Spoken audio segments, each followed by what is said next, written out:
Alright, folks. Welcome back. 皆さん、お帰りなさい。今日は、27日目です。Is day 27. Sort of a late start. Kind of got caught up in talking about random topics. I just get caught up. It's about language learning. Maybe that'll serve as our little short story for a future session, or maybe later today. Who knows? I'm always working on those stories to share. All right, that kind of brings us closer. Oh, it's after 8, so then it leads into our review. We have 44 review exercises. That's interesting. We will probably get our one lesson on probably old. I don't actually know if there is a common onyomi for old, so I guess I'll find out. If not, it could be something like furui. At least I think furui is kunyomi. Sounds like kunyomi. What is old in? Oh wait, that's not even the same character. I don't actually know what the read is on that character. Who? Chinese. In terms of old, like the meaning old is Lao. The Lao is the closest thing that I know. Yeah. I mean, it kind of looks like Ku. Or Gu, maybe? Be interesting. So let's go, I'm gonna remind myself, what the heck did I do yesterday? I accidentally jumped the gun and wrote writing, maybe, for this, instead of stand, right? To stand. And I wrote shi because I was thinking of the mnemonic. That was one that I wasn't very great on, like she cheated, but it's actually she because we're talking about the standalone, not like, you know, she, like she for, wait, what context was she for? Got the month, so she got to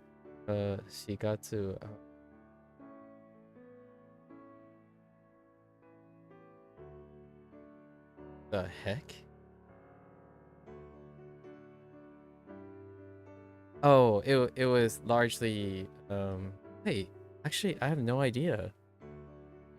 What was the context for? Oh no. Just kidding. Chi, I was getting it confused with 7. 7 Chi. That's better. Yeah. 7. So this is On and Yon and Chi. Actually, was something. I feel like there's something else here. Oh no, just kidding. I'm getting it mixed up with 7. Yon. Yawn? What's the mnemonic for this? Something about yawning? No. Legs. Oh yeah, the folding the legs into a a box that looks like a sheep. I don't know. This one was a little weird. You look like a square with 4 sides. Wait, what was the one with the sheep? Oh yeah, here it is. The 4-sided square and looking like a 4-sided animal, the sheep. It's a really far leap. All right.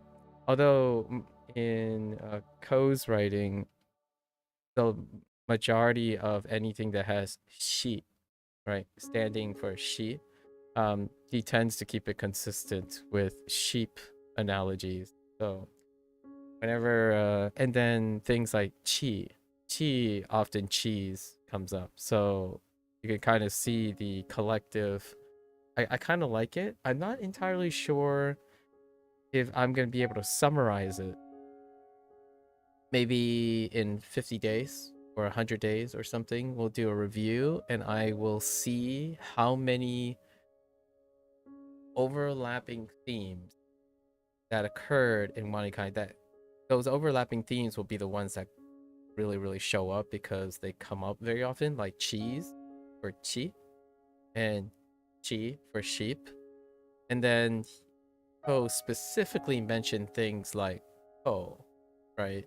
And then yo. So we'll see how many of them kind of sticks. Like, oh yeah. Now we gotta think of a mnemonic that deals with sheep, because it kind of do that. It would work pretty well if you unified the mnemonics based on what they sound like. So you keep everything consistent. Where when someone makes a mnemonic, right? When you have to learn something like hitsuyo, right? Hitsuyo, you could use hi, which is heat. Heat came up multiple times for hi, and tsu. Tsu could be you.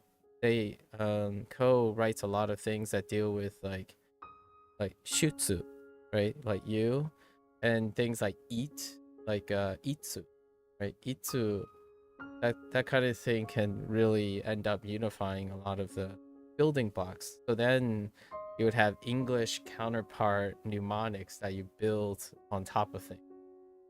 I'm already feeling like itsu. Every time I read the word eat, like to eat something, I think of itsu, which is very effective if it comes to like a building block. Oh, they're cozy. So I'll try to collect as many as possible. I think Kevin, the person who's R&Ding and developing HanziHero, started their project with the vision of trying to create building blocks, right? Mnemonics are the building blocks. WaniKani, not as much, right? However, that doesn't necessarily mean have any rhyme or reason to unify certain things. There are examples of Ko being one of them, right?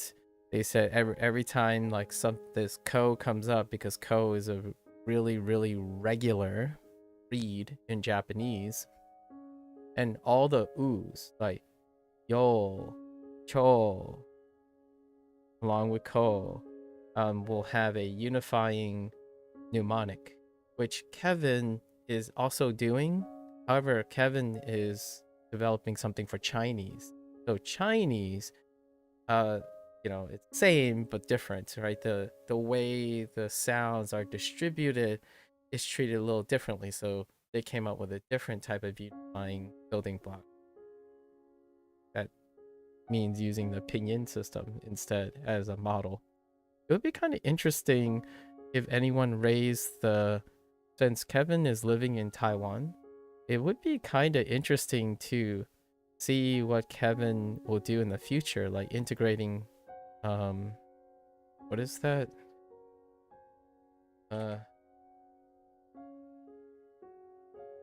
Oh, it's called Juin? Ju, I think it's called Ju, or like Mapo Mofo, or however you pronounce it. Juin Fu Hao or something, or just simply Juin. I actually don't know what the tone is, but I'm kind of curious if they're like, oh yeah, might as well learn the other, the Taiwan's pinyin, pronunciation system. That'd be kind of fun to learn as well.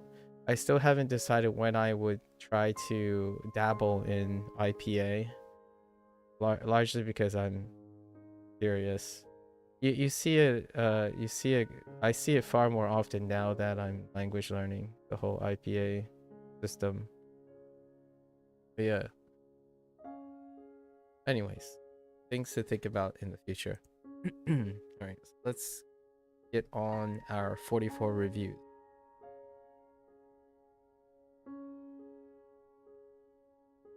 Oh, I almost typed in Chinese.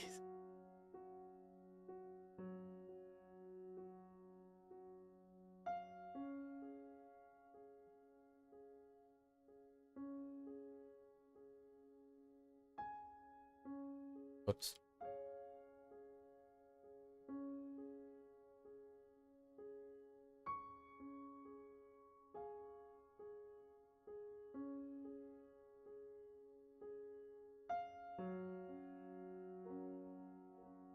I didn't know if I needed two, but that's not a verb. So keep that straight.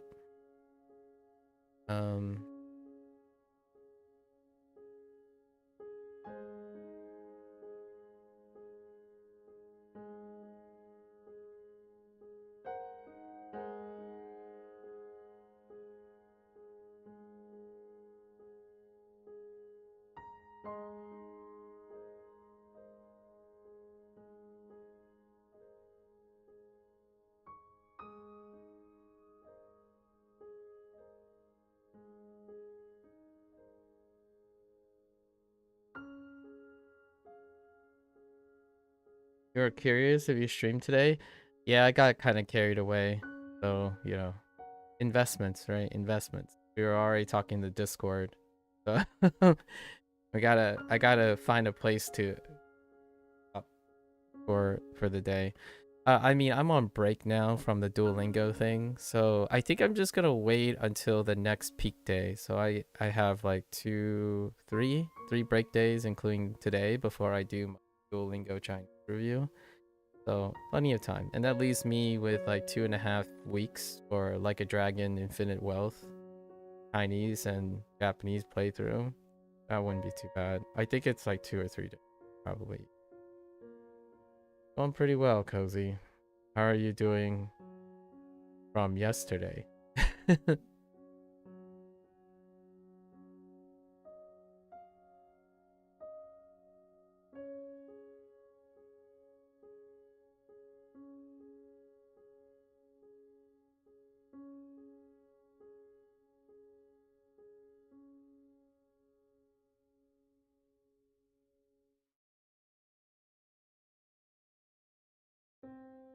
You should save your Duolingo pics in Discord. My Duolingo pic.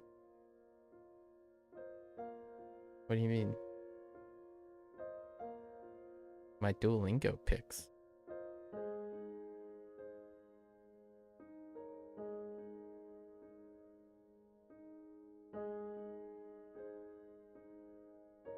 The words you write on Krita? Nah, we'll always write them again.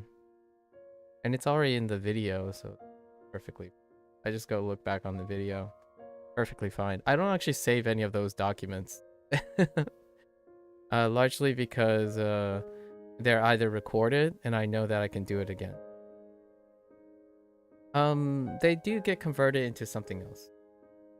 But yeah, it is fun to record some of those things. The things that I know I'll do again and again, I usually don't save them. I do record me doing them. All the experience stays with me. How many kanji we on now? We haven't learned any new we haven't picked up much kanji since we started WaniKani because Duolingo stopped at day 300 for me to review them. So for now, it's we did do a count though. It was 700 kanji and then whatever 1 or 2 every once in a while that WaniKani covers that haven't been covered. In Duolingo, we haven't moved in Duolingo for like all of WaniKani period, actually.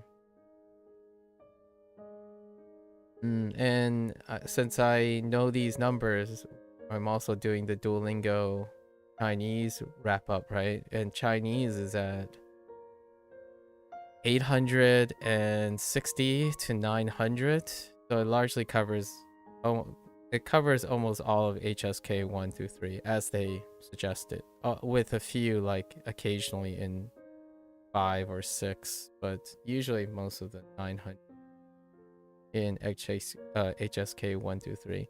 And then Duolingo is supposedly supposed to end around, you know, at the tail end of JLP or something like that. So there's plenty of other things for Duolingo. And these things like WaniKani and HanziHero, which are the companions, they are expected to cover in terms of vocabulary and characters spanning all of the curriculum. Although now we're going to do things in video games and whatnot, regardless if I'm ready or not for it, because the time presents it. So in a Like a Dragon Yakuza Pirate Yakuza is coming out on February 21st. So regardless of how much Japanese or Chinese we know, by then we're gonna play those games then. Before we do that though, I put off playing Like a Dragon Infinite Wealth in Chinese and Japanese. Chinese and Japanese beforehand, so I can like get a summary and review of that stuff. That was the whole point of stopping for language learning. Japanese or Chinese first? English is first.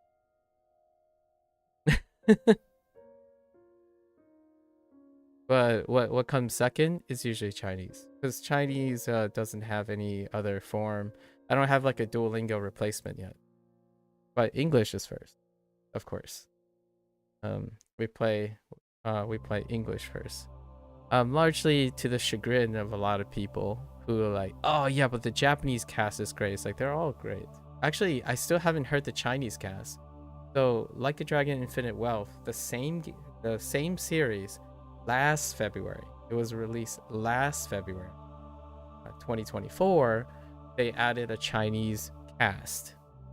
And I still haven't heard anything from outside of like voice samples, like video clips. I've seen some video clips of the voice cast of some of the main characters. And they sound really great. And actually, because of the way Sega uses their rigging, their like animation rigging, all the scenes that are not pre-rendered, there are a few pre-rendered here and there, but if they're not pre-rendered, they also try to make the mouth articulation match Mandarin, which is fun. It's like fun to just stare at their mouth. There's something very interesting about looking at animation, like characters that are animated, like modeled, and then seeing how much they do with the rigging work to match the lip motions. So I was like, I did this for Japanese and English a lot of times, and usually when you're playing Japanese games and then they have a English cast as well, I full stop just stare at the character's mouth most of the time, like, yep, that's good, ooh, that's really good. And the thing about Like a Dragon games, there are a lot of close-ups, and there is a lot of people just standing around and talking. So you're just staring. It's like, what is more entertaining than looking at their mouth shapes? Like, nice.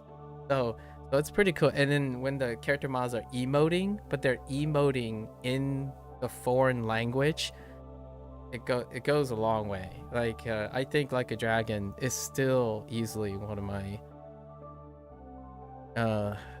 like, I'm absolutely a fan, especially now that they cover 3 languages. I think it's very, very difficult to show the appreciation for something that I would say a vast majority of people who play video games do not care.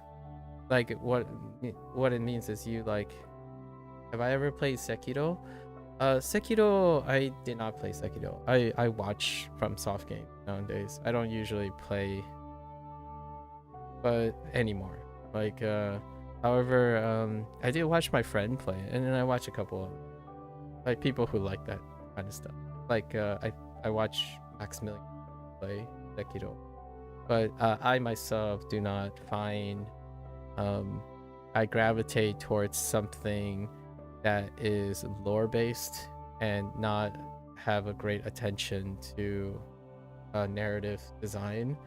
Sekiro is more of a mechanical design, and I think after playing 1 or 2 FromSoft games, I'm kind of okay with that. I prefer to consume the visual stuff and the lore with my eyes and ears as opposed to my hands. It's a very wonderful setting. I like Sekiro's setting. Western fantasy, like dark fantasy, because FromSoft games and dark fantasy. Dark fantasy is okay. I honestly think it's a little bit overrepresented or overhyped when it comes to FromSoft. Because before FromSoft there was dark fantasy, right?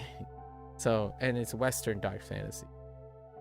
Granted, it's more about the game. People who really enjoy that type of game, it's the feel. So I would say no, I don't really know what it's like to play Sekiro because it doesn't excite me as much. I like watching people play FromSoft games though. I really do. They enjoy it far more than I do. Most of the friends that I've made over the years, or maybe like acquaintances online, they usually gravitate towards mechanical games, and that's one of them. It would be a different story if someone said, hey, watch me play Talos Principle. If someone goes out of their way and say, watch me play Talos Principle, I'll be all up in that. In fact, I would probably play along with them. Like, we would have a co-stream where both of us decide.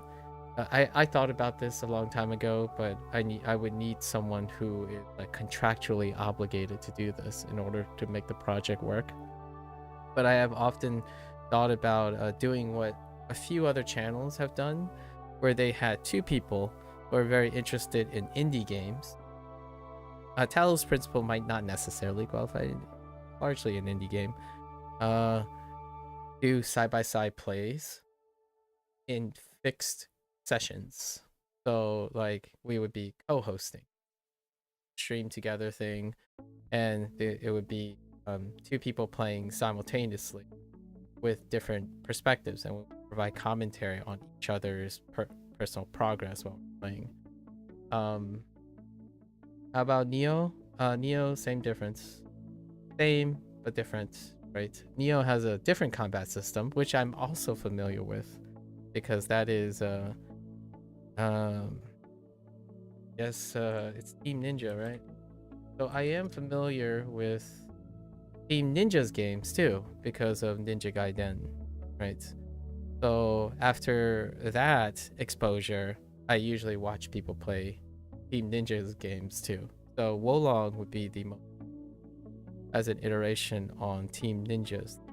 Although Team Ninja recently announced Ninja Gaiden 4, right? Which, that's a big deal, and Sub-Zero already asked me about Ninja Gaiden 4, which I'm not entirely sure if 10 years is too long. Maybe we'll play Ninja Gaiden 4. I also played the first DOA, which is also a Team Ninja thing, the fighting game. DOA, Dead or Alive. I played a lot of first, and then not so much after. The longest franchise I've ever played, Naraka. Naraka is multiplayer, and I've since retired from multiplayer. I like watching people play multiplayer, but Naraka Blade Point is multiplayer.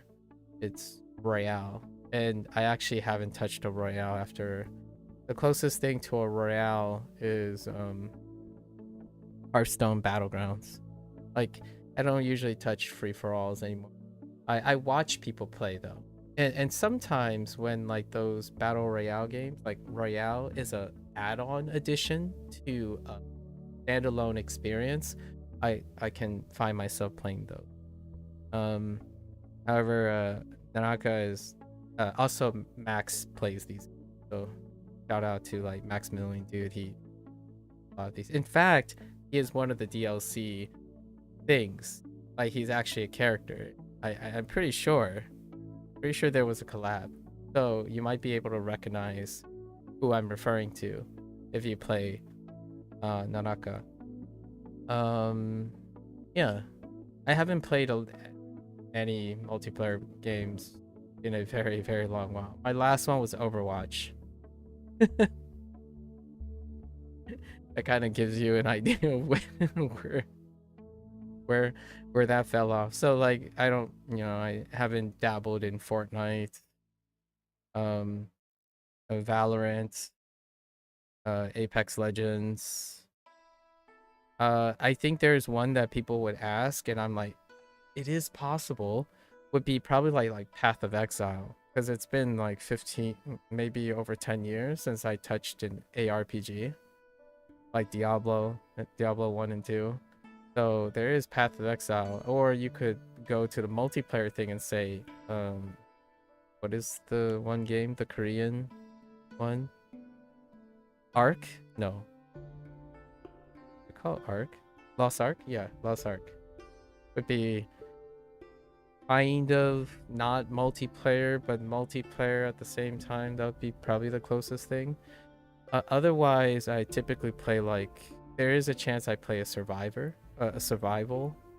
multiplayer game, but not like PvP oriented, but more like survival. So survival and exploration. So it's not something like Rust or Ark Survivor, but more like the last one I played was Valheim with people that aren't here anymore. And that was back when I played Never with them. So Valheim was the last time we did something like that. So possible games are like Son of the Forest, right? Which, or Forest before that. There is 2 indie games that are becoming cooperative, and I am trying. It's these are not wave based, these are exploration based, but there are wave based ones too. The last time I played a wave based one was Gunfire Reborn, but that was also roguelike wave based one, with the same person. I'm trying to convince this person, this goober that I know for a while, when Subnautica 2 comes out, that we would do a cooperative Subnautica 2 run. Unfortunately, it's kind of hard to convince this person, largely because that ain't it, Chief, in his words. Like he's not great with water and thalassophobia, and I totally understand, because I would say like, let's agree to play like only 1 to 2 hour a day, because it's really stressful. Yeah, Gunfire, I played with this guy in Gunfire. And then another game called The Long Dark. The second game was announced, The Long Dark 2, and it's also a cooperative survival game. So both Subnautica and Long Dark, which has a long history of great community support and whatnot, their next sequel naturally are going to be cooperative. So Long Dark 2 and Subnautica 2 might be the next time there's a chance we'll be playing something with other people. The last time I tried a couple of times, the last game that I played that was streamed was with one of my personal best friends. However, because of scheduling and meandering interests, it was a Warhammer Dark Tides, Warhammer 40k Dark Tides, and it was early in the launch days and live service model, so it took a little while for Fat Shark to get their gears in place and whatnot. The game is doing really well now, but that's been now it's been like a year since I've touched Dark Tides. So when we were talking, we were talking about all the launch issues or launch issues, as in psychological issues and consumer issues. And over time, I'm like, we know Vermintide, how long it took, and etc. It's cognitive dissonance, it's the expectations, kind of like Payday 3 is going through that ropes again because of live service turnover situation. So Fat Shark turned it around, which was expected because that's how Vermintide was like too, before it. So there are some games along the horizon. For now, there is only one game planned.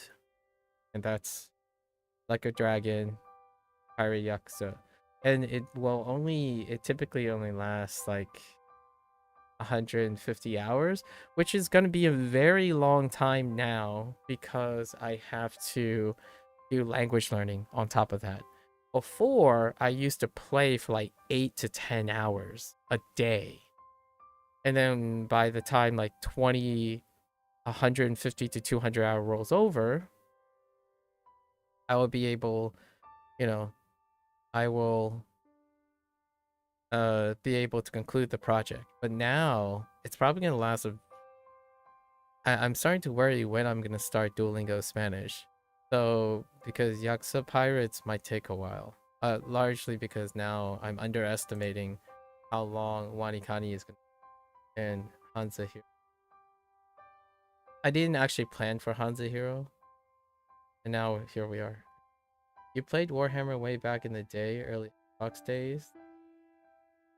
40k? Oh, like wait, which Warhammer are we talking about? Warhammer I don't remember Xbox Warhammer. One was it? A Games Workshop likes to like throw out their IP a lot back in the day, and most of those games are not as wait, actually back in the day, how far back are we talking about? Are we still talking about like maybe yeah, there are a lot of 40k games because Games Workshop just they just throw their IP at different developers over and over. Right now, 40k's biggest titles are probably Space Marine, right? Space Marine 1 and 2, and probably Rogue Trader on the PC, and the Sega collaborations, the Total War collaborations, are under the Warhammer banner too. But that's not 40k. I think that's only Warhammer Fantasy. Yeah, and then Fact Charts, Dark Tide, early Xbox 60. Is that still Space Marines? I'm pretty sure that's Space Marines, right? Yeah. Did you get a chance to play it's probably 40k Space Marines. The other ones didn't do so bad. But the Xbox 360, I remember there was the first Space Marines under the 40k banner came out. And then the other game I'm pretty sure was a Warhammer fantasy game where it's very different, right? 40k and fantasy are two things. Space Marines are doing well. So the Space Marines 2 is a very great game for anyone who's interested in playing, who have played Space Marine. Like bigger, better, like I've heard great things. I watched people play, like Carnage played Space Marine 2. Actually, plays a lot of games that I'm interested in, but I don't have time to play because he has access to indies and all that stuff. And he's not language learning, for example. But it'd be kind of cool to. I would love to see some of the people that I watch each day, see how they interact and deal with language learning. You know, like engage with language learning. However, obviously, that's a conflict of interest. Typically, you have that. Like for example, while should I usually think of these people very fondly, so it is a personal bias. But covers the realm of gaming that I follow and almost preferentially select. However, Max represents the personality that I would typically adopt, which is if someone is very interested in something, I tend to be interested in. And if I have a lull period, like oh, no one interacts with me and no one is telling me or suggesting things and sharing their experiences, then I would default to certain things I prefer, which are indie games most of the time. So any interesting indie game, I think I'll throw out something that I'm very interested in. I'm the owner of Hades 2. I bought it on day one in early access, and I'm waiting for the 1.0 launch. And Supergiant Games is forecasting sometime. It was originally forecast in November of 2024, but since then, like Supergiant Games do, they keep on working on the game, and the 1.0 launch tentative, so sometime this year. So I'll be playing Hades 2 whenever they hit 1.0. I typically buy lots of games in advance because I believe in the developer. And another one that I can't actually, now that I think about it, I didn't record Hades either. Hades was before I started recording for YouTube, so there's no footage of me playing Hades as well. I played a lot of indie games, at least 20 to 30 indie games over like a 1 year period most of the time before I started like 20 to 30, and we do completionist those. Another game would be the spiritual sequel to Crypt of the Necrodancer. It is a rhythm game now, it was already a rhythm game then, but now it's an input rhythm game. So that's coming out soon. Actually, I think it's this month. It might be this month or next month. It's going to be in early access. So I don't know if it's a 1.0 launch. If it's a 1.0 launch, you'll probably find me playing it. If not, I will. Yeah, so Hades 2 is probably going to be the thing that's like, oh, if it happens, we're going to have to make time for it. Like, language learning has to take a negotiation. And then Crypt of the Necrodancer, because I want to play a rhythm game, a different take on a rhythm game. And story games. Lots of different types of story games are still in my backlog. And those will be integrated with language learning. And then like 30 or 40, there's like 30 or 40 puzzle games, like 30 or 40 story games, 30 or 40 deck builders. They're an immense amount. Now the thing is, I don't play these games unless I run out of interesting things to do. And interesting things involve other people sharing them. So right now, instead of trying to squeeze in like a 13 to 14 hour stream, I rest my voice and I watch anime. You want to try Necromancer? Yeah, the first game is a hit. It's a darling as well. And then their sequel, like indie developers do be doing, is entirely mechanically unrelated to the first game. However, the environment and the lore is related. Like I like SteamWorld games, and I think I still haven't played SteamWorld Heist 2. I like the first one, SteamWorld Heist, and I also really like SteamWorld Hang of Gilgamesh, which was the deck builder. SteamWorld Heist was the 2D strategy, turn-based strategy game, and that had a sequel, which I haven't played yet.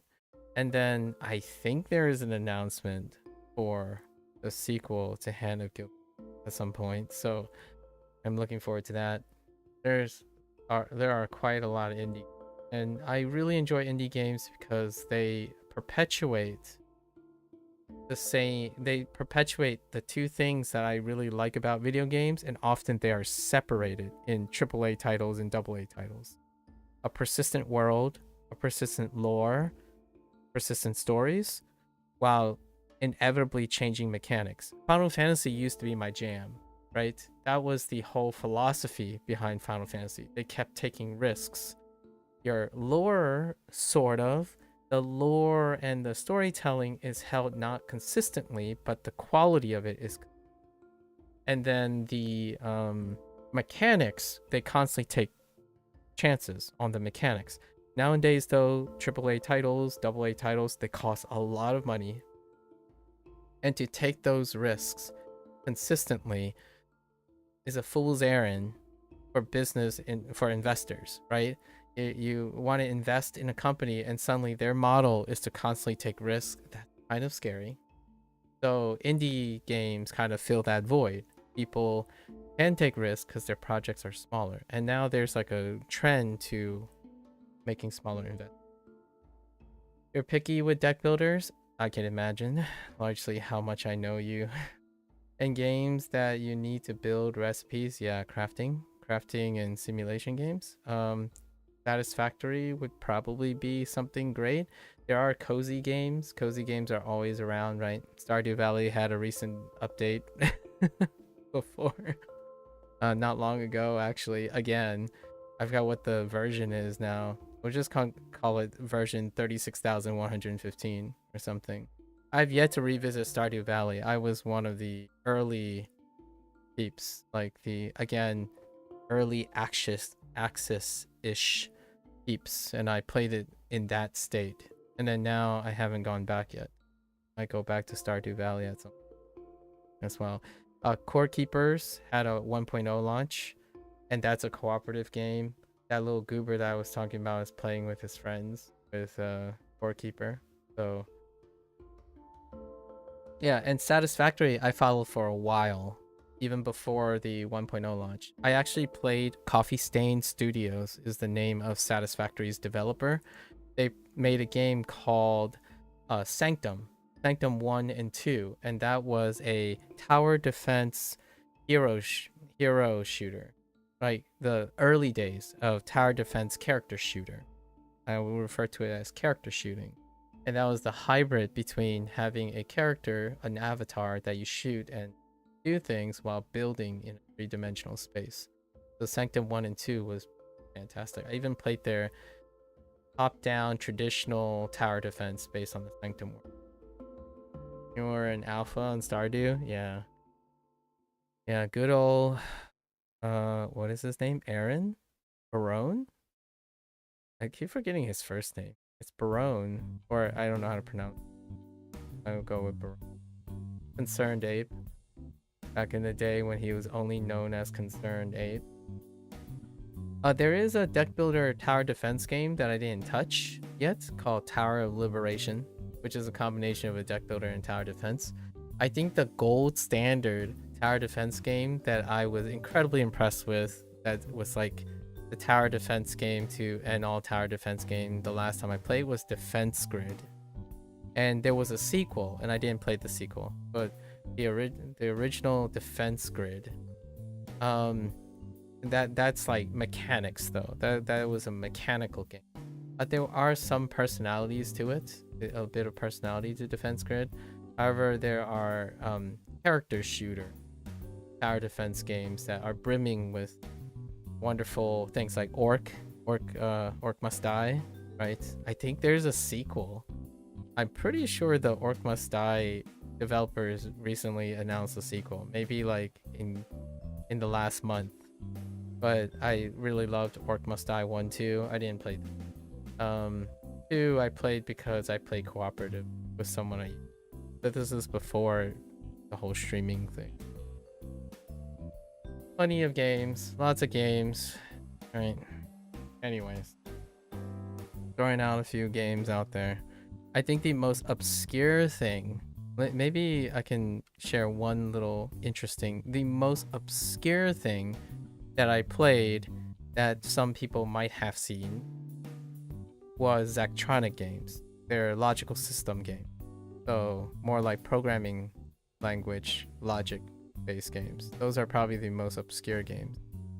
Other than that, one thing I could say, like a cheeky nod, is I played someone's game before this person became viral. And it's one of those like, oh, I thought it was cool before it was cool. Kind of a goober, cheeky flex. It's Daniel Mullen's game. He's the guy who eventually broke out into virality with Inscription, the game Inscription, because he chose deck building as the he's easily one of the people that I would ascribe to breaking the fourth wall using a deck mechanic, using like game mechanics to be a central theme. So Inscription chose deck building. So the whole idea of the game, Daniel Mullen's games, is to subvert the genre by bending the genre, the mechanical side of the genre over and over again in order to present a overarching theme. So Inscription used deck building, but he had other games. He had Pony Island, X. X was a it was like a 2D, like one of those like click and point adventure games that he did a lot of spin on. And then Pony Island was RPGs, like turn-based RPG. So it spiraled between and there's a sequel to it that was announced, and it has none other than Sungwon as one of the voice people. So that's kind of neat. I'm no stranger to hearing Sungwon having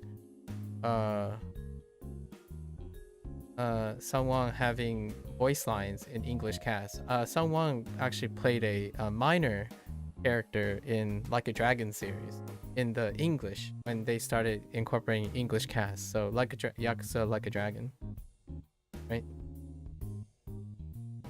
Getting flags, etc. Pony Adventures. Oh, that game, yeah. Anyways, that's good. A good refreshing video game talk. I haven't talked about video games quite a lot lately because video games don't usually come up during language learning. Yeah, maybe Persona's down the line. Persona's a default, right? Because I'm into slice of life integrated stuff. We got to get our hands on some material.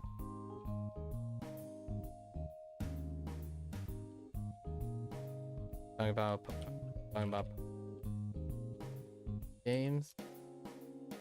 Yeah, I've seen these before. Unless you're talking about a different type of game. Yeah, I'm not sure if we're talking about the same thing.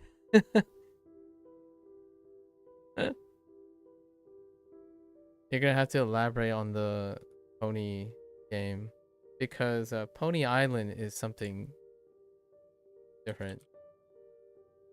The Pony Island, the game, would I play space exploring games? I am the proud owner of a game that I have not played yet, and when it comes to space exploration, the game that I have is Outer Wilds. Oh, sorry. They call it Outer Wilds. I have not played that yet, but I also own that game. Space and sea games I do play, especially exploration games. I play a lot of exploration games.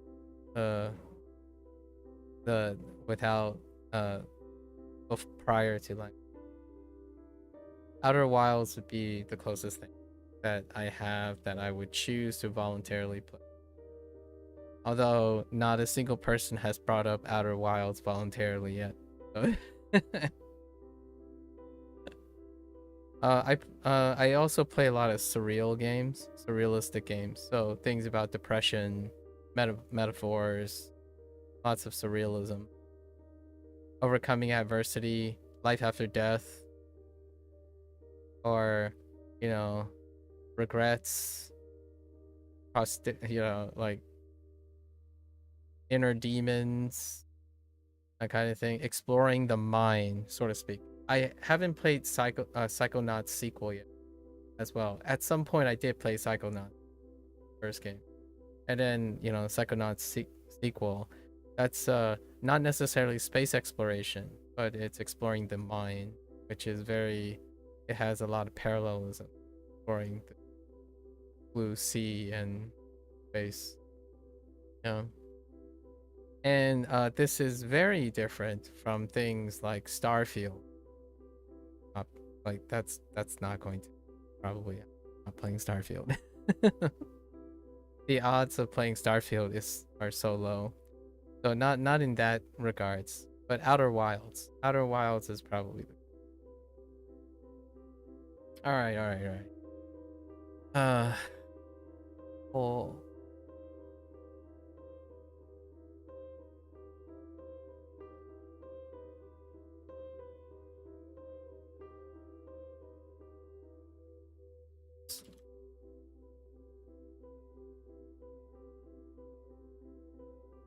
it's great to talk about all these things, but it's largely hypothetical, right?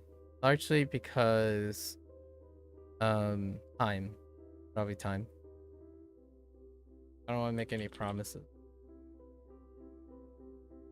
What is set in stone for games is the games that I can predict right now are a set time.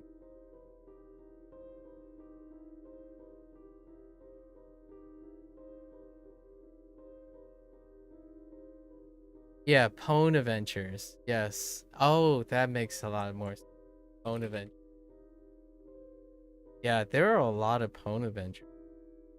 Unless you pronounce it Pon, but there are quite a lot of those. Aren't these like those like mini? Yes. I have no experience. I actually know very, very little other than the namesake and a few like thumbnails, a few thumbnails that come up. There are a few like channels I watch about video games that deal with obscure things, or like hidden gems or microcosmic, micro like cosm s communities, the little patch communities. I like to get check out what the hipsters are doing. I like to say I'm somewhat of a dabbling hipster. Things like that. The most mainstream game you'll probably ever catch me playing is Like a Dragon. Possibly Persona in the future. Possibly Persona, largely because it overlaps with like. What was the most?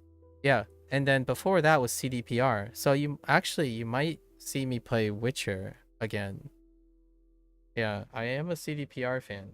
And the game before I only had a few launch games that I've ever played over the course of the last 10 years, and one of them was Cyberpunk 2077.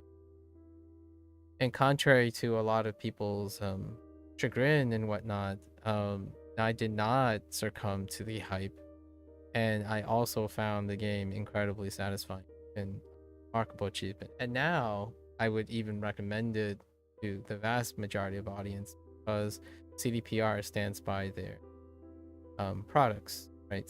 Again, investing in the developer as opposed to investing in what I want their games to be. However, CDPR is going back to Witcher, so and then they already dropped a cinematic trailer as they often do for Witcher 4. So probably see me play all of the Witcher games again at some point because I'll probably do a legacy. So whenever a new sequel comes out and I decide to play that sequel, I'll probably do a legacy recording. So that'll happen because I played a lot of games in the first 4 or 5 years and none of them were. It only started on the 6th year. I told myself 5 years of messing around, doing some practice, all that, and then start doing some formal recording. And the first game I chose was Chrono Trigger, right? And I have yet to play the available remaster of Chrono Cross. Will Witcher gonna be the same though? I hope it's not the same. I don't like same. Witcher 1 to Witcher 2 was a great change, and then Witcher 2 to Witcher 3 was very different too. And then Witcher 3 to 4, I hope to expect very different. But if you think about it, CDPR's track record is to be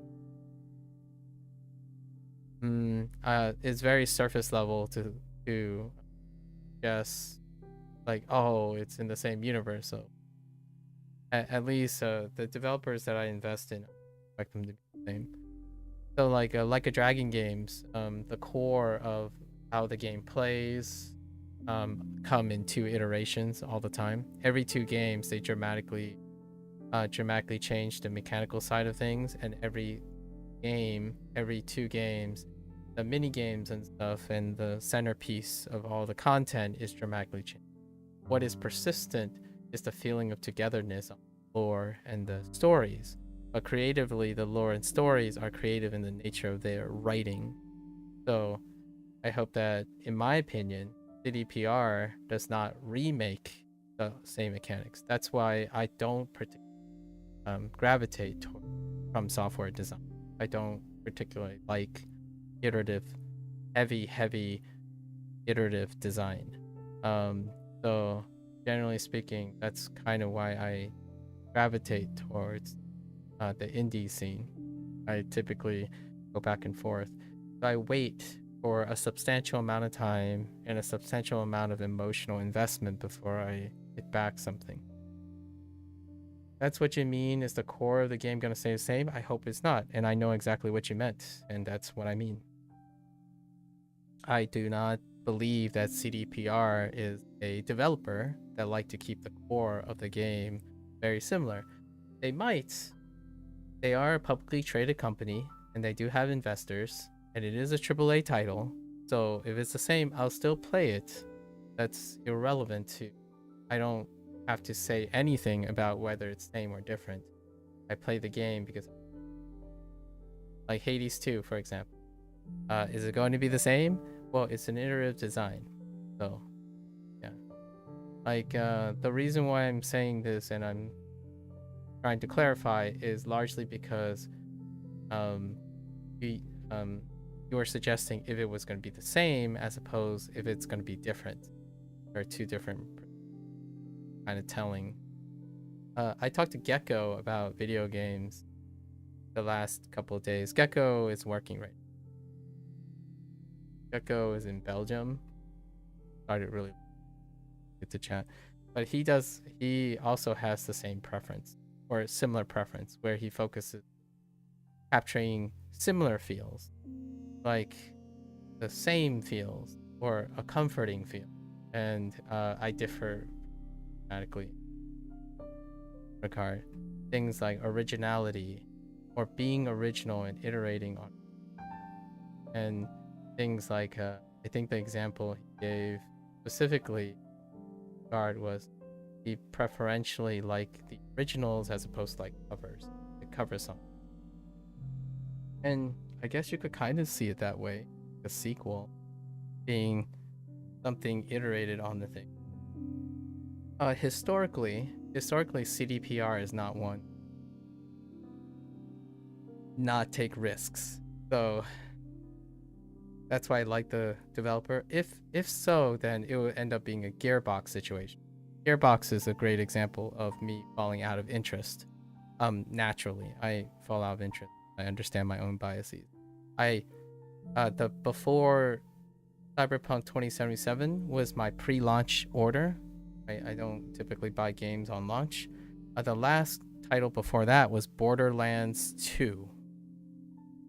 And from Borderlands 1 to Borderlands 2, it's that iterative design, right?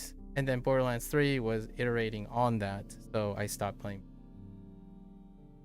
Went away, Borderlands. And then Borderlands 4 was recently teased. So am I interested? No. I watch people play though. So I am interested in watching other people play.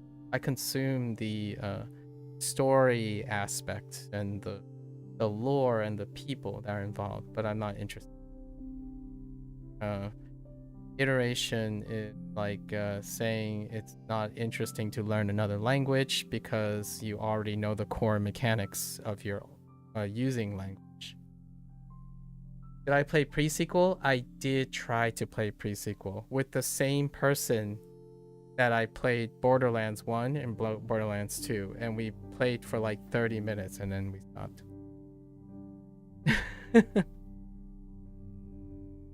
That's when we stopped. I watched people play Tiny Tina's Wonder. And I'll probably continue. Oh, and Sub-Zero asked me again, this is very important too. The biggest game of February. Monster Hunter Wilds. I basically said the same. Sub-Zero. I played Monster Hunter World quite a lot, and it was a big part of my streaming back then. I played a lot of Monster Hunter World, and then after that, you know, Monster Hunter Rise got Nintendo, and then it eventually came on PC, and mechanically I'm not interested. However, a lot of the content creators that I watch are going to play Monster Hunter Wilds with their friends and whatnot. I do not have professional and or friends who have that amount of time, so Monster Hunter Wilds is no. However, Monster Hunter Wild comes out 3 days roughly, or like within the week of each other. So Monster Hunter and Yakuza Pirate, like Pirate Yakuza, is within the same week, so I wouldn't be able to delegate that if I wanted to. Right. It's not like hating on other people. I actually like watching other people play in their comfort zone. I enjoy studying people's behavioral patterns and how they react. And part of the experience of watching sequels after sequels doing iterative design is to understand through other people, because I do not get that vicarious. I do not get that firsthand interest. It's very intellectually it's not intellectually stimulating.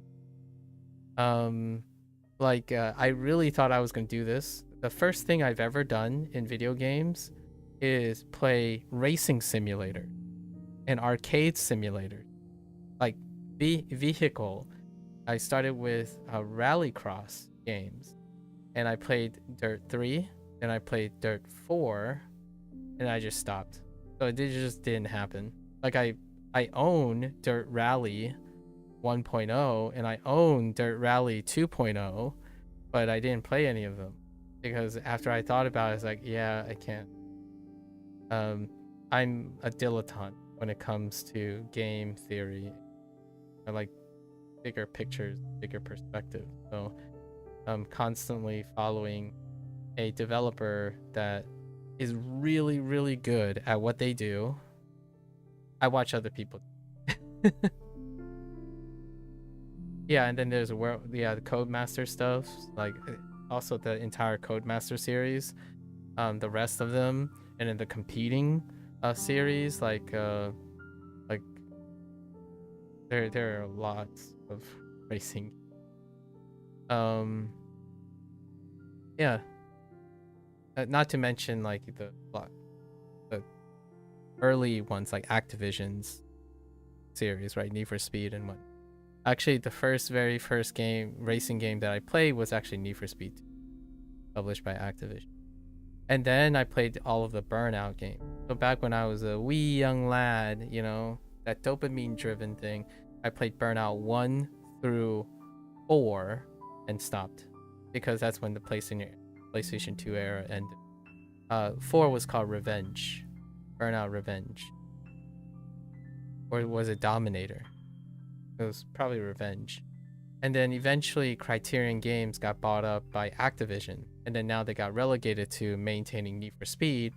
Not before Burnout Horizon? No, Burnout Paradise was released. And I own Burnout Paradise, but I didn't play it. Yep, I own a lot of different sequels that I'm like, yeah, you know, it might come up, but it has to be mechanically like something. I need other people to be interested in order for me to be like, I want to view mechanics from different. I want to view mechanics from the lens of someone else. So I don't typically watch very specific anime or manga without understanding or having a motivation to understand someone else's perspective.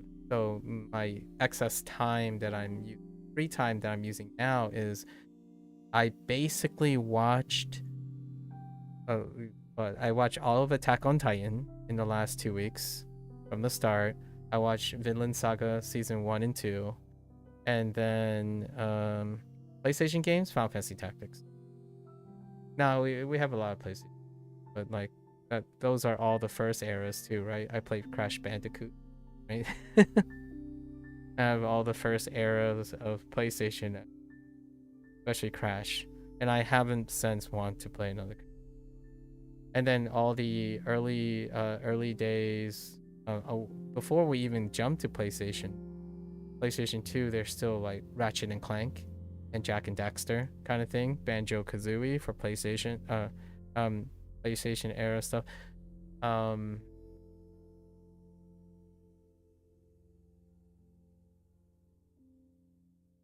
What else? I didn't play. Oh, well, here's a caveat though. I haven't played lots of Nintendo stuff. So like no, like Mario 60. I did play it when my friend had that. So Mario 64's exposure is due to friend owning Nintendo console. Like even for like the game Super Smash Brothers. Yeah, not. We're going back to a point where money problem now. So like money and privilege problem. So less so now. Here in this day and age, my Steam library accounts for all the games. So oftentimes when someone say, "Oh, have you played this?" It's like I haven't played it, but I own it. Or quote unquote, I have a license, right? I have a license of it because I support the developer. I openly talk about the developers' actual content, their game. Actually, yeah. This can go very, very deep because I also owned a Sega Saturn, a Sega CDX before that, and a Sega Genesis. And without saying much, Sega is still here. So all the stuff that I can say about Sega, Sega CD, Sega Saturn, I didn't own a Dreamcast because that's when PlayStation happened. Sega's still here. So I wouldn't be surprised one day that I'll talk about Sega Genesis, Sega CD, Sega Saturn, because Sega is a preservationist. It's a preservationist developer. So many of those games will be back in preservation in video game. Like Crazy Taxi, like gonna be a new thing, right? Crazy Taxi. Your 100 of games not being played on Steam. Yeah, I choose strategically to play the games, but I also buy games to believe in the developer. So I don't think I've ever purchased a game in which I said, I'm going to play this game. I purchased the game because I want the developers. Very different mindset in buying games. I didn't buy hundreds of games thinking I would play them. I buy them because so it's one of those things like Duolingo, for example. Why would I buy a 1-year subscription to Super if I could already do all the things I want to support Duolingo? It's not that, and then someone would argue like, well, that's only like bucks. They make millions of dollars. It's like, yeah, but there are millions of me, right? It's kind of like the way people think about voting, right? Like, well, you only have one vote. Yes, but if everyone thinks like you, then there would be no people voting, right? It's not a 0 or a 1. It's about statistics. Population statistics being used as rationality for individual decision making is erroneous, gigantic. But when it comes to video games, that happens also. When someone says like, "Oh yeah, I have thousands of games. I thought, these are in my backlog. I plan to play them." I actually buy games not planning to. That's a very, very different cognitive strategy. Like on the one hand, someone would say they wasted money because they bought the game and they didn't play the game. And on my hand, I didn't waste the money. I gave money to a developer I believe in. Whether I play it or not is value to myself, but I also value the people. Right? That's putting developers, you're investing in people first, for me personally, as opposed to investing in yourself. largely because one big caveat is that I don't necessarily need to invest in my plot more than others per se, because I'm in a happy place. Safe space and a privileged space. If you need to self-improve, that's often that type of mindset. There's no reason to feel guilty, or in my opinion, for trying to create decision makings that elevate your value. Sometimes it can produce more frustrations, but that would be an entire discussion next time, where you buy on the expectation. Is there any game on your Steam that you haven't played yet? 60% of my libraries have not been played. I think over 60 or 70%. And I would say on a rolling basis, 20% of them are early access games. Usually. Like when another early access game roll into 1.0, at some point I'll roll into another early access game, I'll buy it.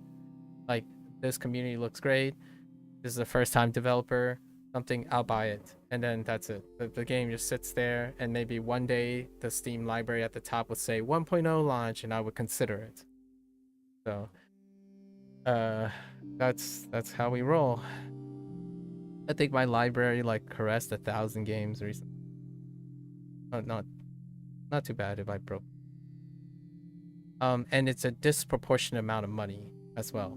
So when I say, 60% of the games I don't play, that 60% is probably still less than the top 5% of the games I did play in value, like in just straight up monetary value. Like if I combine the 8 games I purchased on launch, it would pay for the 60% of the games I have not played, probably. That's how crazy disproportionate it is. So when it comes to understanding the perspective of money and your value, yeah, if you're asking me, how do I part ways with $10 by giving someone $10, is I have perspective on, in my opinion. I have like a collective awareness of how I view the value of dollars, right?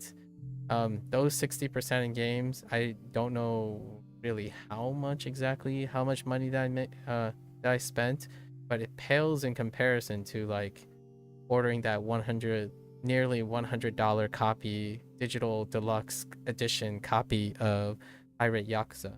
That's how much I believe in developer in RGG Studios. So that amount pales in comparison to me saying, this developer is pretty awesome. I'm sorry if I don't get a chance to play your game, but I really think you have something. Here's $5. That's me going like, and here now it's even easier. Indie developers constantly collaborate to sell bundles based on themes.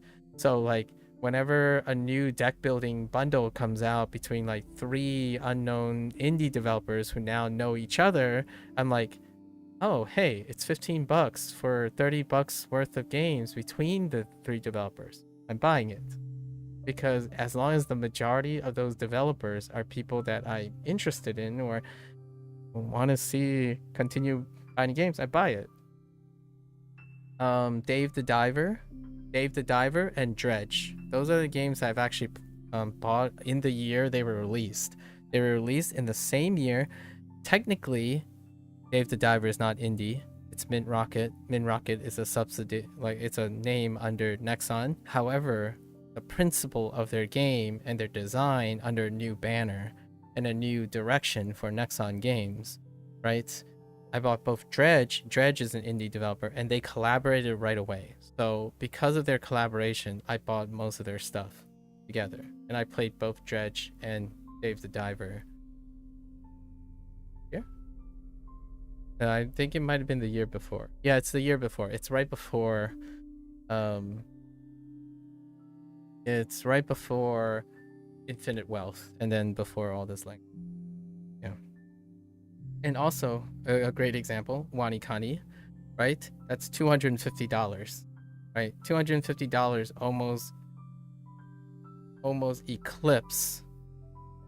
almost eclipse all of my launch title expenses. And then it's $300 for HanziHero. So together in my language learning journey, this is faith in their developer and myself, right, included.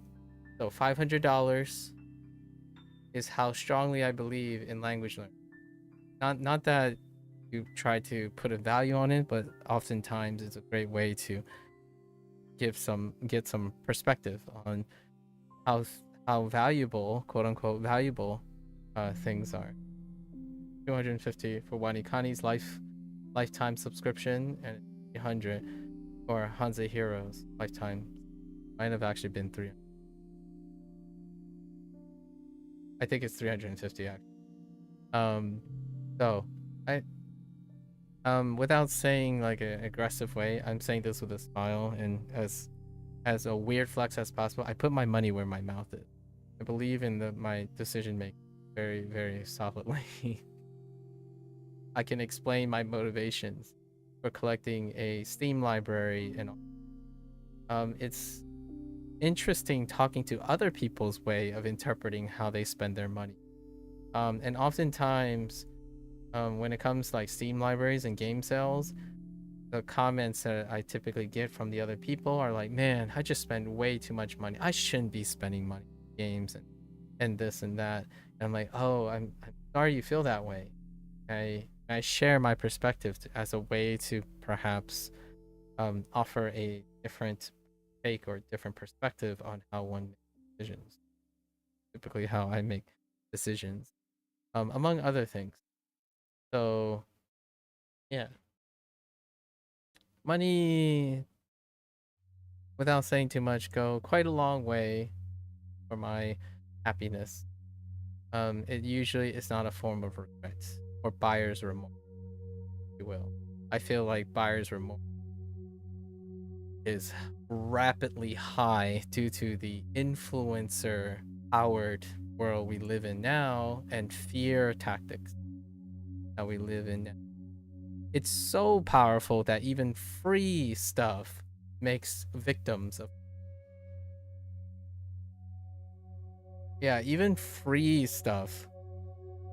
People who use free, no actual monetary investment can become victims or feel like victims of predatory practice. So that's another rabbit hole to go down. What do you do when a friend wants you to play? I play it.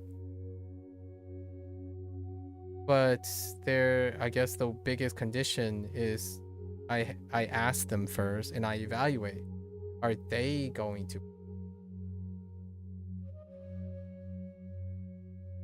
And when they say yes, I tell them and clarify what it means to play with me, right? So that we get the ground rules out. And usually, most of the time, the person would say, well, I can't commit. And I'm like, well, that's understandable. I'm glad we have established our conflict of interest, right? I still play and dabble every once in a while. This is in the privacy of my own non-streaming life. Occasionally we pick up something, but I typically, if I don't want to buy it, I buy it. No reason. It's a friend. Why would I not buy it? Making excuses for friends sound like looking for the worst in people. If it's a friend, it's unconditional. I don't have a lot of friends, so when you say when a friend wants you to play, it's unconditional. I don't make it's a very, very tall hill to climb to become someone that is an acquaintance or a colleague or someone. Yeah, I don't make exceptions for friends. They're unconditional. If someone I think I have more realistic aspects, like as opposed to, let's not use video games. If a friend wants to go somewhere and they need to go somewhere and they ask me, I pick up my bags, go. non-negotiable. Friends are family. At least I treat friends. So maybe it's a Chinese thing. I don't. Unconditional. It's so difficult to have friends these days, as you probably could relate. Very difficult. Especially like I'm almost 40 years old, so typically, as one grows older, the quality of friendship increases. However, the quantity of friendship tends to stagnate. But you still, that doesn't mean you can't make more friends, but the quantity goes very like. So whenever I acquire a new friend, I make it so that I'm always available, or I try my best to be as humanly available as possible. That is my ideal way of demonstrating that. As opposed to like, my friends are open to asking me if I want to do things with them. The irony here is my best friends don't ask. We don't ask each other to do things until it's unconditional. Like, if my friends are in trouble, they probably ask me if I'm available, and I try to make myself available. So when we do like play games and stuff, that's usually not like a big deal. Optional. I know it sounds so backwards. You might be thinking, well, your friends, why don't you guys want to hang out with each other and whatnot? It's like, we do. You just don't have the urge to do. I every like 6 or so months, like Eric and I, one of my friends, we would catch up, and then the first thing I would say, one of us is gonna say it.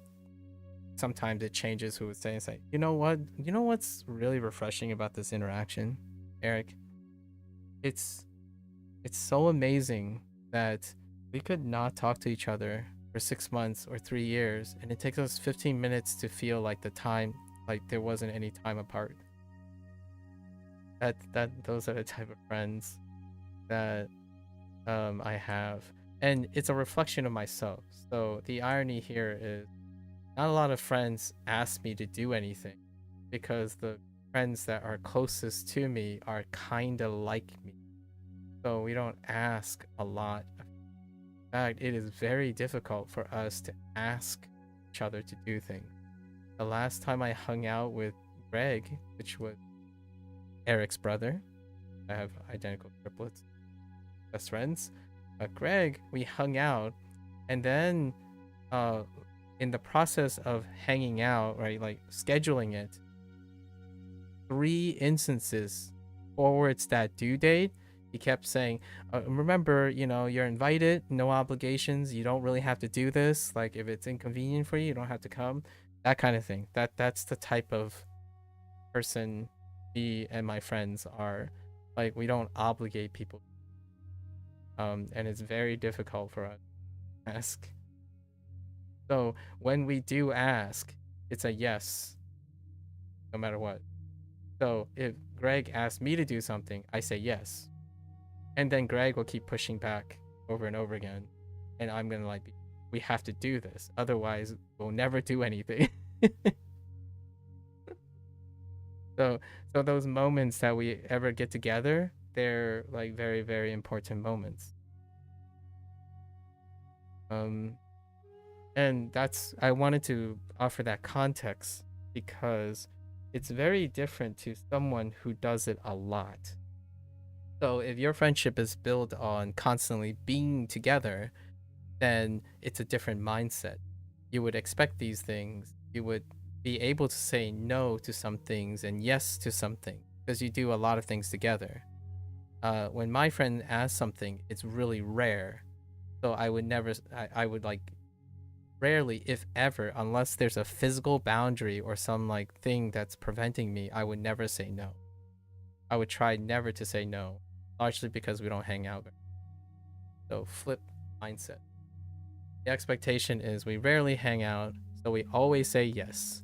And then when people ask us to do something, we always say yes. In fact, there are many times where my friend said yes because someone needed their help, and then they rain checked on something that we had scheduled because I invited them, and because I would say you don't have you don't need to be obligated to do this, right? You don't have to hang out. Like if you have time, that's great. Come on over, and they would say yes. However, someone else asked them for help, so they couldn't be there the entire time. And to me, it makes me feel better, and it makes them feel better that when they could help someone, they did. Like they don't need to be hanging out with me in order to make me feel better. Like, so it's one of those things. Maybe it's a cultural thing. Usually not a cultural thing. They're not actually Asian. They're multi-generational American.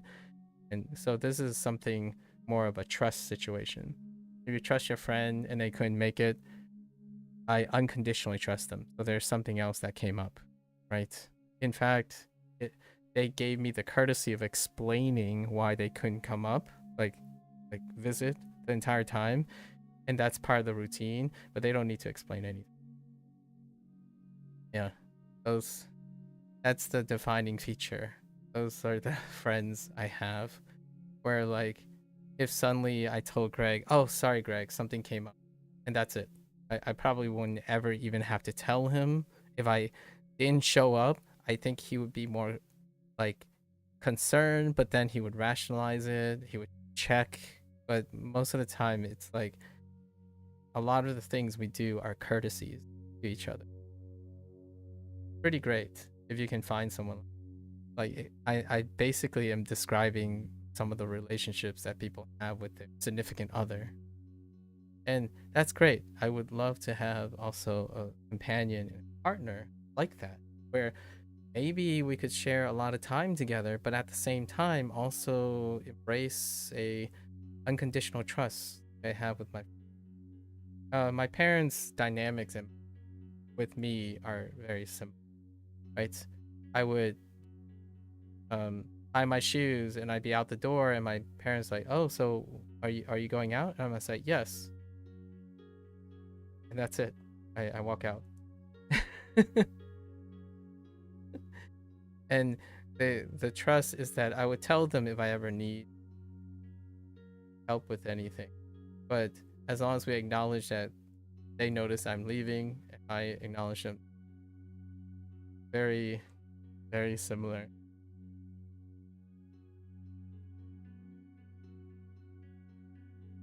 Yeah, you love to have a friend. I'm sure you have a friend like that, right? I think when you do, it's pretty magic, and then that friend could end up being your significant other. You know, like what I mean is there's a continuum, and then there's like a same but different type of feeling to a lot of things. However, trust is unequivocal, at least in my opinion. And I still do that with strangers. Like the first thing I do is I invest, you know. What is a great way to present a first impression? And this is how I view it. It's kind of gonna have to draw a diagram. So I prefer to start with a big gate. People do the thing, I used to do this too, where so you have one person meet another person, right? Wow. And you have two different scenarios that use contrast, right? Wow, I can't really. Wow. So you have two scenarios, right? So we're just gonna call this A prime, B prime. One scenario is you can offer $1 in value of investment. We'll just use $1 USD. Or you can choose to go ham and offer $1,000 in figurative USD in like however you equate it. This is not literal dollars. We're talking about figurative values. And here's my little meta. If someone is very happy And happy is measured in dollars. So if your dollars is a lot, right? You have a lot of dollars, you are more inclined to do this.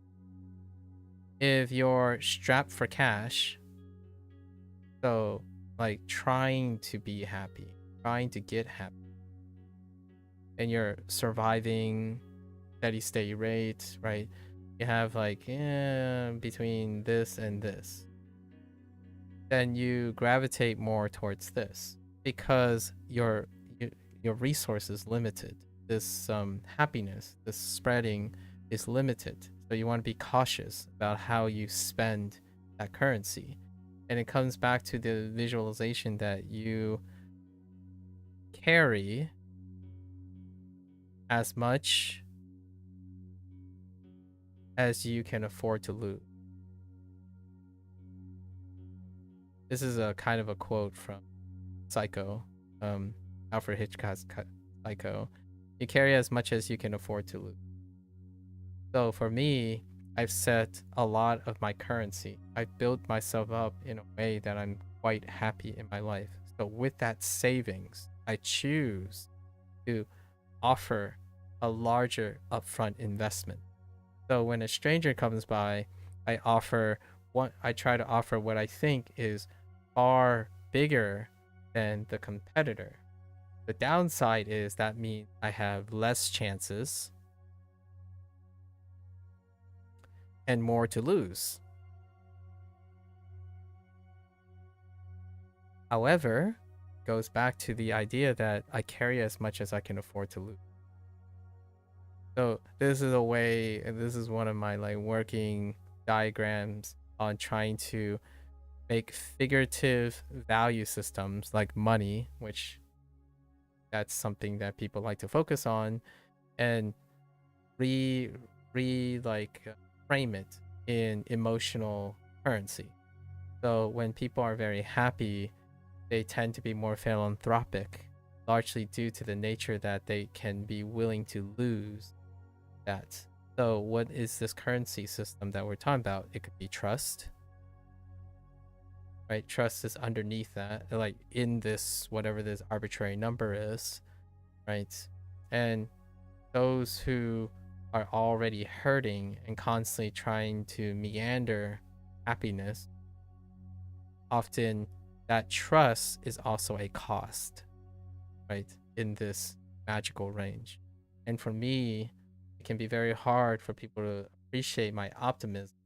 It's not naive, it's not born out of naivety. Like oftentimes naivety can make someone think they have more money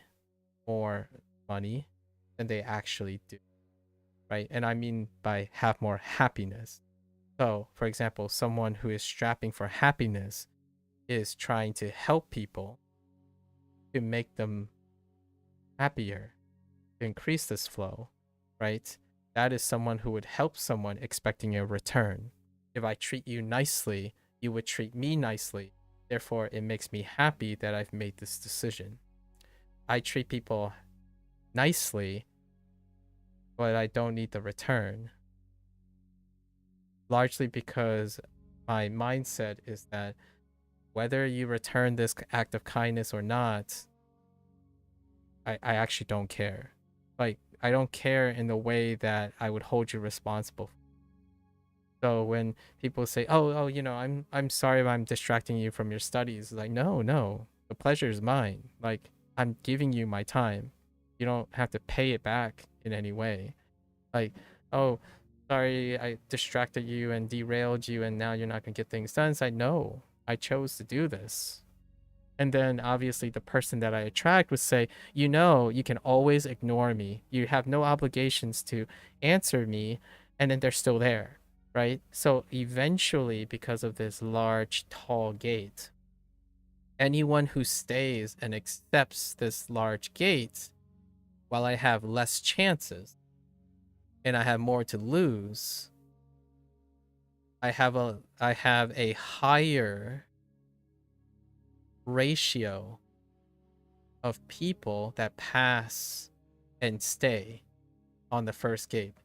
So your quality ratio goes up past a specific gate, your chances you get to take plummet.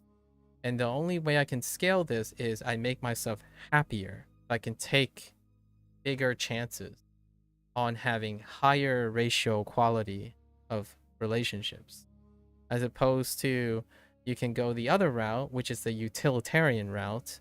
You can take as many chances as possible by divvying up your resources and then learn to invest.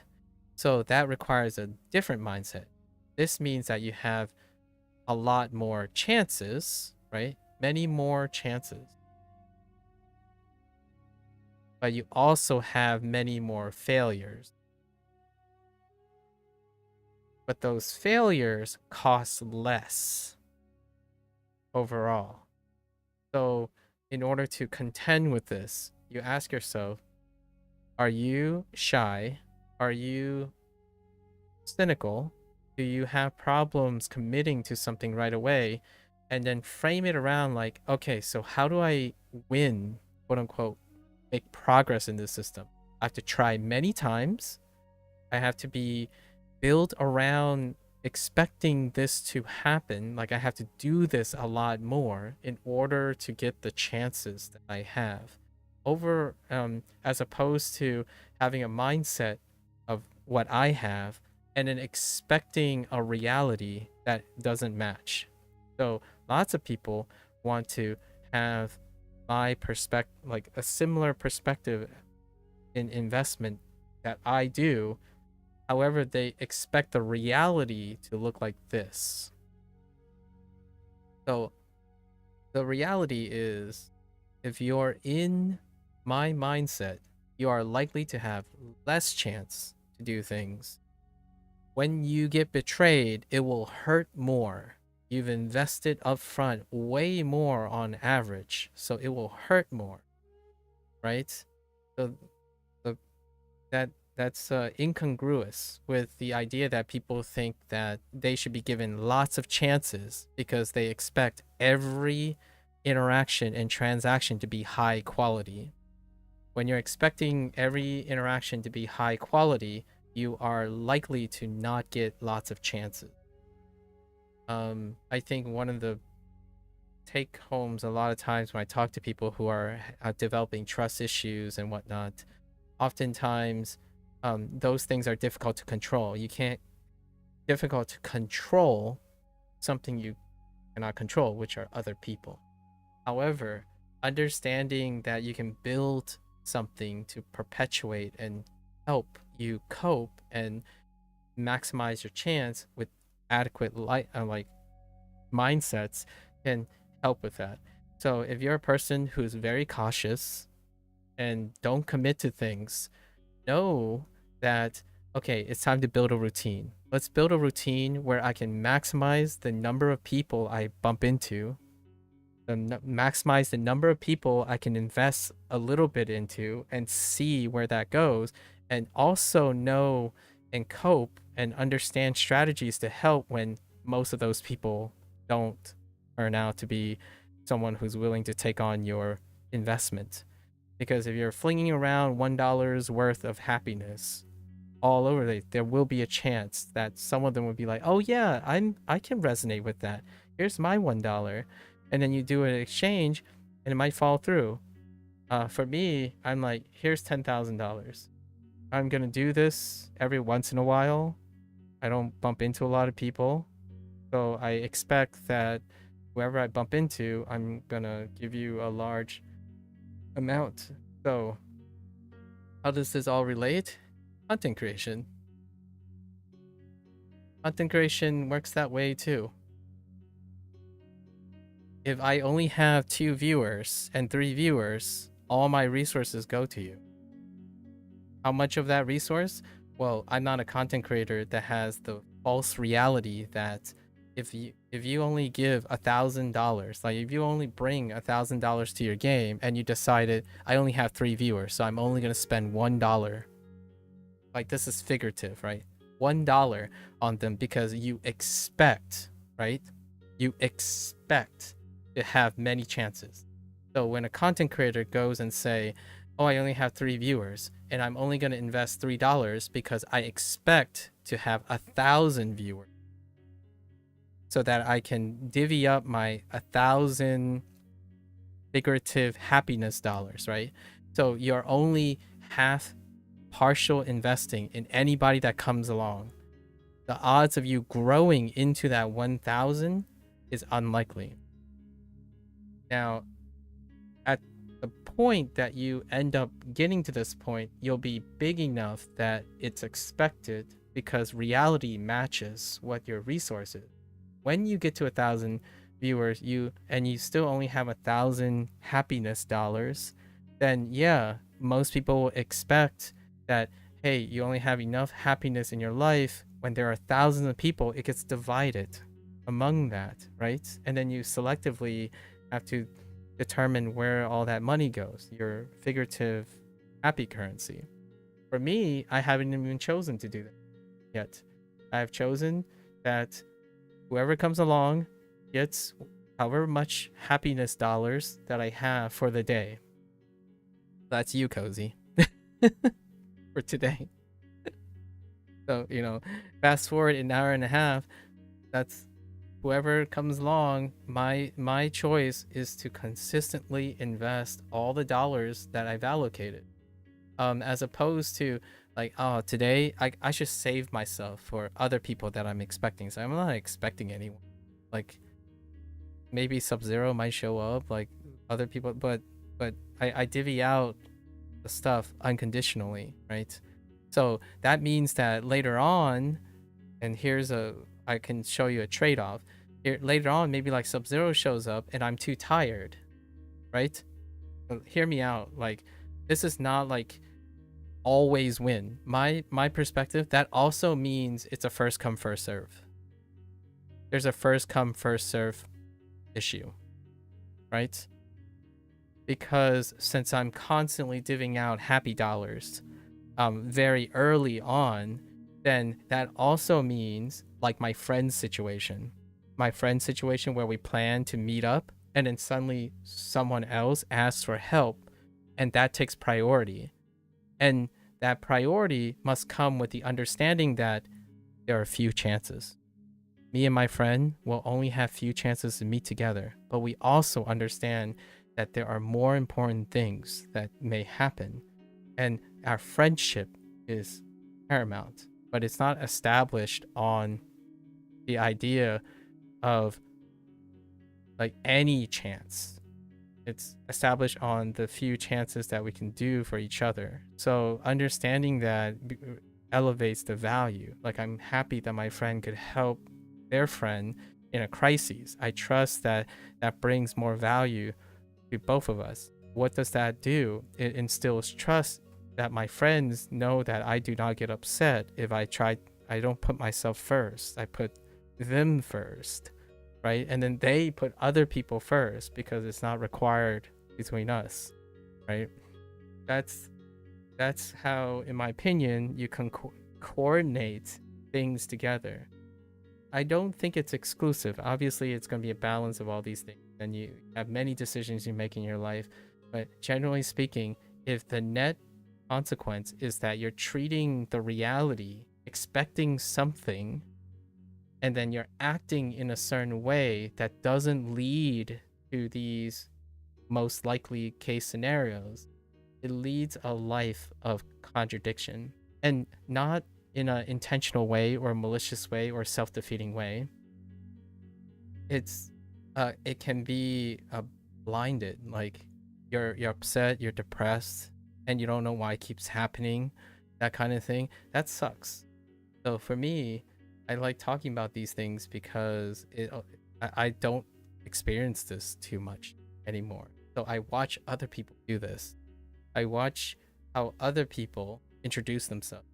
I bring two people together, see how they interact. I know a little bit about person A. I know a little bit about person B. I try to then find a person B. It may interact with person A, and then highlight the things that they have in common together. Hope that builds flexibility between the two. like a single person, can do both of these things. They can choose when to do both of these, anything in between. A unhealthy person, like a person who's strapping on, doesn't have a choice. Like, you have no choice. It feels like you have no choice, right? That's no choose. If you have no choice, then it feels like your life is outside of your control. So if you're constantly strapping for self-improvement, you're gonna have to do that first. Unfortunately, that's the double standard, and that's like the not the it is different. So if you're always strapping for happiness, this is the approach. This will typically end up being the approach. And what I do see a lot of times is, I would say 80%. It's probably 80%. Let's be a little bit more conservative. I'm going to say more than 50% of people on the internet is in this territory, in this situation. They lean towards this situation. And then 40%, it's actually a little higher, but 40% is this one. I'm going to say like 30, because if you think about content creators that are successful, or people who are online who's showing how successful they are, they flow in this category. They may or may not invest in you, but they have the option of treating you as a low investment or treating you as a high investment. So they have choices, largely because they're probably very happy and have lots of happy dollars. Whatever that means. Literal dollars, self-esteem. Like, self-esteem is a value of these happy dollars. And then the vast majority of other people, like 70%, are struggling.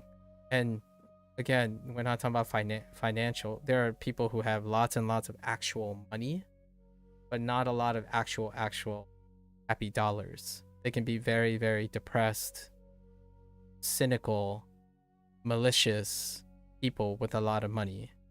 I'm specifically talking about happy dollars. And I don't have a lot of physical money. I hope people know that.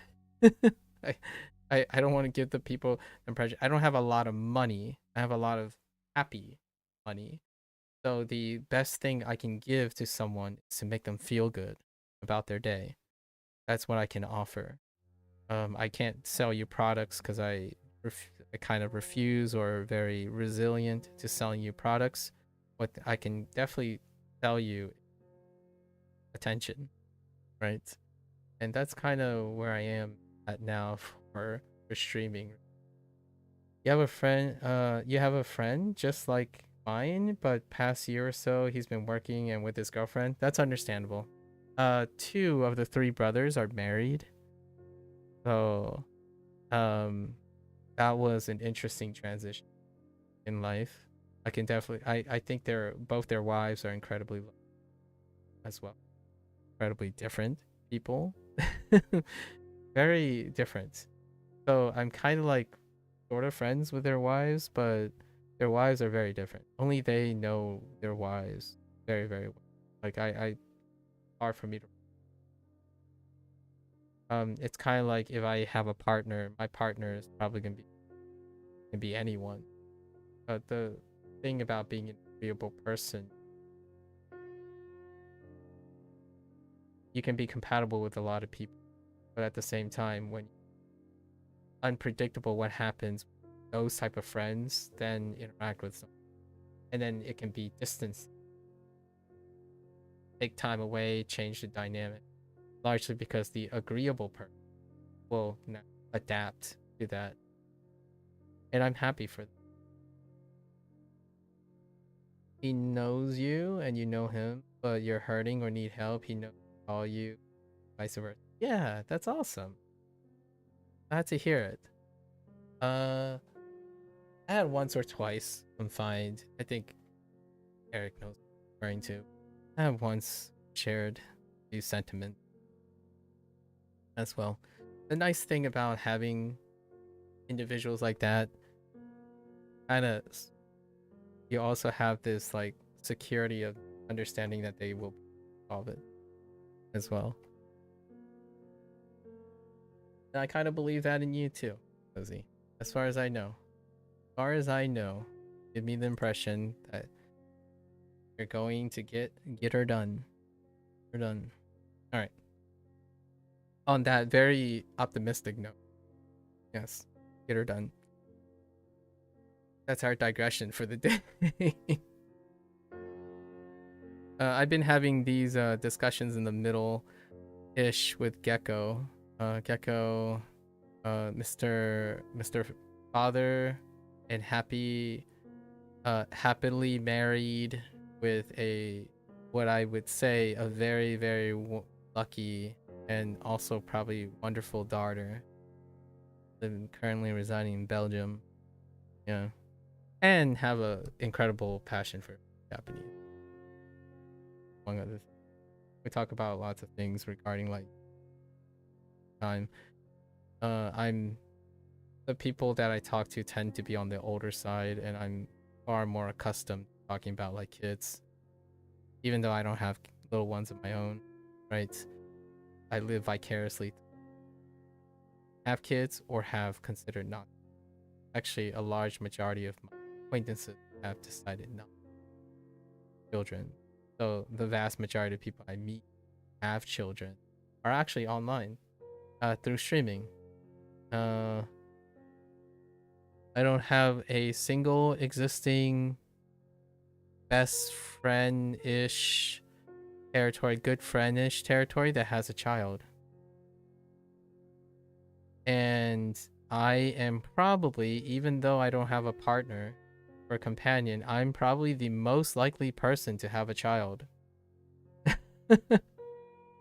That I laugh about this because certain personalities and certain behaviors don't really lead to making time or possibilities having a child, largely due to the weight of responsibility, all the crazy mania that can happen that deals with having a child. And I can totally get that. I totally get that. I think about it all the time, even though I don't have a partner or way of getting that ideal situation that I have in my head. I still continue to prepare for it because it's like, why not? I wouldn't ever know if one day I become like an uncle to a child, that nephew that requires some sort of guidance or something. Am I an uncle yet? I don't. Yes, technically I'm an uncle to a couple, but we're like distant, very distant. I don't know if such kids know, or not. No, not an uncle. Sorry, not an uncle. Because not an uncle. One removed cousin, one removed nephew. I am not an uncle. Sorry, that's not how that works. In English, yes, in English, my sister is unmarried and do not have children. So I'm not an uncle, but I'm the first one removed relative. Yeah, your story with one of your ex was scary. I can imagine. Hearing scary stories can really leave an impression about those type of situations, right? I think about it, I think about the scary things. Here, this is probably gonna sound a little bit arrogant, maybe a little bold. When the way I try to cope with scary things is I take on their challenge. So that fear, I take it on, like, theoretically, right? Even if mania confronts me, like, oh, what if this happens? What if that happens? Like, what if it did? What if did? Right? I think I'll step up. Like, that's not, it's not like I'm confident I will step up to the task. It's the idea that I want to keep the mindset that I will step up to the task. So like language learning, for example, many people will say like, oh, if you don't practice pitch accent, it's going to be terrible in the future. It's like, well, if it's terrible in the future, I will step up. Like, I will do it, right? I'm not saying I can predict the future and it's guaranteed that I will step up, the idea is I keep the mindset that I'm not gonna let that drag me down. Constantly preoccupying yourself with how you'll feel before it happens can be for other people. It's not for me. Knowing that it can happen is fine. I recognize that these things can happen. From the day to day, I'm not gonna give those type of fear and stuff the time of day, right? I can talk to other people about the possibilities of happening. At the same time, I trust the process. Trust that when I'm living the life, like living as I'm going, I will find solutions, right? And that probably comes from the idea that I spend a lot of time solving problems. So that builds up confidence. It's not an assurance that I will succeed. However, it builds confidence that I can do it, right? Every victory, every problem I solve now is more and more durability and consistent for problems. And so if I fail now, like I don't, obviously, the stuff that I'm talking about, like about mental health and relationship and stuff, that comes with years of mediocre results, right? Talking with people, lots of people have emotional damage and things because I look for them. I run towards emotional damage and mental health and like struggles, even things that seem very trivial, like, oh, this person got a bad grade, but it absolutely wrecked the heck out of this person's confidence in like learning something because they haven't ever failed before. Those situations, they still become like mediocre results, like, but it's paved with years of interacting that. But then in the future, the thing that I can rely on is the confidence that in the moment I have years of experience of doing this and I continue to actively do this. I know it can still end up being the worst case scenario, right? You could argue it's inevitable or something, but I don't let that win from my day to day. Yeah, emotional damage. Really tough. My friend, my friend Greg is also juggling a lot of that stuff, and he continues to interact with people in that similar way. I think it really goes without saying that me and my best friends. Yeah, the soundbite. Yeah, emotional damage. I'm not gonna do it. Okay, I don't have an impersonation of of Nigel Ong's uncle. I mean, not Nigel Ong's. Stephen He's impression of emotional damage. Actually, both of them can. Nigel Ong can probably do pretty decent since they both kind of play on the same trope. Anyways, yeah, in the future. Get back. Today is a chill day. I finished my got some chill.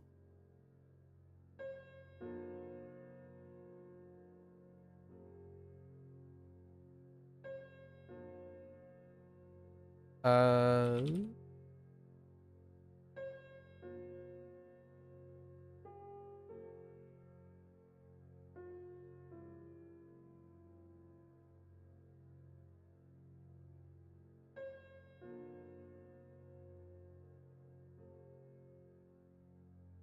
you're trying to get over friend trauma. I hope I hope soon or at some point you not only get over friend trauma, you rework that trauma to be functional and useful. So like you won't even have to get over it. Not only that, it will become something instrumental to everything you do. Sure. That's I'm I'm hopeful that you go even beyond that. Right? Obviously focus on the present. Getting over friend trauma, that's wonderful. Oh, over friends trauma. Not your friend. Oh, like the concept of friends? Oh, but being with people? Yeah, okay. Not your friends. Oh, what I mean is like getting over the trauma itself, like the source of the trauma.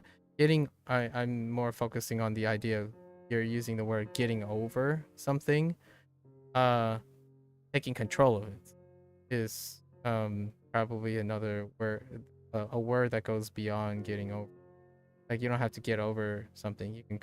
I would hope way down the line you also take control of it, or at least feel like you have control.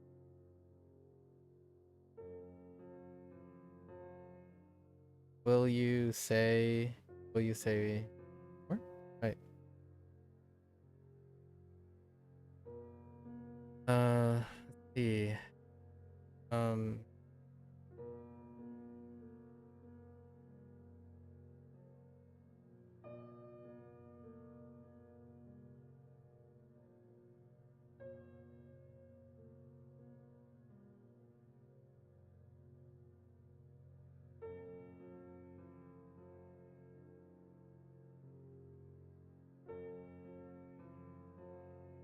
Ah, I typed oil again.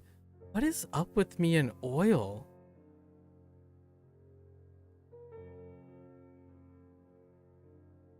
It's like baked in subconsciously. When I see old, I see oil.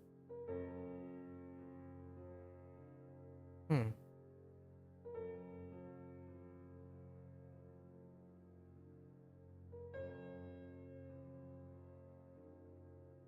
Huh.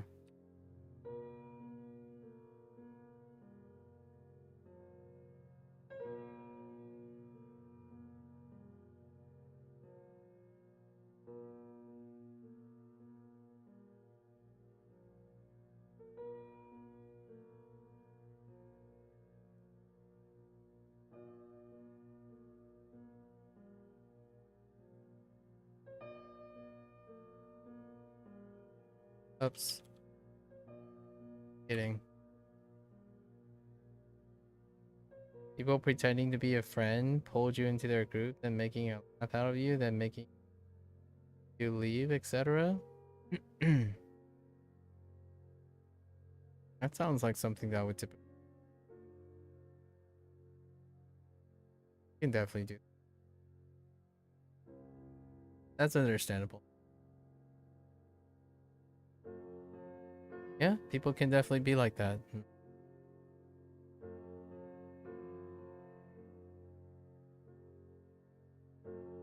I can't profess to know how to deal with that at the moment. However, there are quite a lot of ways to mitigate type of occurrence. Um, I think I have one antidote for that. There were people who have told me before that originally they pretended friends. And then they revealed to me that I convinced them that they knew me differently. Chose and looked at me differently after that. So there are potentially different outcomes. It happens with adult life also, yeah. Saying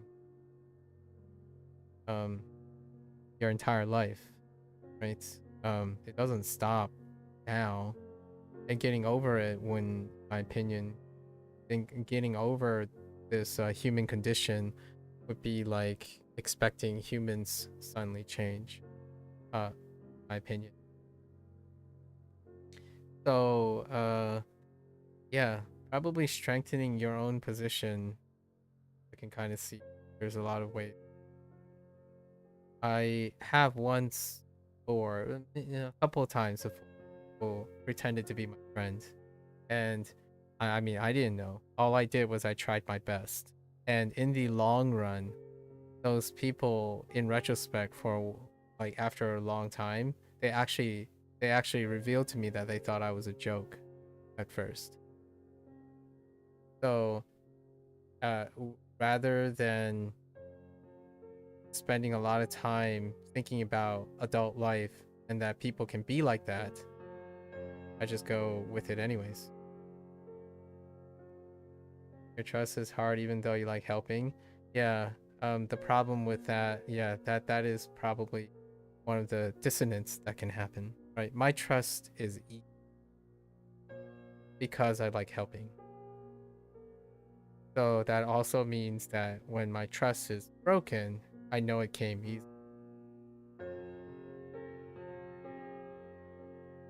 Easy come, easy go.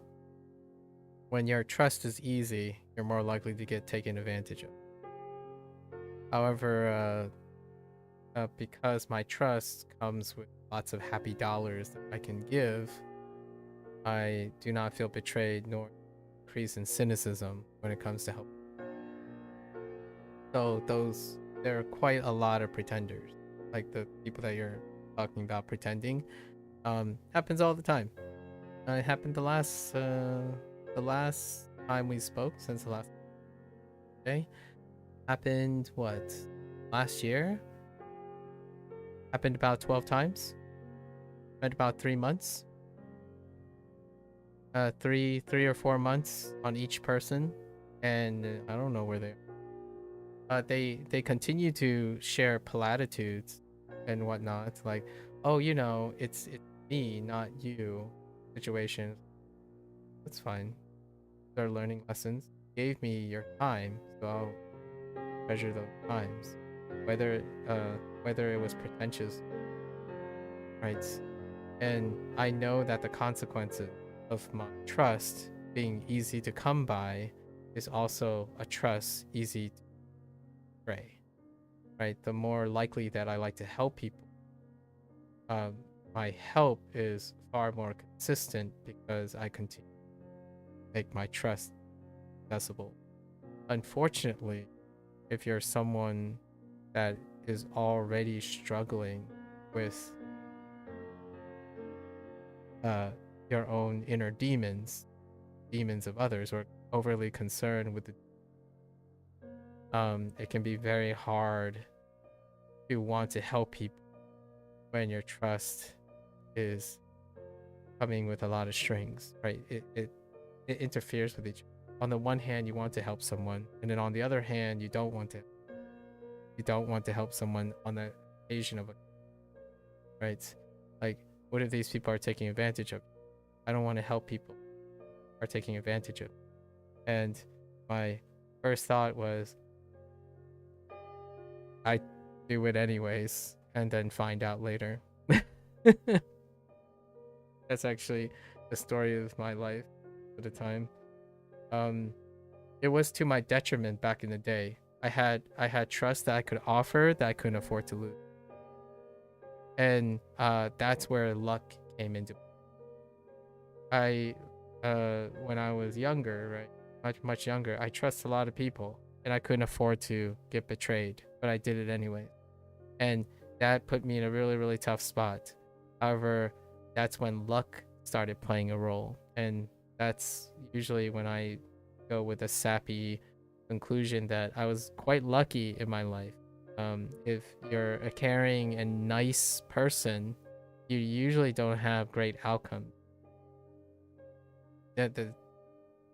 I'm using the word nice, not kind. Nice and kind are different things. Kind deals with a perception of need and a perception of self. So adults are kind. They are able to navigate how much they're willing to offer someone, and then have enough experience to kind of understand who they're helping. Like, is this person likely to betray me, or is this person opportunist? That's kindness, in my opinion, when it is viewed from two people. Nice is a kid who's innocent, who's like, I need friends. I'm going to trust whoever says nice things to me. And then that's unconditional.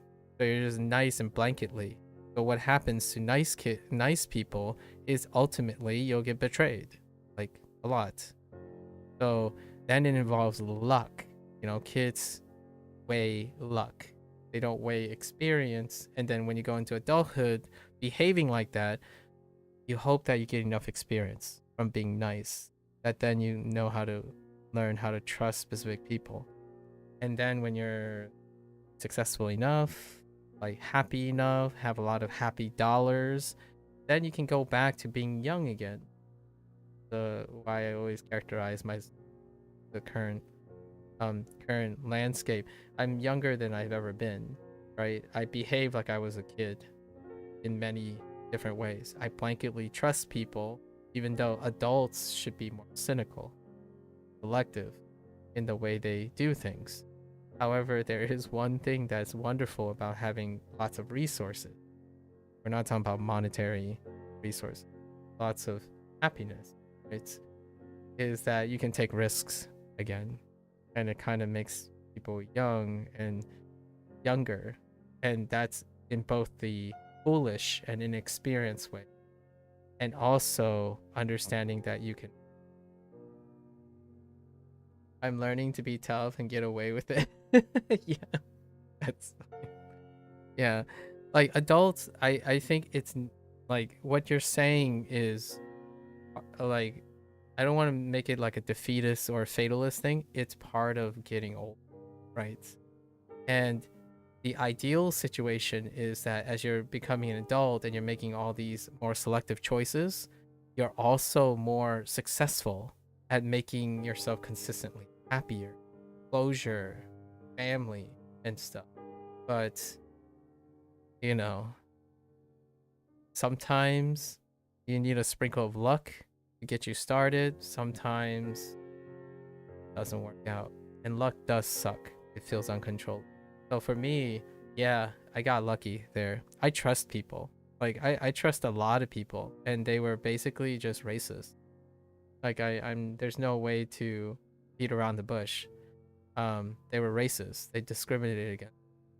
It's I haven't even ever told like some of the people that know me that, you know, you're like now actually an in-law of one of those people who are incredibly racist.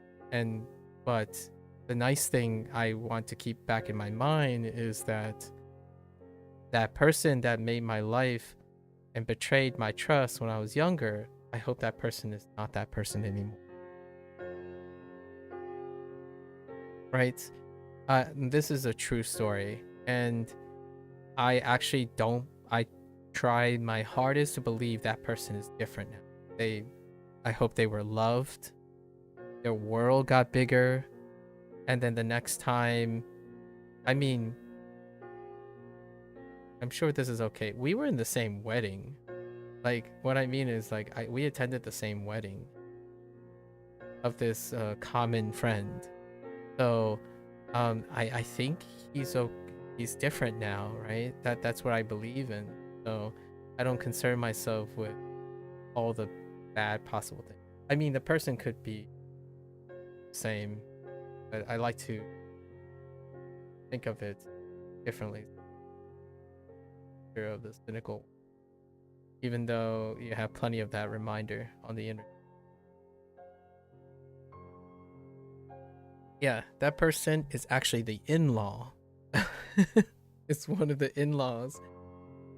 And I didn't ever tell them that because we met after that. We met after. We were friends after the whole situation with the racism and this stuff. Crazy. Life, you know. Oh no. Again, like Cozy, you don't have to be sorry for long digressions anyways, right? I've already put down the happy dollars. It's like we already spent the happy dollars. You're not getting a refund. You know what this reminds me of? It's one of those things when my father does this all the time, and it's with actual real dollars, okay? So we would go and host, or like people would take turn hosting, right? For New Year, Lunar New Year's is coming up, so we would do hosting. And my parents really, really has this thing about like other people spending a lot of money just to host us. You know, like we go for like Thanksgiving dinner or something, and at the end, when all's said and done, when Thanksgiving is done and whatnot, my father would say like, so, how much do you want? Like, how much do you want?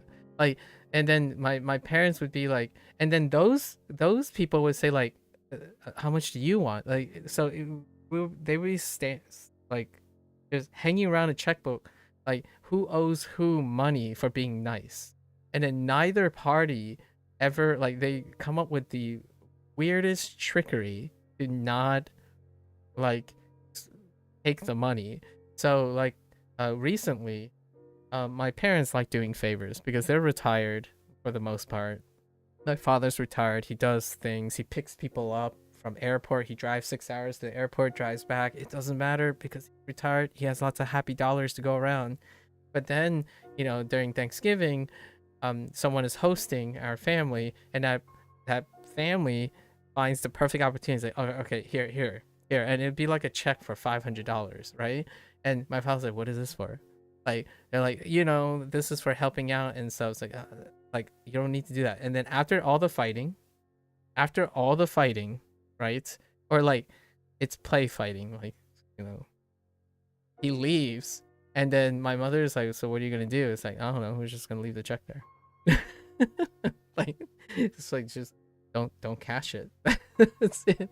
And I always thought like, how many times have my parents given someone a check, and then the other family gives my parents a check and nothing happens? Because I can honestly tell you, I don't think my parents nor that other parents usually keep their checkbooks that close.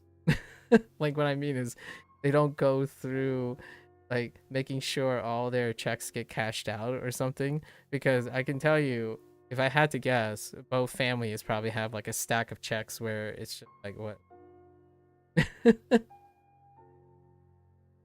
You cringe when that happens, having checkbooks with friends or acquaintances. Yeah, it can be really tough. Like, in the world we live in, sometimes it can also be combative in a way. Like, I want, like, for example, what if this hasn't happened between me and my friends? What if I told my friends, you have to spend, like you give them an ultimatum, like, if you don't spend this, I'm gonna feel awful. That happens quite really often in like situations of gift giving. Actually, it funny because we're learning Japanese right now. That actually happens very, very commonly in Japanese culture, and they have ways to circumnavigate this. It's the idea of gift giving, right? Um, like my mother and father recently had an argument. My father purchased a lot of things in which they're gonna go and give them because it's New Year's. Lunar New Year's is coming up. And my mother is like, but if you do this, then they're gonna give back, and then this is a whole ordeal now, and that kind of thing. But in Japanese culture, that is actually a very common thing. So what they do, the joke is, this is a joke, by the way, and I'm a foreigner to Japanese culture. They would do the natural mannerism is to downplay your gift. So like the humbling thing, you might be thinking, oh, but that's part of Japanese culture or part of Chinese culture as well. You humble yourself, like, oh, don't worry, this is not a big deal. Meanwhile, it's like a signed record from Taylor Swift that you always wanted or something. So don't worry, it only took me like, I just happened to be next to Taylor Swift at a concert and got an autograph and thought about you, and it's like, it's no big deal. It's like, you know, no big deal. And then meanwhile, the other person's like, whoa, this is a big. Now what am I gonna do? Should I like go in? And it's a competition. It feels like there's a mannerism in the culture to downplay things, which happens a lot between me and my parents, and like maybe like different Asian cultures. I don't know for sure, but at least anecdotally, there's this downplay, but then there's also this hidden like, you know, in competition, and it's a little bit, it still exists among like outside of this example, like diaspora, like outside of Asian diaspora. However, it comes in different forms. Like in the my Western friends, like they would even play this up to be funny, right? They would do it ironically, as in like, hey, my guy, I broke my back. Like I literally traveled 36 hours on a car, went to this specific gas station to buy this thing, compose the poem, and here's your gift. Like live it up. I've done all this, and it's supposed to be like it's a joke, ironically. Meanwhile, the other person's like, I bet I can do better than that. So there's like really funny different versions of this. And mind you, this one of the biggest collective commonalities between my friends are that we like to care for each other, right? So I'm not saying something in a situation that other people might not relate to. Like you might be a very pragmatic person and your friends are incredibly pragmatic, then they would talk dollars. You know, they would start talking about objectives and stuff. That can work out too. But for me, usually is I earn money to spend on other people. So my friends, by happenstance, will likely be very similar people. They have easier time spending money and spending their time for other people than themselves. In fact, that can become a problem, right? That's a problem that I said about self-love, and that that's a very balancing issue for people that are my friends. They tend to spend far too much time caring for other people or concerned about other people. And like social media, it can be devastating to people who care about other people, because then you have a increasingly overstimulated bleeding heart. And that bleeding heart makes you neglect your own well-being. One really real situation is someone who goes to alcohol abuse in order to deal with the idea that humans treat each other like garbage sometimes, right? So that can be very damaging to an empathetic person. And so I'm trying to like balance out the scope. Being nice, being overly nice and concerned and surrounding friends with also comes with its double edge, right? And then you can argue like, oh, my grandmother got scammed. It's like you think about it, it's like, well, yeah, if you're a very giving person, you're likely to get scammed. So there's a lot of real world pragmatism. I have been in circles of friends who are like incredibly professionally pragmatic. So they're like, hey, got you $50. I got you $50 for this place because I know you like using it. It's like, oh yeah, all right, buddy, I got you $50 to your favorite place. Nice. Consider this an equivalent exchange. I've witnessed this magic before. I call it magic because that's not how I negotiate with my friends, but I have noticed that's pretty cool too. When someone's like, hey, if I get you a gift, the net worth of $100, would you give me a gift for net worth of $100 and we can call it square for our Christmas? Agreed. And then that's it. Like that's how they negotiate. I'm like, whoa, that's really efficient. You don't have to like play second guess and dynamics and stuff. Meanwhile, I'm here like sitting here. It's like, man, how could I get a gift that I can give to my friends? That's part of me. It's irrefutable me. It has no tangible value, so they can't worry about the tangible value in which I used it. And meanwhile, I'm using like hundreds of my free time trying to brainstorm a gift. Meanwhile, these guys spent like 2 minutes. They're like, I'm gonna give you a gift card for $100 to somewhere, and I'm gonna give you a gift card. And then all that other time, they're just chilling and hanging out. Okay. So, you know, different friend dynamics that I've been associated. I participated in some of these. Like when you're gone drinking with friends and you buy them many rounds of drinks and don't want money for it. Yeah. And how much should I spend? Like, dude, uh I think a little bit later in my life, like when I had money, I had expendable money, and I participated in social drinking, it was like someone's like, "Hey, man, do you want a shot?" And I'm like, "Okay, I suppose." You know, we have a shot. It's like, do you want a shot? That can get really bad very quickly. You know, like suddenly you're already competing with paying back at the point. So at some point, you know, adult responsibility sets in. It's like, hey, I'll get you next time. And then it's like, oh yeah, all right, because you got to stop the vicious cycle. I've some of these drink, you know, like drinking situations end up spiraling and enabling each other. There is a my secret sauce is, sorry, like just one, and then I need to wait an hour or two. I'm the designated driver. That's usually what I say. I was like, okay, you know what? It's early enough. I'll have this with you. I'll get you next time. By the way, actually, have one on me, but I won't drink the other one. I'll give it to someone else because I'm the designated driver, and that's how I like whoa. When you say you're the designated driver, you get less of that "you're a crazy person" situation. You know, like, ew, what a party pooper, man. Like, this person's not social drinking. Meanwhile, I'm like, nah, I'm okay. I'm okay. DD, designated driver. Like, I gotta, you know, someone's gotta take these goobers home. Preferably if they don't throw up in the car. uh, Good times. Good times. This stuff doesn't happen anymore. I'm thinking like my 20s, maybe early 30s. There was a few in their 30s.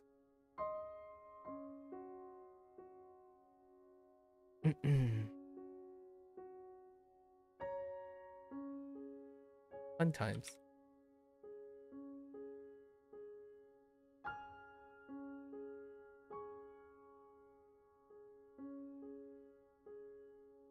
The heck?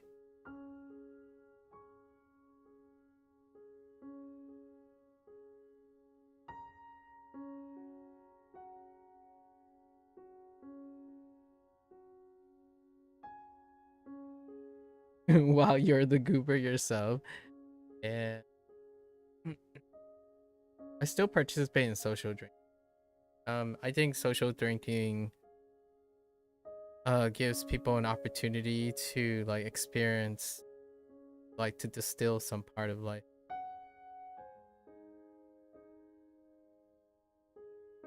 Lots of fondness.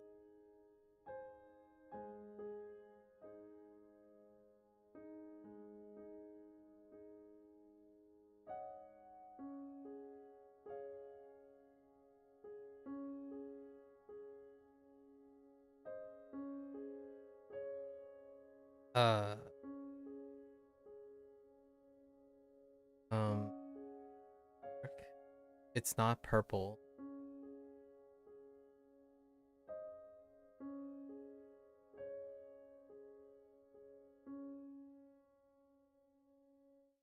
Uroku. No. Uh, Gotta.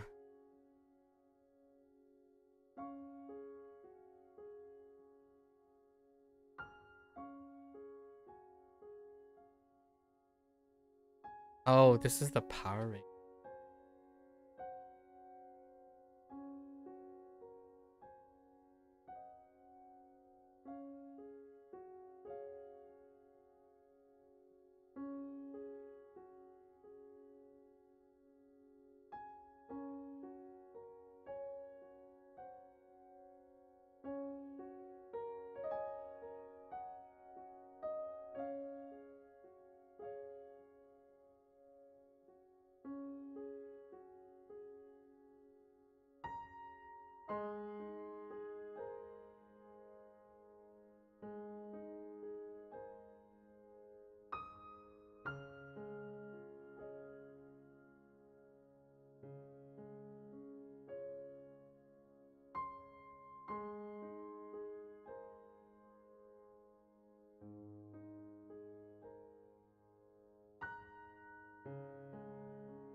Was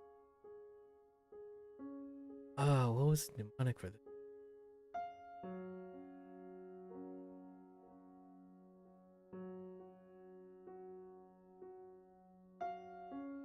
Oh, cookie.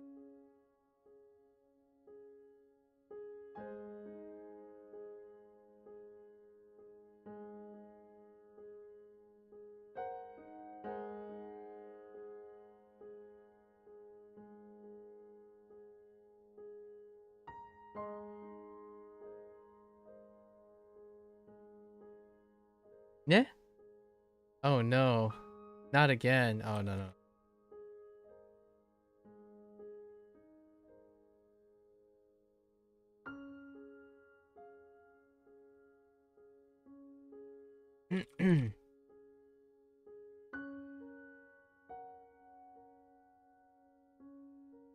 That's still using.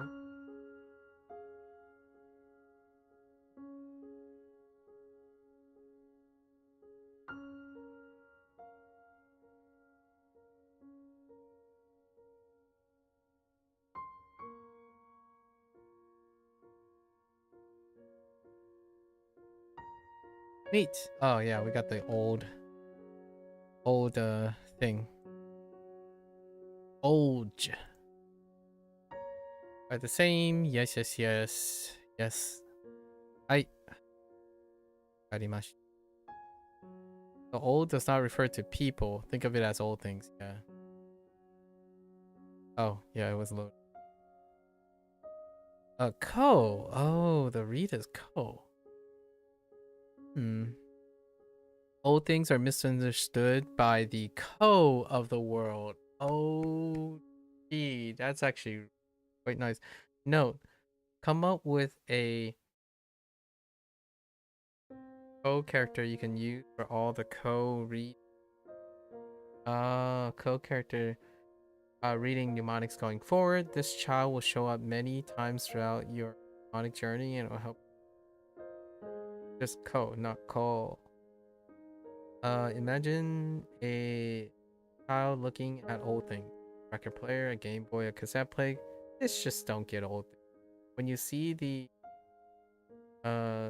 article, good chance it will be interesting. And yet my prototypic example of this character is oh no. That's kind of weird. Yeah, Hurui. Chuko. Oh hey, secondhand Chuko. Dang. That is not secondhand in Chinese. Kodai. Oh yeah. I totally forgot about Kodai. Shinko.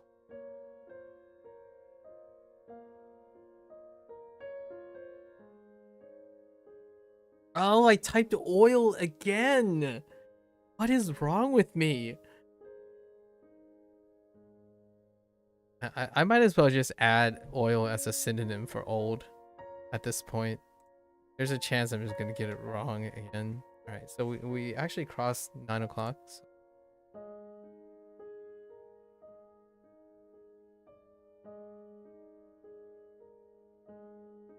Wait, that's it? Toe and slide. Oh, those are the two that I messed up way back. Because I typed toe without the E and slide as barb. Those are my first two errors. That's why they were offset by time. Alright. Well, that's it. Today was pretty relaxing. Yeah, so we're gonna take 2 extra days before I do the Duolingo Chinese. Because if I start now, or like tomorrow, then on the peak day of Construct Day is gonna be level 3 days. Level 3 days is gonna be devastatingly long. Take a longer break.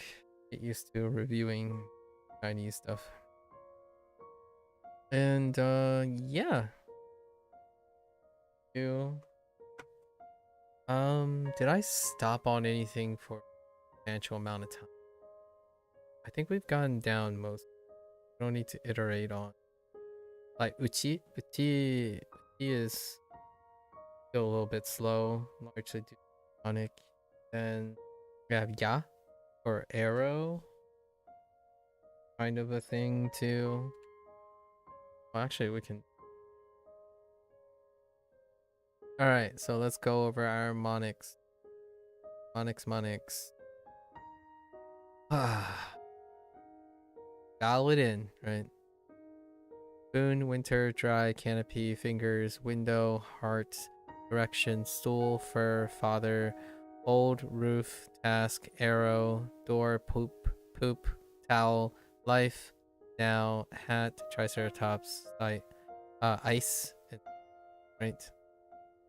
It's okay. Mon, nai, bun. That's it. On, go, you,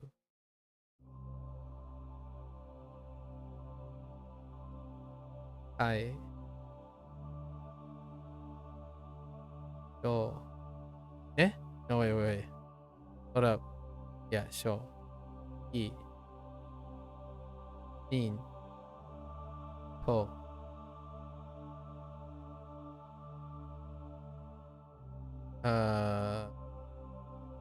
Yeah? Po, you, chi, mo.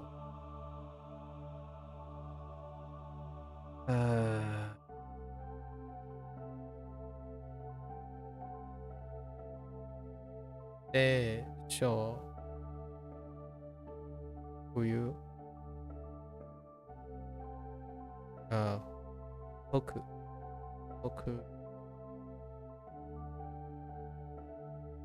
an,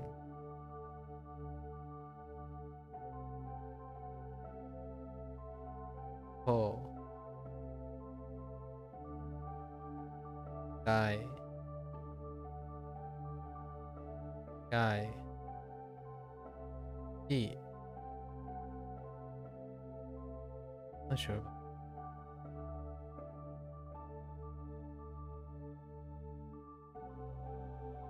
Wait, let me look at on.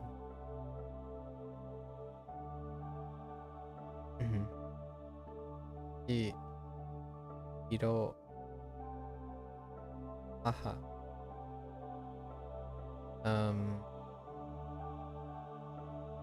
Yo, ya,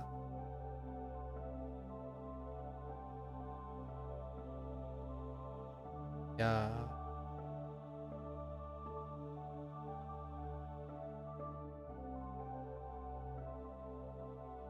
Am I drawing a blank on you?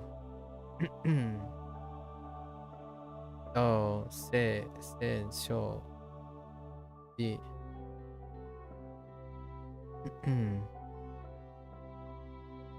Yes. I think those are still.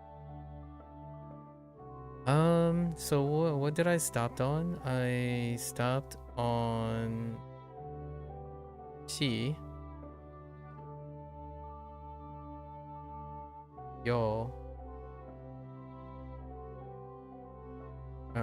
se and sho, which is related because the mnemonic is more related to se and sho.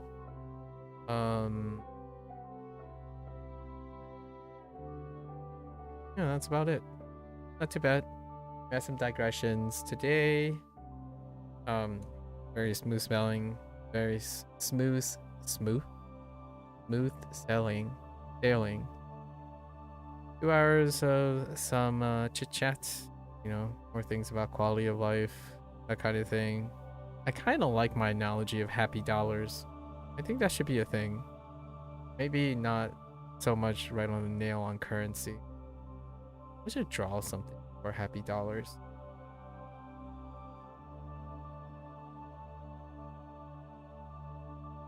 Wow, 0 radicals in apprentice, so that's interesting. They're just, I need me some more radicals. In 2 days. 2 days. Okay. We're pretty steady. Yeah, you know, it's roughly like 50 until the next stack, until it restacks again. Yeah, this is really manageable. Yeah, how small this So, oh, I think HanziHero is higher now. Yeah, it's higher than this. HanziHero, because we changed it to 20 items, 20 lessons on top of the plus. All right, folks, that's a wrap. Hopefully, maybe some of you found some of that interesting. It's kind of related to language learning. I didn't double back on language learning, but maybe that will be a challenge for another time. In the back of my head, lots of the things I talked about in terms of like happy dollars, helping other people, meeting new people, talking to them, and investing and committing, that communication. And the way I was going to relate it back was the ability of making yourself available in order to have opportunities in which you target language, right? Oftentimes for me, that's the lowest resistance when it comes to the step in which you have to find someone who's willing to talk to you. Charity and being invested in something have like twofold uses. It encouraging the other person to be interested in themselves while also revealing that you're interesting. That is a very strong balancing act. However, for me, I think that's skills that I, through a lot of practice, have come to rely on. So oftentimes the skill that I'm probably least practiced on is doing something like hyper focusing on very particular semantic knowledge. Because largely,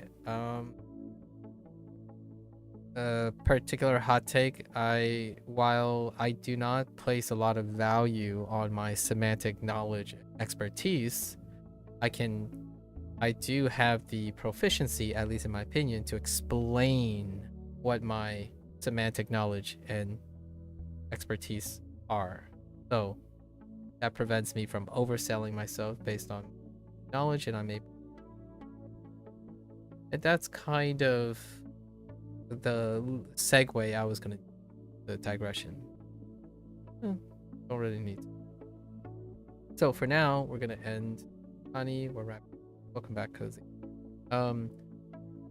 No errors, no mistakes, just light brainstorming here and there, so we don't have to worry about. So for all the WaniKani enthusiasts out there in Japanese, later, arigatou gozaimasu, or arimasu, amasu. The colloquial thank you very much. Anyways, yeah, I'm gonna get up, walk around now. Minasan, ja ne, mata ne, right? And go to the bathroom, stretch a little bit, and I'll be back for a hunt. Thank you.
Alrighty, folks.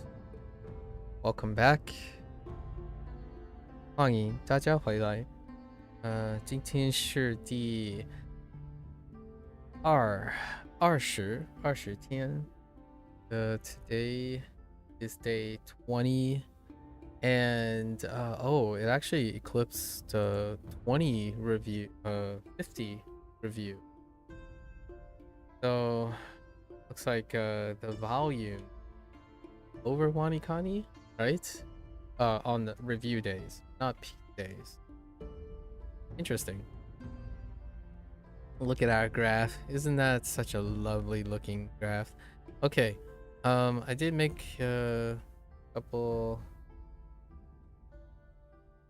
The heck churn?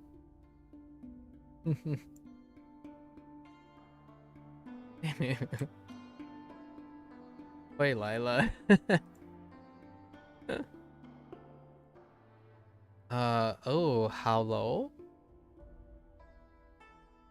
Hello. Oh my gosh, heckin' hello. Heckin' hello. Welcome back.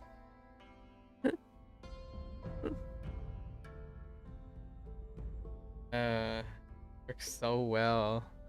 Okay. Let's see here.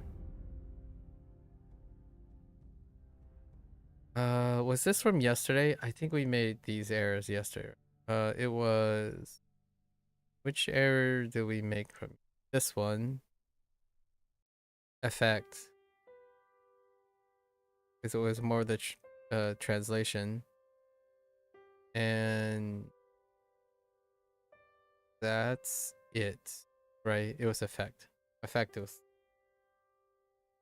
Just hello in a typical Asian accent. Oh, I forgot to link you this clip. There was this guy who they broke down Asian accents, like English accents, but he only broke it down in the mechanics of it, and it was really funny. Like the way he described the Chinese accent was you just like sound like a siren, like err. So it's like hello, hello, hello, how are you today? like yeah, that's so funny. Like yeah, I thought it was really good. And then he did the Korean, he did Korean and Japanese. I'm like, that's so good. He's so on point. Like when he described it hit really hard when he described Chinese as like, it sounded like a siren going up and down. The Korean and the Japanese was spot on too. It was really good. I thought that was really like just the way he described like, yo, you know what? I haven't ever thought of it that way. Especially the siren part. Which one was extra? Was it Vietnamese?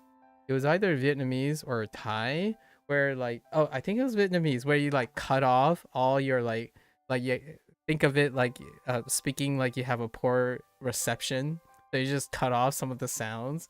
It's like, dude. Yeah, wee wee. But the one that I didn't consider was pretty sure it was Vietnamese. They covered Vietnamese, and it's like just make like to cut off like a little bit of your words. Like you just like make sure to cut it off every once in a while. And I'm like, yeah, that is what Vietnamese sounds like. So the English accent when they were using it for English, it was really good. I might the reason why I think that's really I always thought of being able to it's for fun, right? For like reading purposes, narration purposes, not necessarily for like accuracy purposes. I know like other people definitely there are quite a lot of people who would get offended or like get really disappointed when actors and voice actors take on personalities that are cliche and whatnot. But for me, it's like it's a different medium, right? It's a different medium, kind of like not wanting to see your anime characters have specific hairstyles because they were used iconically to represent the hairstyle of those specific. Like I don't know if you noticed churn, where watchers of anime, I would say, or manga, but Chinese, Korean, American, and Japanese girls, their hairstyles are very specific, and um, whether maybe you notice it consciously or subconsciously, there's a very very identifiable pattern in which, like, oh yeah, that's outside of the color. We're talking about like the actual drawing, and um it's a pretty good one. So when I think about when people reduce accents, right, reduce accents, American accents, things, like Chinese would be like maybe like a ponytail, like pigtails like along the side, right? Japanese usually bangs right here, bit of a flow on both sides. Korean would be side, wave down, side, and then American would be a lot more curly and bouncy, so like a lot more swirled up and curly ends and whatnot. Kind of something you would find in like Western hairstyles, like as though you took a curling iron to it, right? And then you blend in with colors, hair colors. Got the whole shebang.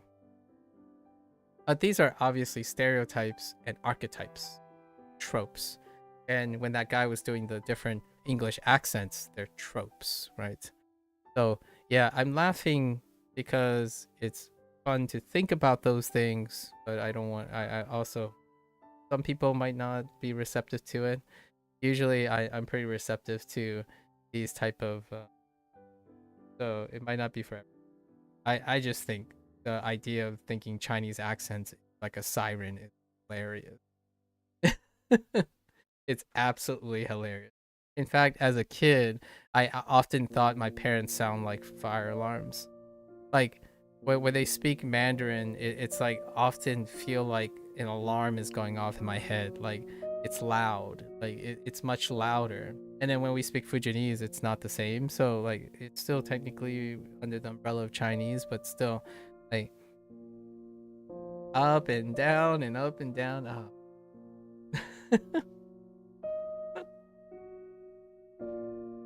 it one day I'm gonna get like a really budget thing. Malaysian Chinese doesn't sound like a siren because our tones are more flat. Yeah, Fujianese too. Fujianese is very tone moderated. And then there are other tones that always normalizes, like they're very like they're a lot more subtle, so it kind of like fills in the gap, like ni like ni chula ma, right? Ni chula ma ni siromoi. Ni chula ma, as opposed to ni siromoi. Like it's like really flat. Like it's so much flatter. So every time I think of like I'm trying to sound like I'm speaking Mandarin, I feel like I'm like taking the pitch and I'm like stretching it even further. And then when I'm reading here, like HanziHero, it feels like I have 8 different pitches. Like, oh, this isn't high note. I need to get higher. Like it feels like I'm going like 2 different octaves of pitch. Like ah like and in Fujianese it's just like it's in the middle somewhere. Like it's constantly in the middle. Like it's a little bit more subtler, which kind of reminds me of Japanese, where like yes, there are rise and falls, but the range is there's no, and it could, I mean, maybe with time my Mandarin's narrower too, but to me, to my ears, it's often a larger range, far larger range. Like, 我知道 right? 我知道，100，我知道，100，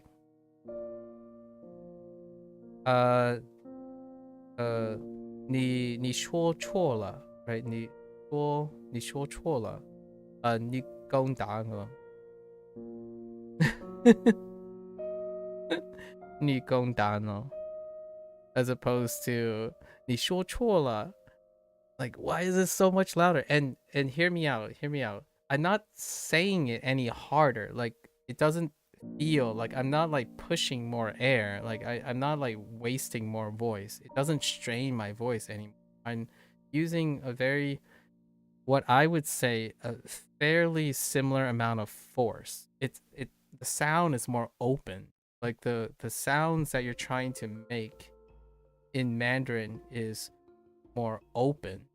Like they resonate more in your mouth, at least in my opinion. And then Fujianese is like really closed up. You're not supposed to make large cavities. Like 我很累的 right? 我很累 ooh, I forgot how to say tired.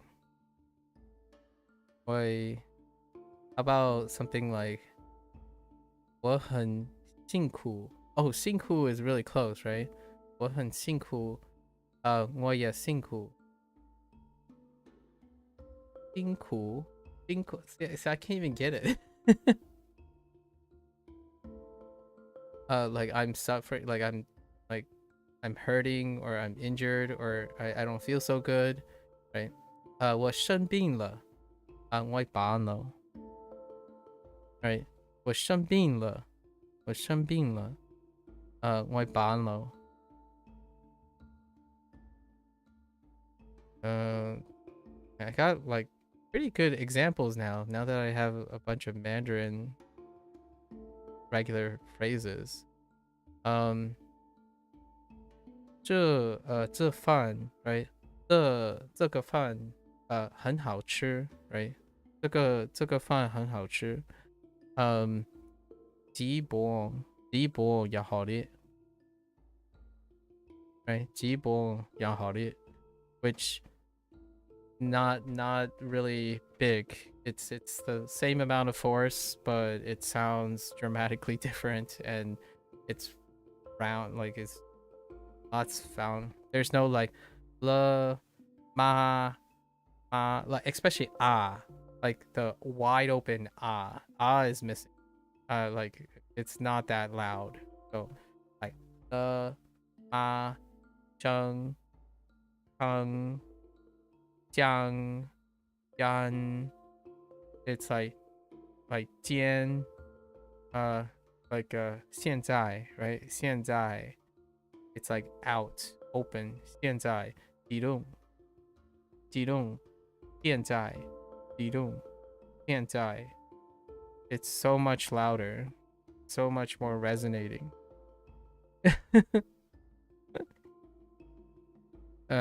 Anyways, I think English is even louder. I actually think English is louder than Fuji. So, and then Mandarin is definitely louder, in my opinion. Like, ear wise, it's louder than. But English gets half things that makes it as loud, but those things don't come up very often. Like right? Or even exclamatories like bro. It's not like loud. all right, that's enough. 爸爸 What does the circuit currency do? Oh, maybe like 2 or 3 years ago, Twitch thought it was an awesome idea to give channel points. And channel points are accrued by being in the channel. And then you can like do things with them. But I basically have nothing. You can like redeem them for things, but I basically have nothing active. Like there was a time, you know, people like you can bet channel points and then have a lot of channel points. Maybe they'll give you something to redeem it. You know, you can highlight your message. So like that message, those are default functions. And I can see your message. Like I can see it from a cloud of other things. Yes. Hydrate. I added that. and I only allowed it to be used once a day because too much spamming.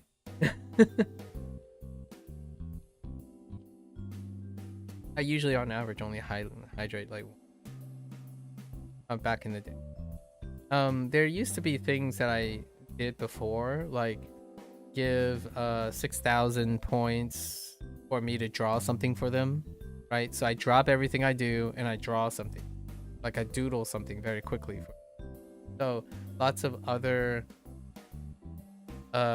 it's to increase engagement. Like, so it's a fictional, right? It's a valueless currency that can be sentimentally in part with happy dollars. So it's effectively happy dollars. Unfortunately, my dollars are already given out beforehand. So you take my happy dollars regardless if you like it or not. Yes, and bits use real money. Yes, bits use. So don't use bits. Turn. Don't you. But you can highlight all you want. Channel points. Like I honestly, I should turn that off and just let you highlight your. I can read your message. Usually 2 or 3 about it. So I read. For bigger content creators and streamers, they would know it would like they'd be able to tier it so that the people who want to be seen can be seen, and the people who less likely get be seen because they don't support their streamer or something have you. That's why I don't focus on points. The last thing I want to do is have a number goes up situation. Hi, I'm new. See, exactly. Yeah, I know that number goes up feels really good. And hear me out here. This is gonna sound so arrogant. I'm just doing this for your benefit, guys. You're everywhere else. Numbers go up, makes you feel good. This is not the place. I don't want, like, for me, I'm deliberately making people detox from number goes up syndrome. So yeah, it was a lot of fun back then. Like, people like showing how long they followed someone, and it does cheapen the people who follow a very long time. But I want to like push back and constantly remind them, you don't have to be here all the time. I know who you are, or I try my best to know who you are. If I remember you, that is my best way to give back, right? So Twitch has implemented so many things that deal with number goes up, just like YouTube and whatnot, because of engagement and metrics. And nowadays those features, like if you hung out with me for too long, you're probably not gonna even know what features are.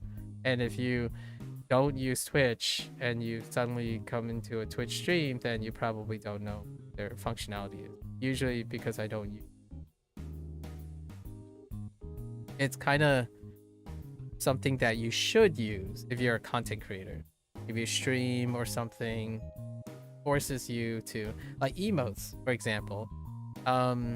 The moment emotes were available and they were free, like you could like allocate them to free, I drew emotes for them, and then so that it's not behind a paywall, right? It was this whole phase of Twitch that was all about farming and unlocking emotes, and now it's all about the subathons and whatnot. Oh man, I've gone through so many, like I've lived and streamed through so many trends that deal with numbers go up. And nowadays, you know what? All the power to the people who do this, but it is very hard to deny that charity runs and charity streams are very helpful for the charities involved. At the same time, boy howdy, is it a win-win for content creation. So oftentimes that's what drives Twitch things easily. Subathons and charity streams. I have not done a charity stream myself. largely because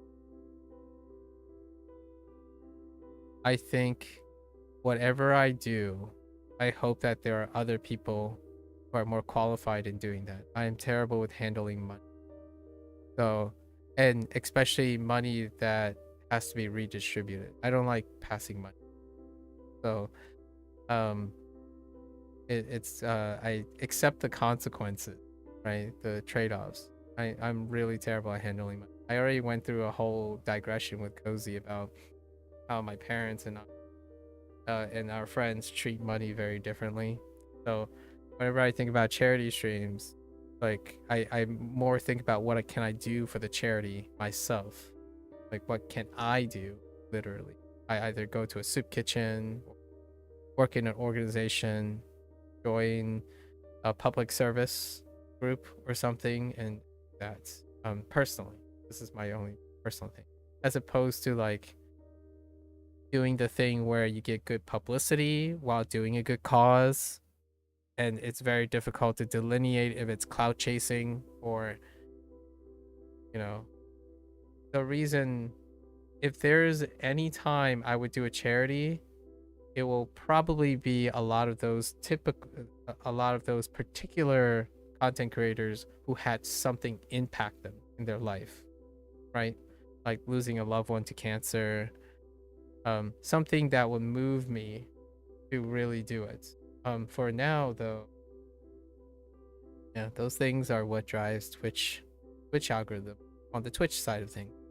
Fundraisers and stuff are interesting on YouTube, but I think it's a little bit it's okay. Like it's pretty okay on the YouTube.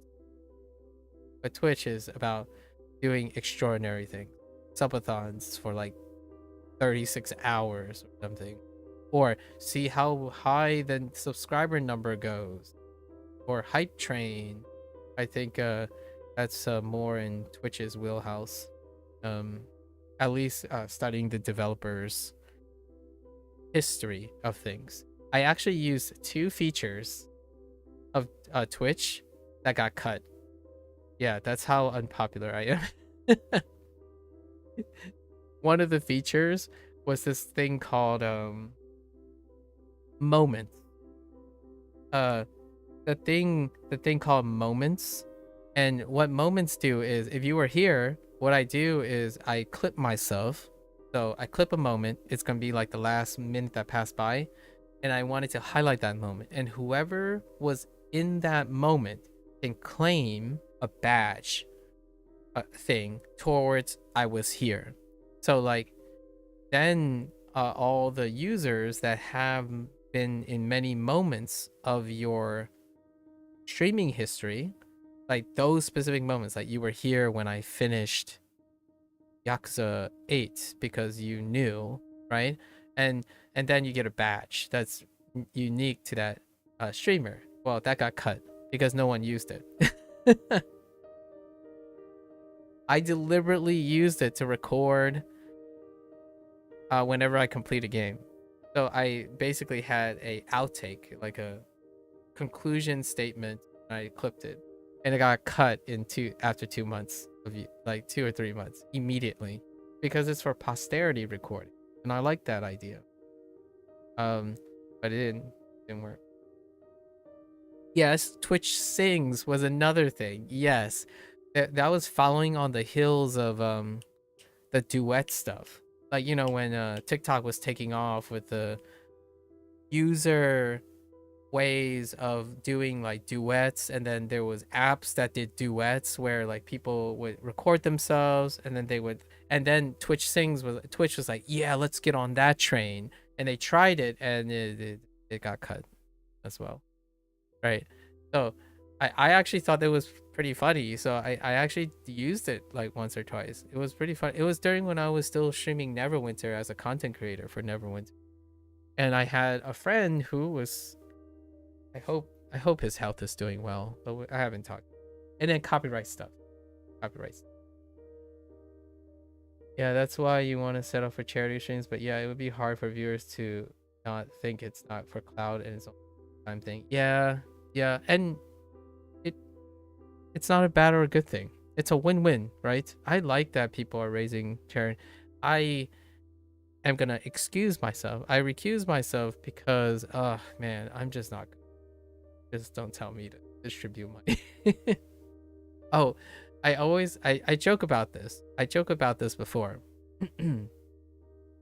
um, if someone wanted to give me money to give to other people, I think that's the closest thing that I can do for being a middleman or giving money. But like coming up with the idea of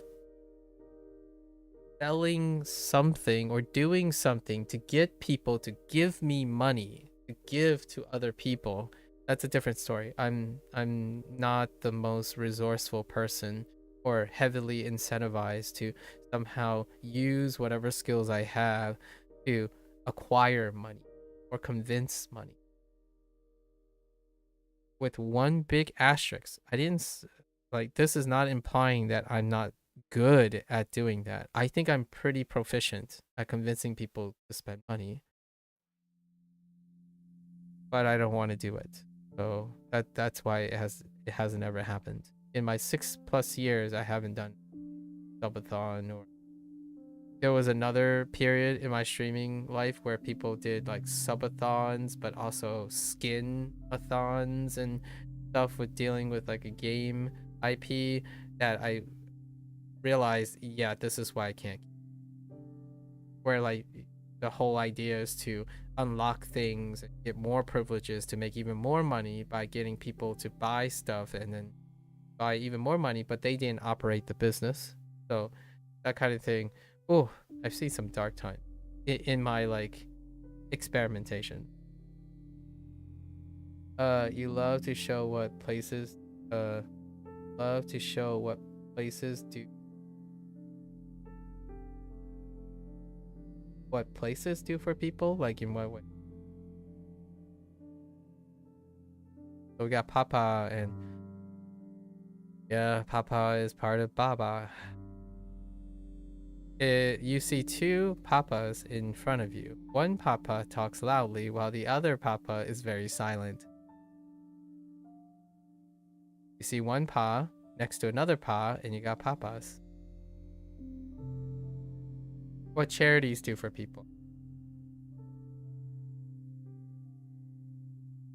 Like John Green and Hank Green does it all the time. They do it in a different way. I have no idea how it's done, but through the vicarious vlogs that they talk about Nerdfighteria, like nerd fighters, and then how Nerdfighteria ultimately made something called Complexity a thing, and then it also made things like SciShow and Crash Course possible, and then they do like awesome, like Project for Awesome and whatnot, to raise money for Sierra Leone's maternity clinic that's been in the process for a while. They've raised like more like multi-million dollars in that. They partner with like good coffee, like local coffee things and other things where the entire proceeds go to, every dollar spent goes to that, the charity and their projects. So there are many different ways in doing that, and it sounds to me like a logistical nightmare, and I more personally prefer to be part of the chain as opposed to be the person who's in charge or in command, because it's yikes. 我的爸爸和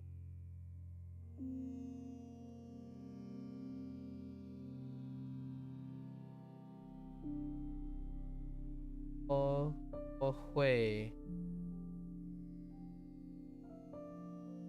会我会我的爸爸和妈咪妈咪我会用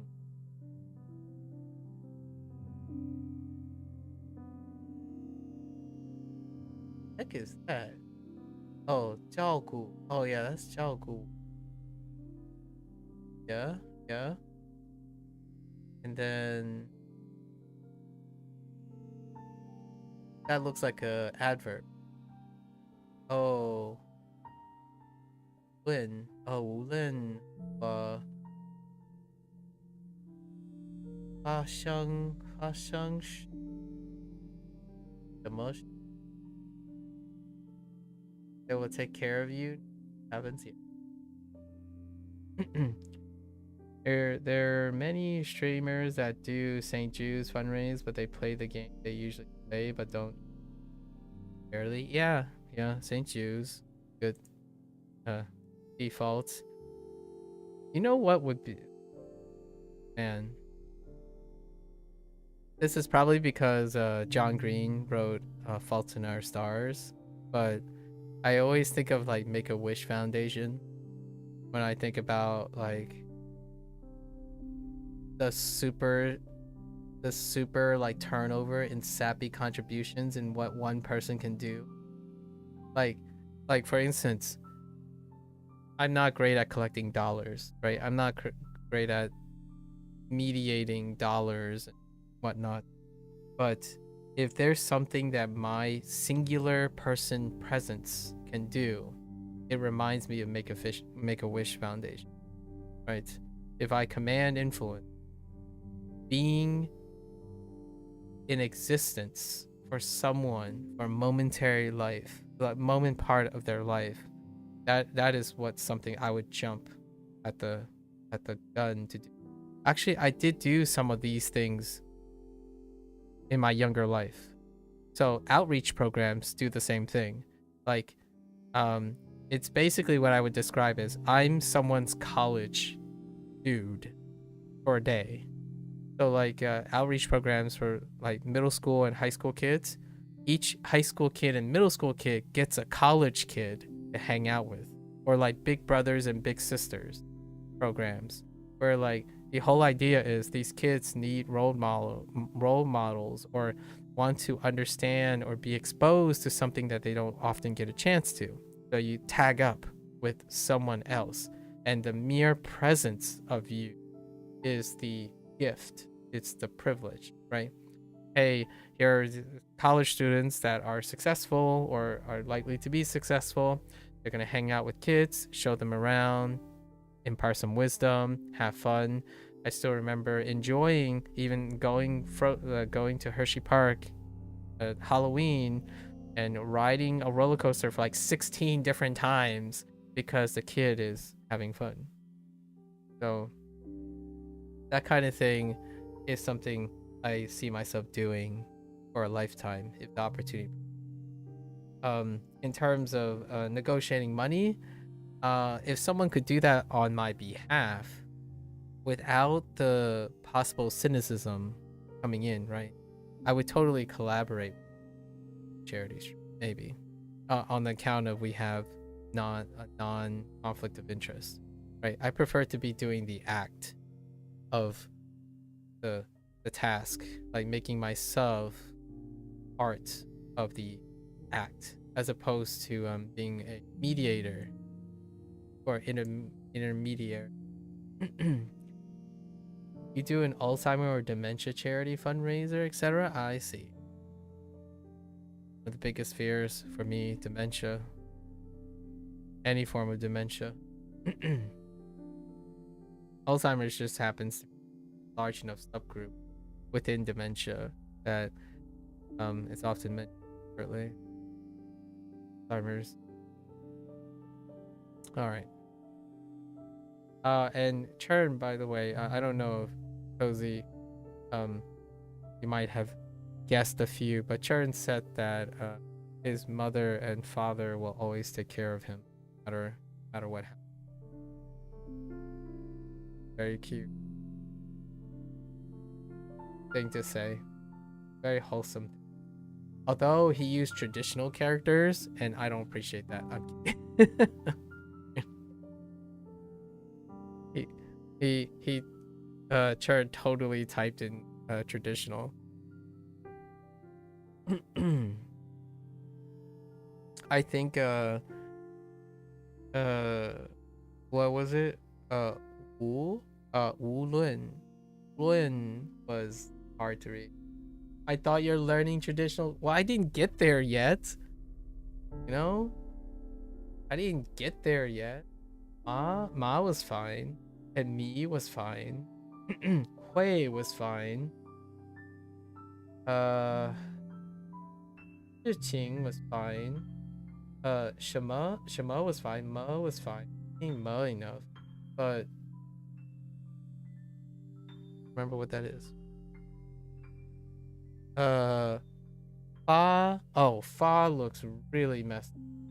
Oh, fa is weird.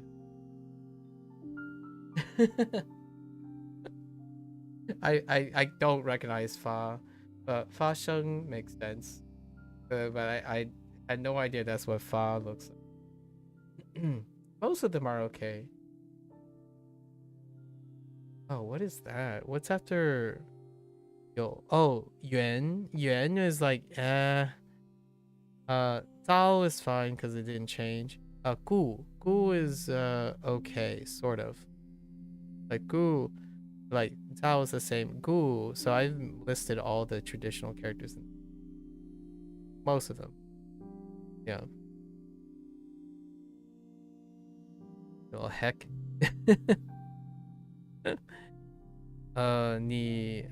你爸爸好吗？哦，好吗？ Oh yeah, that's 好吗？你爸爸好吗？ And it's higher. 你爸爸好吗？好吗？ As opposed to 好吗？ Because I'm dropping. 我爸爸是医生. Oh my gosh, is that 医？我爸爸是医生。医生. Oh my goodness. They added like the 3 more radicals to this thing. 你爸爸喜欢做菜吗？你爸爸喜欢做菜吗？ Okay. We didn't even learn these yet, okay? One of those. 爸爸。 Oh wait, I don't think they take pop. I don't think they take father. 奶奶。 Wait, I gotta check if they take father, because the last time I got triggered because they didn't take father. Okay, 奶奶. So every time you go to your grandma's house, she gives you 2 glasses of milk. When you get the first milk, she is quite talkative. By the time she gives you the second milk, she's already quiet and tired from talking so much. These silent ones are pretty funny. She is a grandma after all. You know, when I was small, I learned that nai nai and yonai use the same kanji, and I was like, what? Oh yeah, yeah. I felt the same when I saw it. Now, you know, like not even I feel that now. Like I totally empathize with you still. The moment I saw that, I was like, oh, on Duolingo side, like Duolingo introduced it. I'm like, wait a minute, it can't be the same one, is it? And I'm like, oh, it is.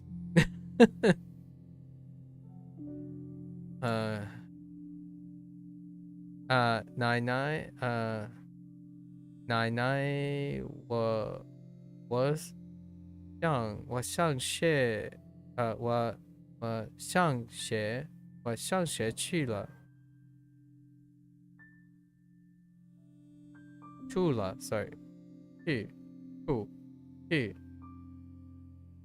去，奶奶，我上学去了。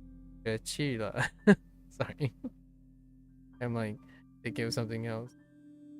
奶奶，奶奶，今天没有出门。奶奶今天没有出门。You think Spanish sounds low? Yeah, Spanish sounds drunk.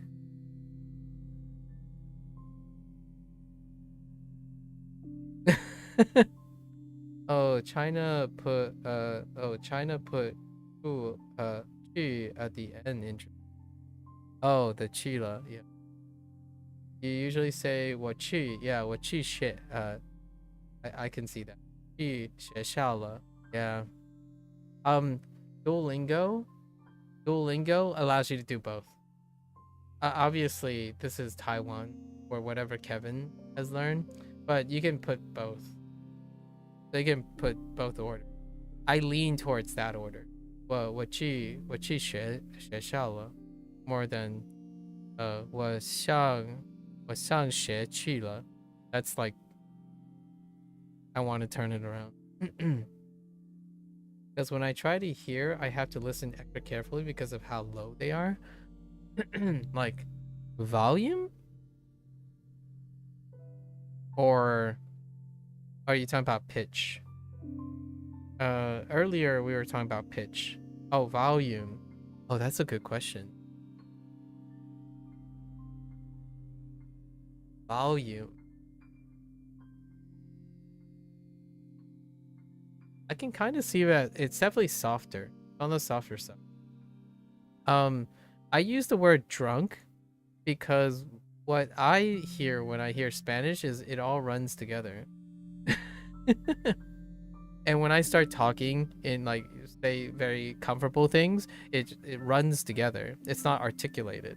So whenever you run across like whenever you encounter a Spanish speaker who's incredibly articulate and or very spaced out, it's either someone who's learning the language currently, so they want to be articulate, or it's someone who you like they're articulating to be like incredibly formal. Like, so for the most part, most of the Spanish I hear is like it feels like it just all of it runs together. So the longer you can contain how much running together you can get used to, it kind of feels like it goes by really quickly. Like if I were to say something in Spanish and then I was supposed to try to say something in English, it feels like 8 billion years to say something in English, but Spanish they practically just zipped on by. That's kind of how I feel about Spanish. The predominant feel. Hola. Hola mi hombre. What am I even saying? Oh, fine. Although I'm not sure if I'm your hombre. That's a little presumption. Yeah, they rolled a sentence. I like it because it feels lyrical. It's more lyrical. It's more lyrical. It's more lyrical than Chinese. While Chinese have tonality and stuff, there are sharp, less rolling situations. Like, you know, 我上学去了. So there's like sometimes it's like you dip down and then suddenly you're high. You go up and suddenly you're low. In Spanish, I feel like a lot of it runs together. Like it's kind of ebbing and flowing a lot. So it's like a smoother thing.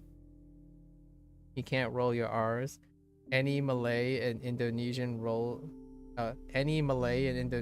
their R's, and Japanese too. Can you roll Chinese or Japanese? Can we? No, I don't think so. Well, I don't find any opportunities that I would do it.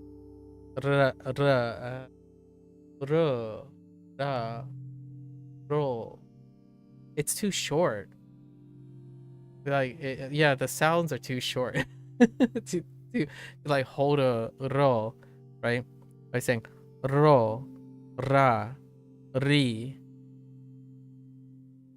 Oh, what am I missing? Ru, right? Ru, ro, ra, ri.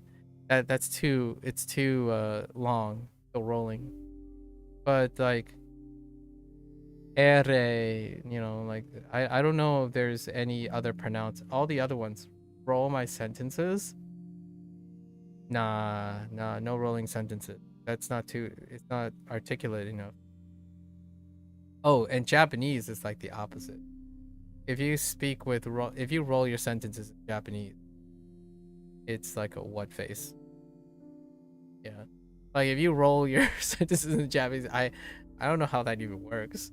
Like you're the whole time you're learning Japanese, you're trying to not roll your stuff.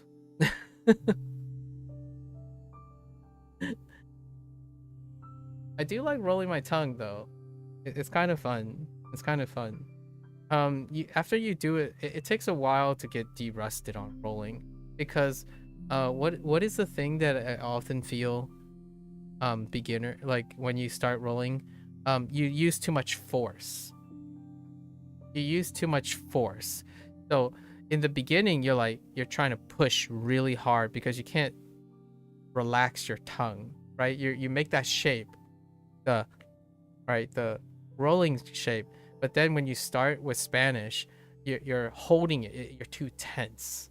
So if you don't loosen your tongue, like learn to get that just hard enough, but it's like moving back and forth, you can't get the trills and stuff properly because you're too tense. So it's one of those things like eventually you kind of feel the pocket tension, and it takes a while to get back that feeling. So it's kind of tough going from like any like other languages like Chinese and Japanese, and then suddenly starting to go and roll your tongue. Yeah, stiff tongue, lots of stiff tongue. The closest thing I can think about in Japanese is probably anytime you go from the roof of your mouth and then you need to tap down, like ha, right? Ha da, ha da, right? Ta da.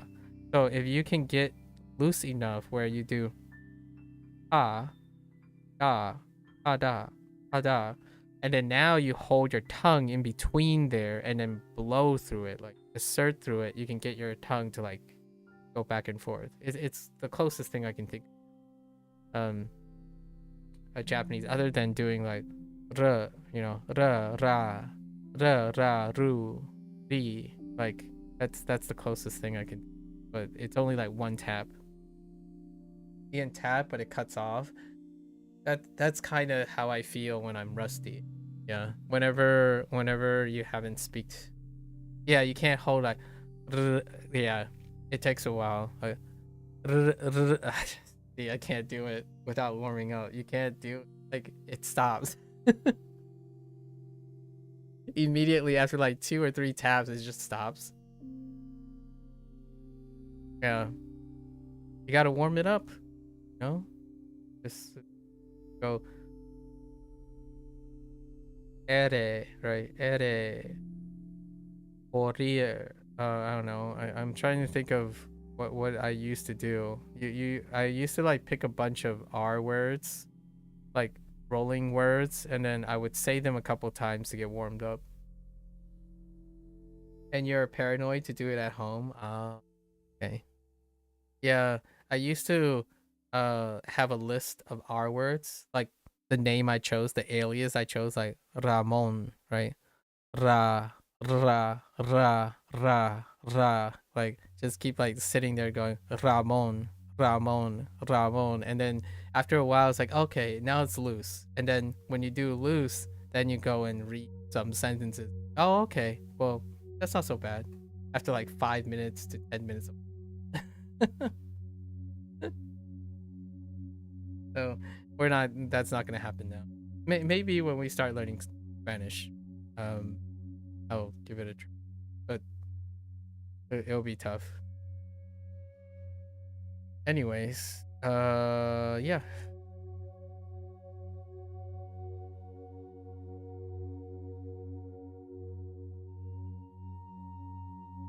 I'm not, roll. No, that's yeah, that's not even close. Rule, raw, roll. Yeah, no. single chamber. It's not touching thing, so can't do it. It will be so hard to do a roll while touching your, yeah, that's so outrageous. I don't know how you would be able to roll your rolls and your rolls.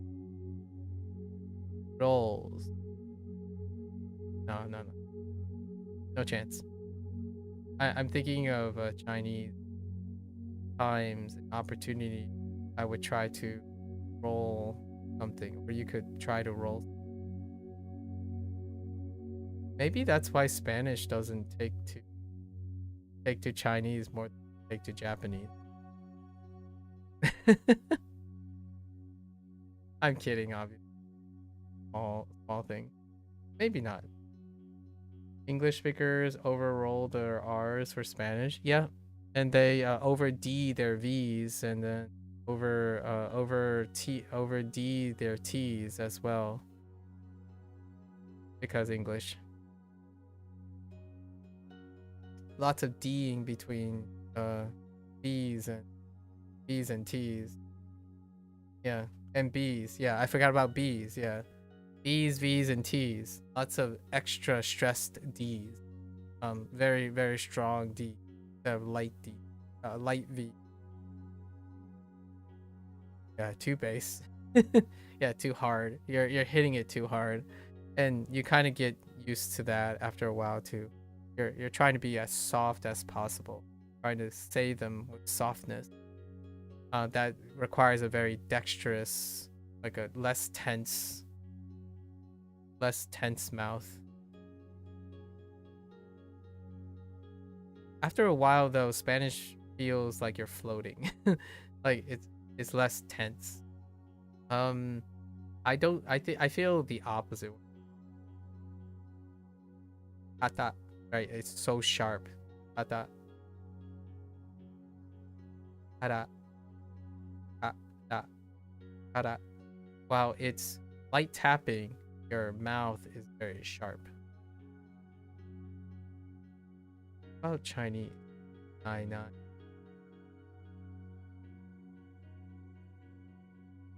Sharp word.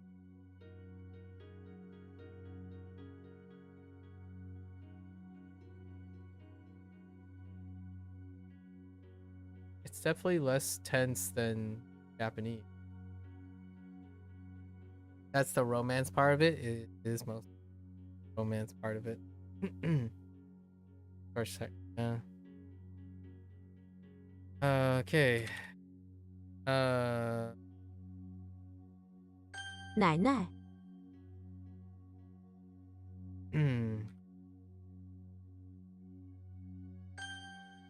These are only anecdotes. I don't actually know the anatomy of speaking, so you may confer with a linguist for most, but personally I'm going by feel.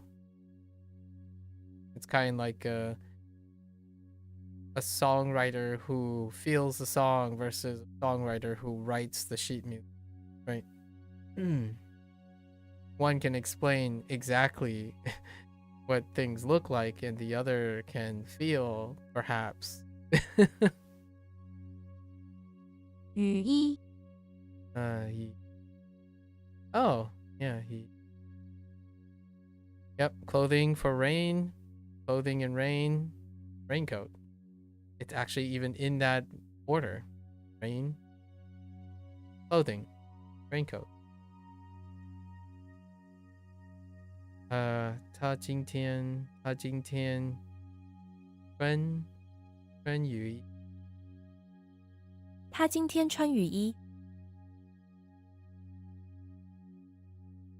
Like driving, indeed.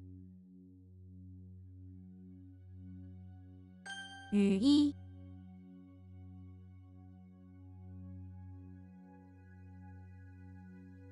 大衣， 大衣 overcoat. Big piece of clothing. Overcoat. Overly big. 你为什么你为什么穿大衣？你为什么穿大衣？大大衣 I usually just say coat, overcoat. You feel and hear what's going on, so you change what needs. Indeed. Indeed. What is overcoat? A coat. It's a coat that's over your stuff. It's kind of redundant. I'm being a little generic. I'm being productive, but an overcoat is a coat that goes over your stuff. It looks like a lot of times overcoats are more formal looking, so you'll probably find things. Yeah, it's a larger. It goes down to your. It goes past your. It's usually go past your waistline. An overcoat, something that goes down and past your waist. It goes over most of your thing. A regular coat usually cuts off at the.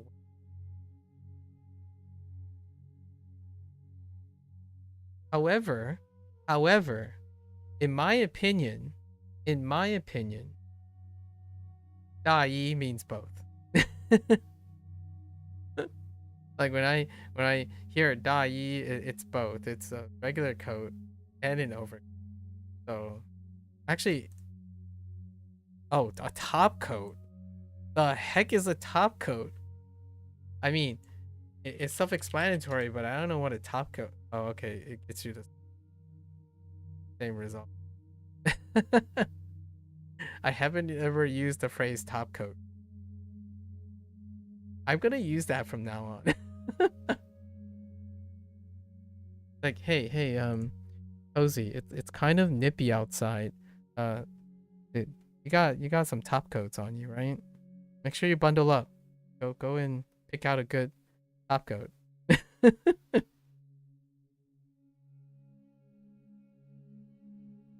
You know? Well, I don't care if you don't use it. You use it now. Gosh darn it. We're so overcoat, right? We're all about that top coat now. All right?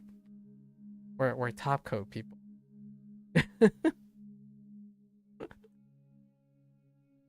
Oh boy. 昨日昨日 yesterday's day is yesterday, right? Yesterday's day. 昨日昨日天气很好。哦，昨日天气很好。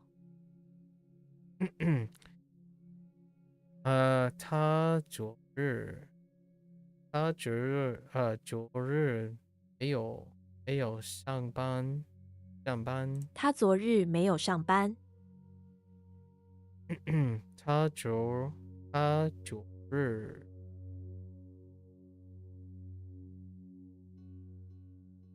what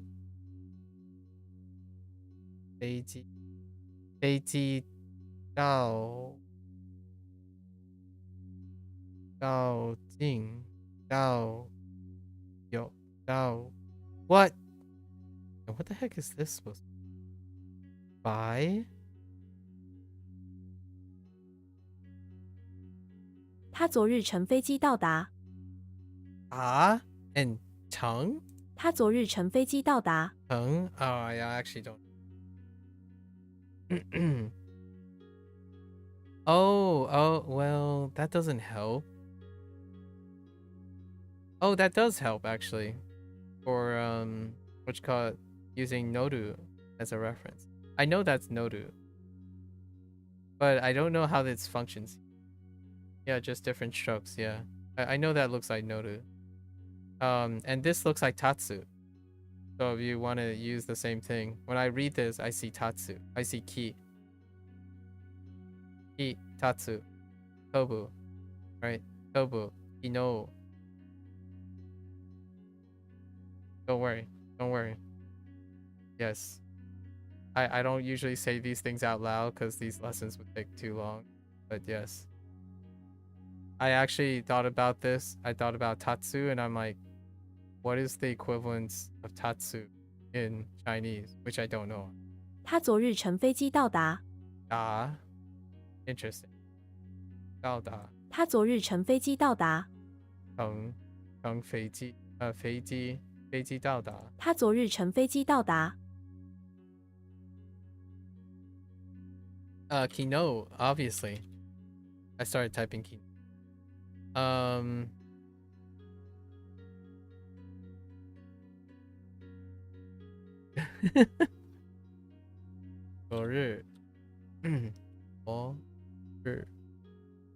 We usually say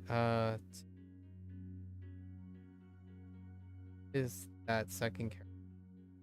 It looks like gay or da combined. I don't. It's da. Oh, da. Oh, in Malaysia you say ta. Okay. Ta. Interesting. Oh, wait. What was the example? He arrived by plane yesterday. 他昨日飞机来了，到了。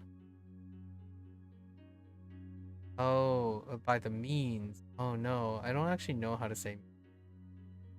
I see. So, 他飞机。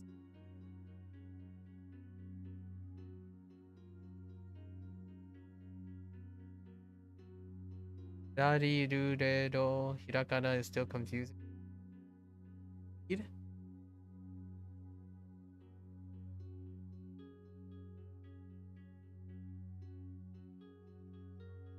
Oh, yeah. Yep. Between in R and I just simply got used. No, I think Cozy meant the characters. That's why I'm like, I was scrolling. I think Cozy means characters. I was like writing the characters. So like especially do and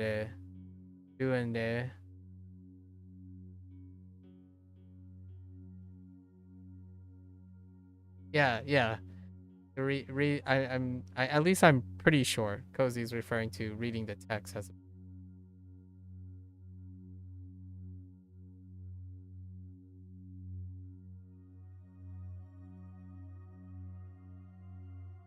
Hey, what are you taying about?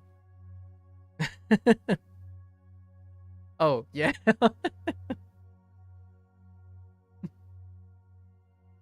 I'm like, are you sassing me in like Spanish or something?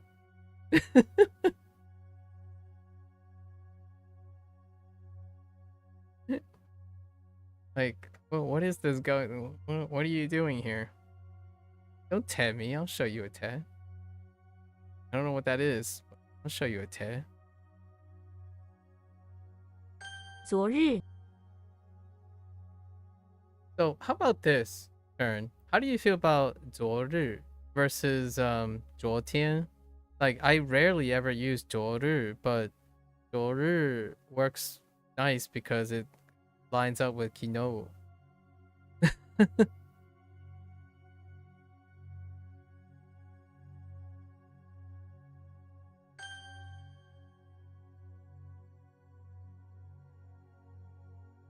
You just write it down multiple times and you eventually memorize it. 昨日 sounds so formal, I think. Like nobody says that. Oh, really? I thought it was the other way around. I feel like 昨日 sounds like, you know, 日. I kind of like 天 better. 天 has a more casual, like has a more. Oh wait, that makes sense actually. Oh no, 天 feels more like it has a casual, a more formal feel than 日. Every time I use it, 日. It is formal for sure, yeah. The Japanese is 昨日 No is casual. Yeah, but that you kind of just like whooshed past the whole point. So now you want to say, now you're talking about reads versus, again, the read. So you did the same, in my opinion, you did the same thing to Cozy, where you focused on an aspect that I wasn't talking about. I was talking about the literal read of these characters. Lines up with.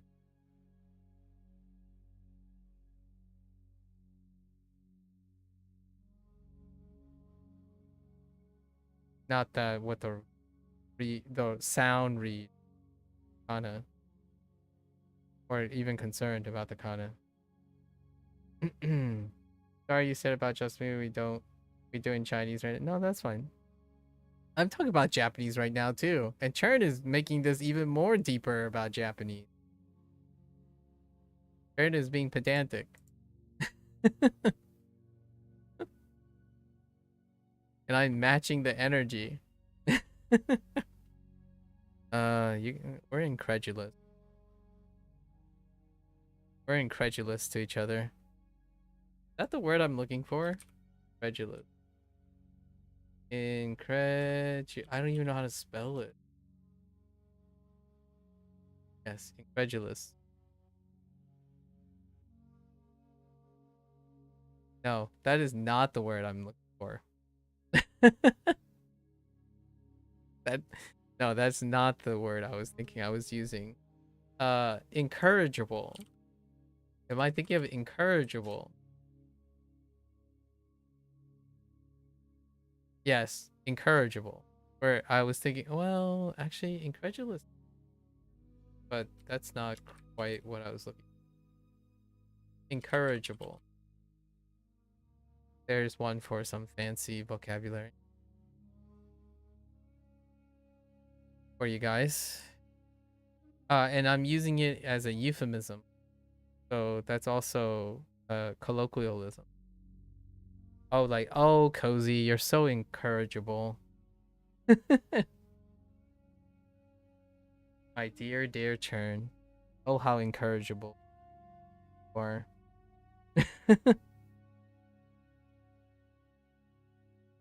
In case we need some spelling bee competition. I totally use autocorrect. Incorrigible.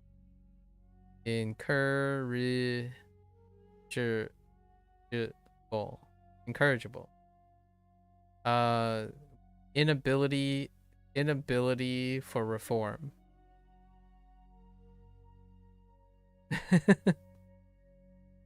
Alternative word would be something like encourage. Yeah, I was gonna say it could end up being encourage. Yeah, encourage. In this case, it's more like porridge. English, waka waka waka. Don't you just love English? It's more like porridge. As opposed to courage. It's more like porridge. Welcome to the world of English. Like, oh yeah, it sounds like this. It's like, uh-oh. If you don't know because you know. Hello there, Victor, by the way. Hello. If you don't know, then you don't know. If you do know, then you do know. That's why English has spelling bees. Real talk, coincidentally, Chern, I watched the recent spelling bee, like near the end of the recent spelling bee. Yeah, you know when you know, man. You know. That's such a fun. That is such a fun like hot take. That's why they have spelling bees. Yeah, man. Because hear me out, right? In a spelling bee, you know what they ask most of the time? They talk about the etymology of the word, right? And it's fun to hear the etymology because the etymology is variant. So oftentimes they would ask,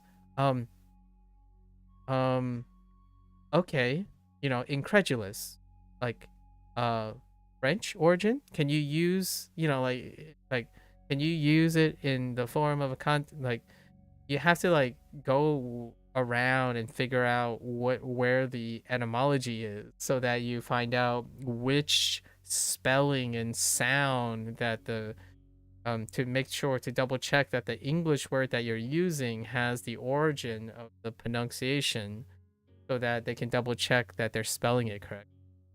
Like, yep. I don't know anything about that. Like, sorry. Yep. That's the nature of the native English speaker. I don't know what do you think the origin of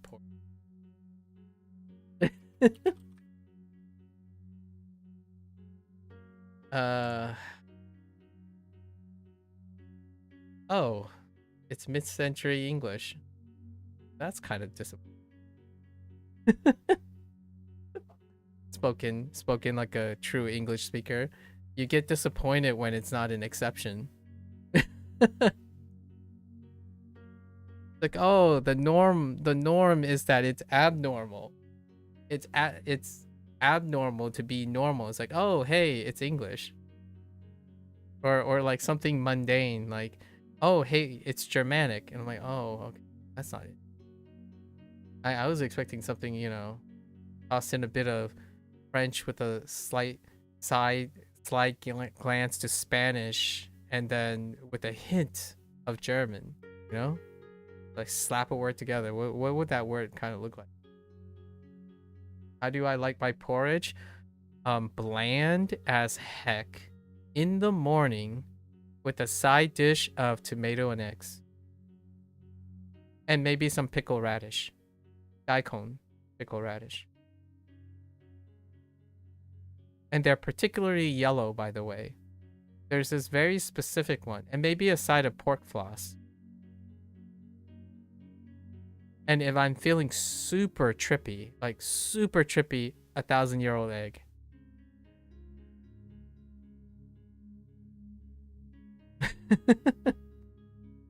Like super exotic. Maybe half of 1,000-year-old. Chinese breakfast of champion. Or Chinese diaspora, I guess. I don't know how Chern likes his porridge. But and Jiao probably have something to say about what I said about pork floss, pickled daikon, tomato eggs scrambled, and 1,000-year-old egg. In a pot or what? Or do you like much milk or water in it? Oh, the porridge that I'm talking about is water and rice. Oh yeah, we haven't talked about Western versus Eastern. The porridge I'm talking about is rice porridge. I forgot to yeah, that's a good question. Rice porridge. So that's when you place white rice into too much water, deliberately too much water, and it comes out as like glutinous rice. Like super watered down gluten rice. And then it's like just plain, it's rice. It's nearly tasteless. Except the floral notes of the rice you use. That's porridge. Or kanji, not that kanji, but this kanji sometimes is referred to the thing. So no like milk or other type of porridge. But I do like the other type of porridge. Yes. Just straight up rice and water. Rice with too much water. Too much, relatively speaking, like from the normalized rice that other people. Porridge, then you have a ready break. Yeah, yeah. Your favorite is Teochew. Teochew porridge because it's watery and the rice is separated. I think I have an image. Yes. Yeah. Oh, yeah. I think that's okay for me. That's like mid for me. Yeah, I like my rice gloopy and slurpy. Yeah, I like my rice gloopy and slurpy. um it contrasts it smothers super well with like incredibly harsh pungent things. And I usually eat acidic things. Hot or cold? Either. Either. Most of the time, sweet porridge. If it's sweet, if I'm having something sweet, I have it cold a lot of time. When it's hot, or like if the porridge is hot, I would have salty and acidic. Most of the time it's hot and with something salty and acidic. The reason why is it promotes digestion. So in the morning, you're eating something that's glutinous, right? It's already overcooked and glutinous and broken down, so it's like lighter on your stomach. And then when you eat something like probiotically, not we're not talking about sorry, I meant to say prebiotically. We're not talking about probiotics. Probiotics, that's a whole nother digression.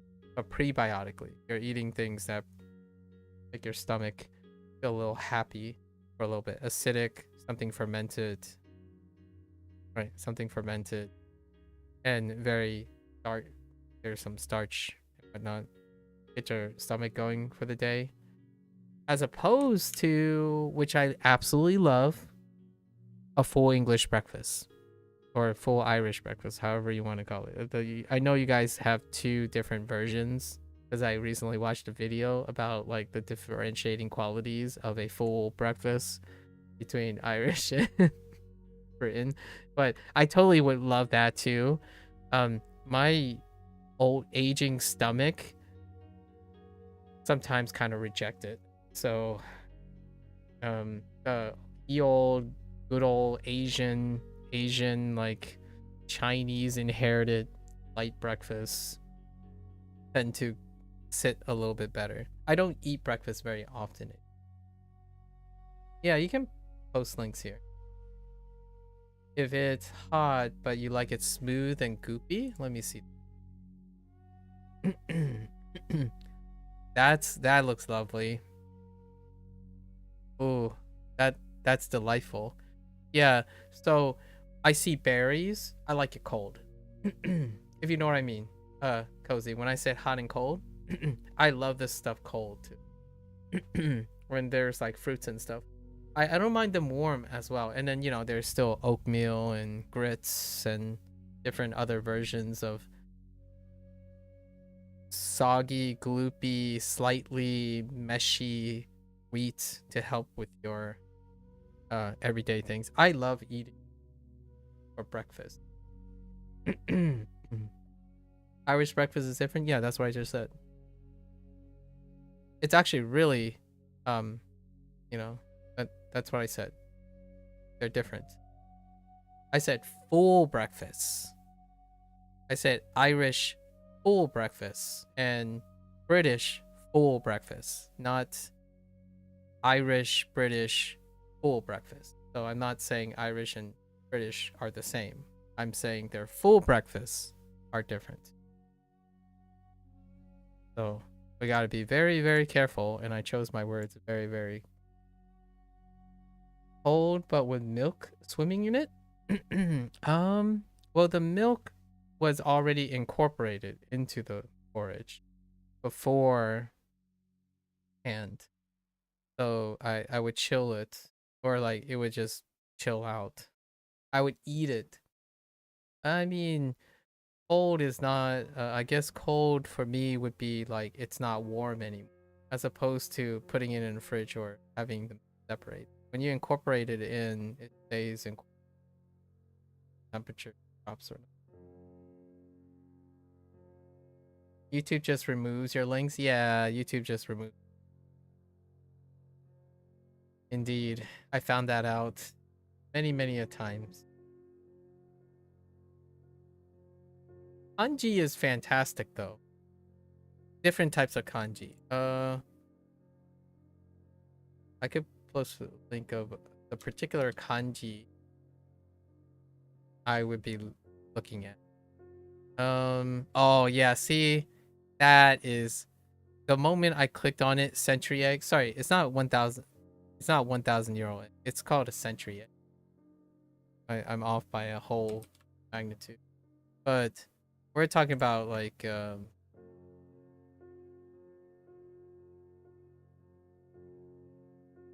this thing. Century egg. I'd say 1,000 euro. I was exaggerating. Century egg.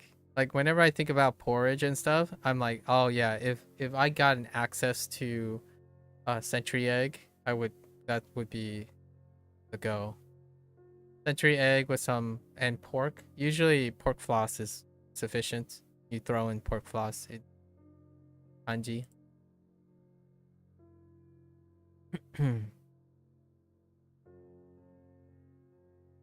You make your Weetabix so gloopy and not swimming in.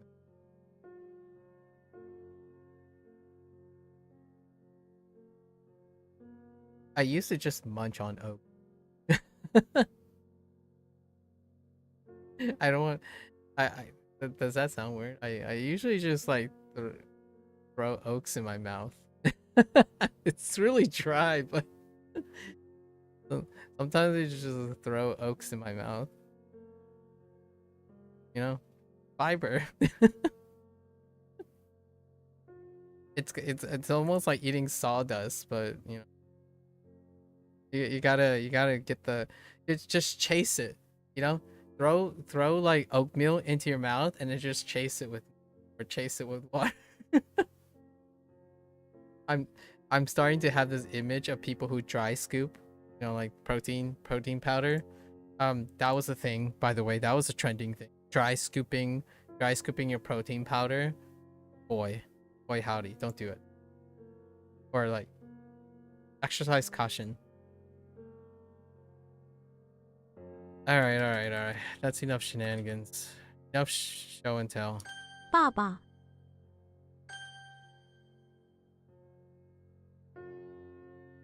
I won't ever finish this if I at this rate. 雨衣， All right. I'm really hungry. I haven't eaten yet because I only get to eat after. I usually only get to eat after. 奶奶，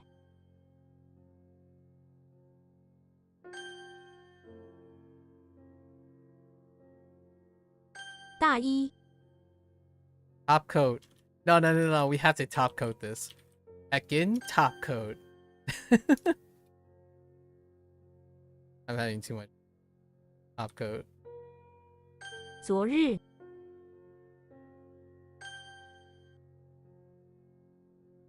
We got 3 more sets of lessons. 6 and 10. What do you get? 60. I think someone did a bit on this, a clip on this. Oh, it was that guy that does French, Spanish, and English. When he was describing how French do numbers, right? And that's actually quite similar to this. So like he was doing a bit where like, oh, so like 12 is, you know, 12, 13, 14, right? They're like the characters are arranged, but if you read Chinese, it's similar to how he was bit. Like 60 is 610. It's 610, not 60. Like a separate word 60. It's 610 was 60. So French was doing this thing, and I'm like, oh, you know. Sure. Really? Wait.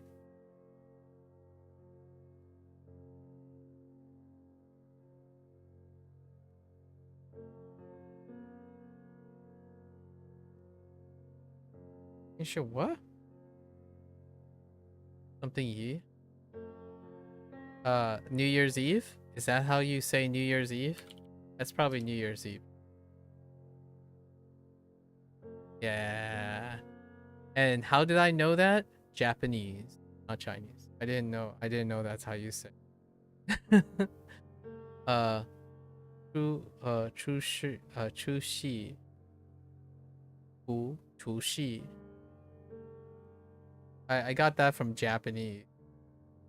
I was like something dealing with last eve or the day before because of you. Because it's nighttime. Yeah. That's what I gathered. And it was because of Japanese. I didn't know how chu fit into shi, but because of what shi means, it deals with a day in retrospect of the day before. And then it deals with the evening. So the moment I thought about it, it's like, what context would be about the evening before New Year's Eve? Or we can also call it Nian San. Okay, Nian San Shi. Oh, Nian San Shi one. See if you want to say the whole day or the. I see. Makes sense. Yeah, like French. Yeah, the 60 plus 20 plus 10 plus 9. Yeah, exactly. What is this? This thing. Oh no. Oh, the dry scoop. Oh, he totally tasted. Oh, that's funny.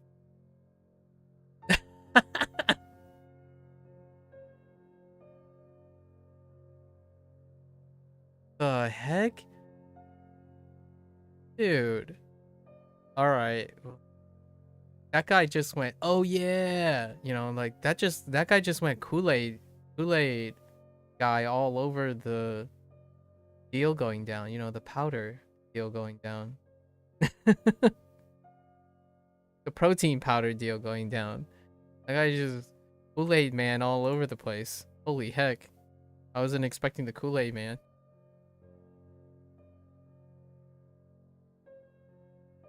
But you can't find the video of the guy eating the powder meme? I see. There was some, like, I know this might sour the moment, but I saw some other, like, health concerns with the whole dry scooping thing. I read a lot of, like, extreme medical cases of the whole, like, dry scooping to an extreme case. Like, there was a lot of alarming PR that happened. Whole dry scooping trend was happening, and it was some unfortunate happenings with kids.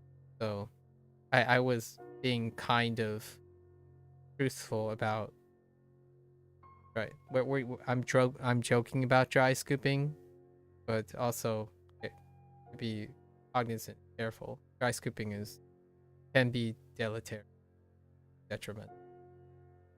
But yeah, that guy totally busted. Okay. 他60岁，他60岁。他60岁，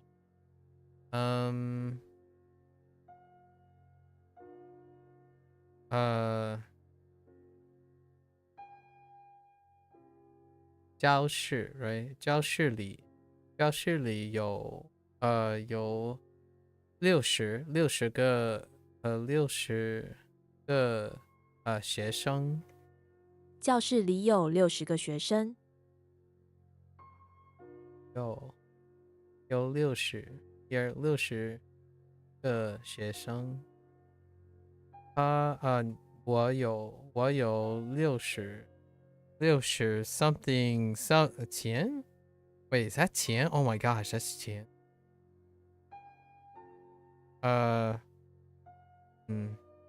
or is that yen? Or kwai? No, I don't know what that. 我有60块钱。Kwai. Oh, that is kwai. Oh my gosh, that's kwai. I was just like, what else could it be? It's got to be kwai, right? But what the heck, kwai? What happened to you? What is that little thing down there for?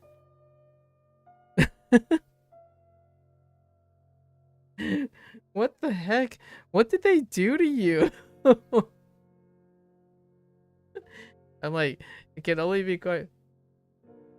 That is a ghost. Oh, okay. On the right. What did they do to you?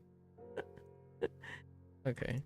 I only know by context right now, so we're relying on context to learn all the traditional characters.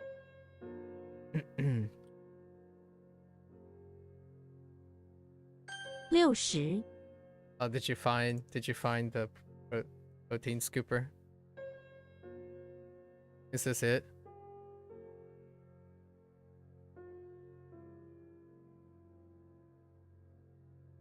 Oh boy. Oh boy. I'm reading their lips right now. Sorry, you can't hear audio because I can't be responsible. But I just reading their lips and there's like, oh, whatever, bro. Like what? Oh wait, you know what's his name? You know that chef? What's his name? The celebrity, the content creator, celebrity chef, the guy that also cooked for like a lot of people. You know that guy? He did a bit on this. I saw the whole thing where like, oh, and another person where like, you know how the spotter gets too into it. Oh, is this the original? Is that where this came from? When people like there are different types of spotters and the gag was like you start like, yeah, go, and then suddenly he just like starts pumping himself. It's like, yeah, and then it's like, oh, dude, whatever. Oh, so this is the OG. I see. Wow, 7 years ago, huh? Yeah, yeah. I saw this bid on a lot of other people that I watch who are more like health forward and trying to encourage like a healthy gym space. Oh, you don't know about that account? Yeah, it might be a repost. How long ago was this meme? I only recently saw this meme, like this thing. It's pretty funny though. Oh, they even did the old horse hat thing, the horse like mask meme. that that really does demonstrate how old it is. Okay. I'm using Arabic numbers. Okay, don't at me. 小 Xiao. Xiao has Xiao in it. Okay, all right. What is Xena doing? So imagine. Oh wait. Imagine going fishing with a small little harpoon. You jab it in the water to get a fish. When you pull the harpoon back out, you can barely see the fish, just the two fins sticking out from each side. What was WaniKani's? I think they might have used the same thing. Yeah, I think WaniKani used a hook, like a hook. And the fish was so small because the hook made the fish small or something. Calling you out? Listen here, Chief. The old bros together. You just realized you forgot to eat lunch? Hold up. How do you forget to eat? I'm kidding. I say that as though like, well, duh, and I'm like, no, I do it all. That's like, I'm saying it ironically or unironic. How does that even work? Like, I'm joking but not joking. Is that ironic or not?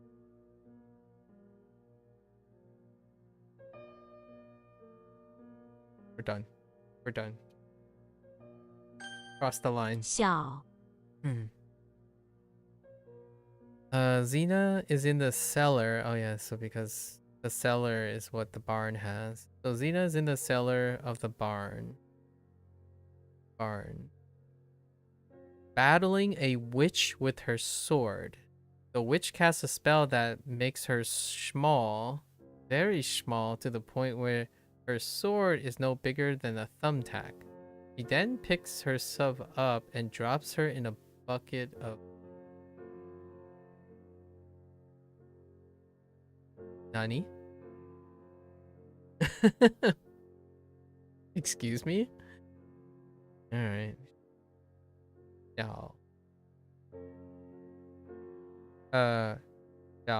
小吃 Oh, hey!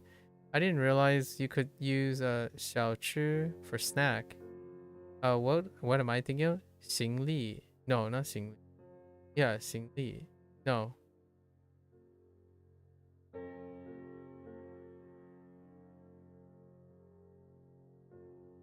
The 行李 Yeah, 行李 as opposed to 小吃小朋友 Really? 小朋友 is child? Instead of... That's interesting. Small friend is child. Okay, small companion is child. Oh, I kind of get it. Shortstop. You know? 小姐小姐小时小心 Okay, 小心小天 Tian, okay. We finally got Tian. And then we got Heaven as well. T Timmy Turner! Wait. Which one's Timmy Turner? Oh, yeah. Fairly Odd Parents. Yes. I'm like, wait, which Timmy is that? Yeah, Fairly Odd Parents. Alright. I'm aboard. Timmy Turner. Alright. And then still T. Turner. He's a 10-year-old boy with a distinctive pink cap who was given fairly godparents to grant his every wish as a result of his neglectful parents and abusive babysitter Vicky. I'm getting Dexter and Tim. Getting Dexter and Fairly Odd Parents in my head. I'm like, what does Vicky like?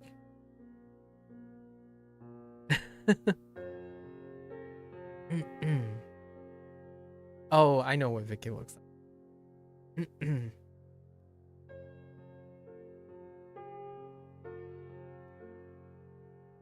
Come back, Karen. Hey. Hey. Hi. T-A. Tay. Hey. Yeah. T. T. The heck? Oh, I can kind of see the iron. Yeah, I actually see. Oh, that's kind of like... what was it? Dai plus ging.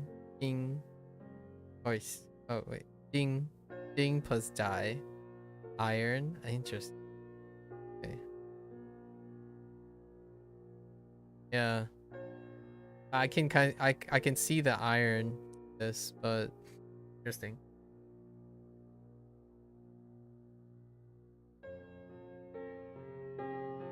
I like the teasers. I like the teasers that HanziHero has. They're all teasers. Obviously, I haven't learned, but T I like looking at the examples. Okay, Tian, the biggest hope for anyone here on the ground is to make it into heaven, of course. And when compared to the ground on the earth, heaven is infinitely big. That's good. HanziHero, WaniKani's version is you see the person and there are two levels that people occupy. There's the first level in the middle, which is earth. And when you try to reach heaven, it's the second level of people. Right? People ascend to the next level. That's how they do the heaven. But this one's pretty good too. Where like the ground, the biggest hope, that's neat. The biggest hope for anyone here on the ground is to make it to heaven. I like that. And compared to the ground, heaven is infinitely big. That's very poetic. Okay, we got Tian, swallow.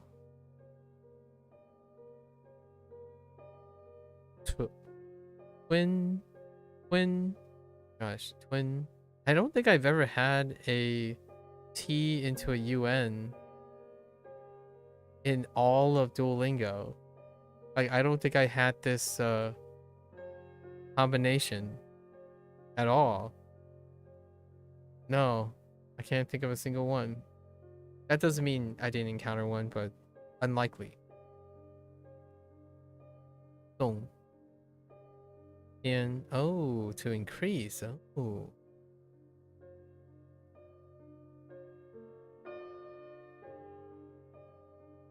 Okay. I'm just looking at the radicals. So.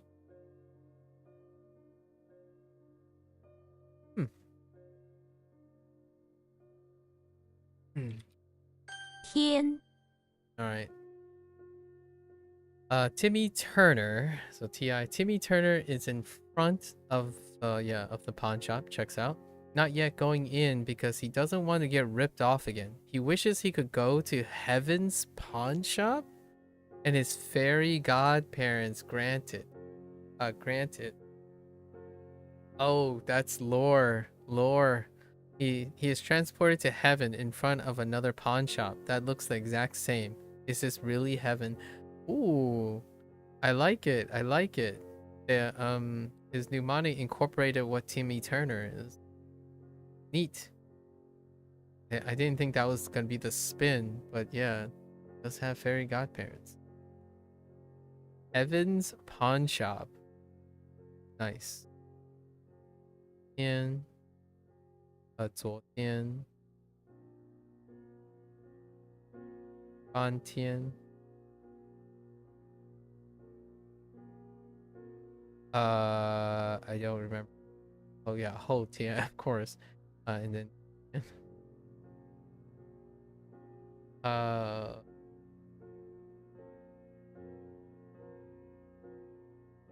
Jimmy Turner in front of the pawn shop, right?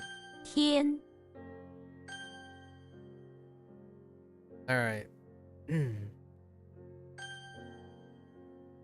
I'm so tempted to add a synonym, small,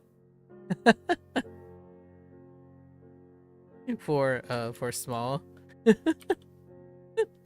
T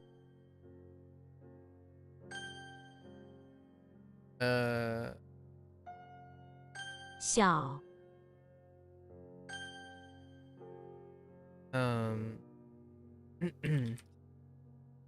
天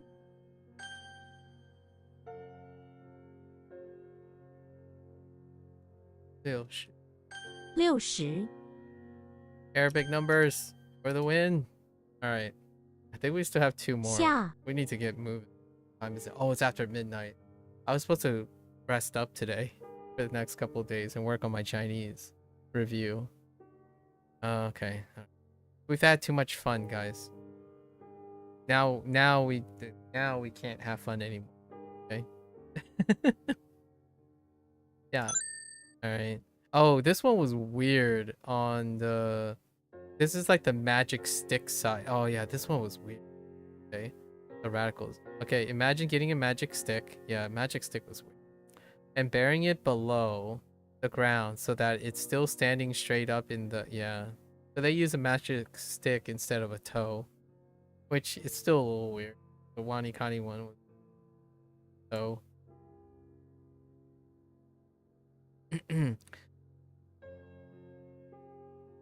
Okay. Sorry. Viet. What the heck is Henan? You get fined for having fun. You get fined, yeah. What the heck is a Henan? Is that a people? Probably people, right? The provenance. But how did it get from Henan, Henan, and Bien, Yang, sorry, not Bien, Yang, And what happened here? This is what we were talking about today. That's why I got a late start today. Well, about naming things, like when different languages start to name things differently, and there was a lot of this. I'm sure Jiao will be fine with it. Jiao, it all started today. Why I was like 2 hours late today was Jiao and I have been talking about food a lot, just to like have conversation, be invested in food. And Jiao said, so Jiao shared, and he made a comment. I was like, oh man, that is totally fully blown, and it would be not as interesting if I didn't have Chinese parents, right? It was really deep cut. He said that he bought the wrong parsley. I mean, not parsley. He bought the wrong. Oh yeah. He bought the wrong parsley, right? It's actually more like quotes this wrong parsley. And my thought is, I know exactly what probably happened. And the reason why I know is because we were talking about cilantro the other day. And cilantro, I remember from my parents, is Chinese parsley. But Jiao is a Chinese person who's currently living in the United States, or chilling and studying in the United States. So parsley is parsley. Cilantro is coriander a lot of times. And then cilantro is cilantro. But when he said wrong parsley, I immediately thought he's probably looking for Chinese parsley, which is cilantro, which also is close enough to coriander. So coriander and cilantro is what he's looking for. But when he said wrong parsley, I immediately thought there's a chance that he's thinking of parsley, and parsley kind of sort of on the surface might look like one of these. But my first thought was like, oh yeah, sometimes you could get used to labeling. And that reminded me of a short story about bok choy. Bok choy. My parents call it Chinese broccoli. And when I was a little kid, they were like, oh yeah, like, where's the broccoli in the store? I'm like, that's the broccoli. And then, you're pointing to something that kind of looks like this. Right? Right, you're looking at broccoli. And then they were looking for more like something like this, right?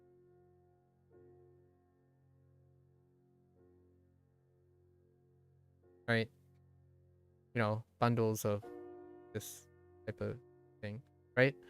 And for a while I'm like, oh yeah, that's what happens when people name things differently. Things go haywire. And this also relates to what Chern and I was thinking of or talking about before the other day, which also was started by Jiao, about lo mein and chow mein, and like what these actually mean, right? And then what would you call these? This is usually egg noodles instead, so in English, right? But they don't, lo mein doesn't have to be egg noodles, but it's just egg noodles here. And then rice noodles. However, none of the, like, yes, there's noodles in it, but this does not relate to the idea that they have rice or. So yeah, the world is interesting. It all got sparked by like naming stuff. Lots of naming stuff. And I think it's really fun. I could sit here and talk for days. It's like, oh, what do you call this? Well, we call this thing. They call this thing, and those people call it this thing. Like, so, good luck trying to say who's right. And then, you know, then you might have a party pooper that comes in and say, well, the original people should have the right to call whatever the original thing is. Then you know, you have another party pooper come in and say, well, not everyone shares the same world. Like, there are more than just your people who live in this world. And then it gets, so I try to keep it some lighthearted storytelling, right? It can get a little touch and go when it comes to things. My specific example is Chinese kimchi. Look that up if you want to. Something interesting that is not dealing with the US trying to rename things in the prospect of the United States, but it happens very, very often everywhere, right? Would you prefer to say la mian or ramen, right? Happens all the time. There's historically everywhere. And so something language learners would find coffee talk very engaging. 下 So Xena is in the bathroom of the auditorium where she sees a sign next to the sink pointing below. Is this a Shrek moment as well? She pushes over the bathroom attendants and uses her sword to break the towel below the sign, revealing a giant tunnel. She wonders where the tunnel below goes to, a secret hidden stage. Okay, so it's not like what was Shrek's problem? Shrek went to the bathroom in the chapel, and he saw a sign that says to look above. Right, to look above, and then the thing on above says only dumb people look above. Shrek got pranked, and that's where Shang, which is the opposite of Shrek, got pranked, while Xena don't know if it's a prank yet. Xia Shang, Xia Shang, Xia Shan, Shan, Xia Shan, Xia. I saw it earlier. What is it? Tian? Yeah, Tian. Oh, this is, yeah. Xiang Xia Wen? Xiang Xia Wen? Context. Interesting. Shrek is love. Shrek is life. Shrek got punked, man. Imagine going into a chapel bathroom and it's like, hey, sign tells you to look above. And you look above, it's like, you're dumb. 下次. Okay, 下次. 下次. Alright. Oops. 下 那 Ah, okay, that. Hills? I guess you could see if you turn your head 90 degrees. This component depicts two small hills on the horizon. Oh yeah, as long as you turn your head 90 degrees. Albeit drawn vertically instead of horizontally. Okay. Battle formation. Can't see what that bone marker is. It looks so short. Dun. I don't know. Hey. No, pet name. Pet name.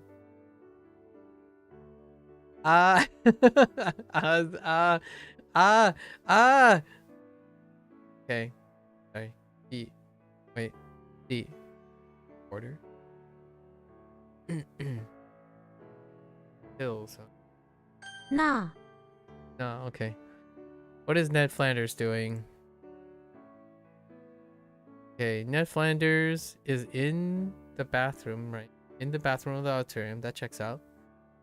Where he is wielding 2 swords. Oh, I didn't think of it that way. The 2, I see it. The 2 swords as part of his role in a religious play that's currently on intermission.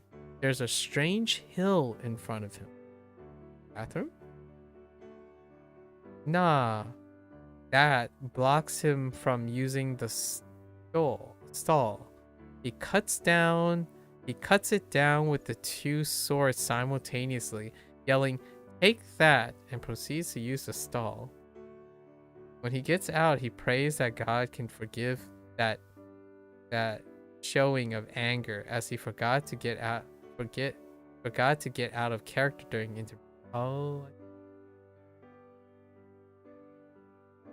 So he was playing a role so he could be out of character. Alright.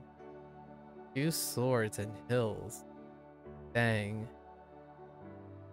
I was like, what is this? Is this like ski, but like, is it like moon, a modified moon? But I didn't even think of it as 2 strokes with a nar, nar, nar, 那些 over there 那边 oh yeah, oh man, I gotta get used to 边 那里 really checks out. What was it? Ned Flanders in the bathroom of the auditorium. 那 Slashing things with 2 swords. Slashing that blocks it. 开 Okay. Kai, okay. We got fence and a gate. Oh, okay, I can. Fence. It kind of looks like a fence. Done. To play with 1. No. Ne? No. Young. Oh. Fun. Rude. Dirty. That doesn't look like tonight. Kidding. Young. Oh my gosh, that's what that looks like. I actually had trouble remembering this. And now it's even more weird. It's so... Oh man. Give me back the other character. The other character is kind of weird too.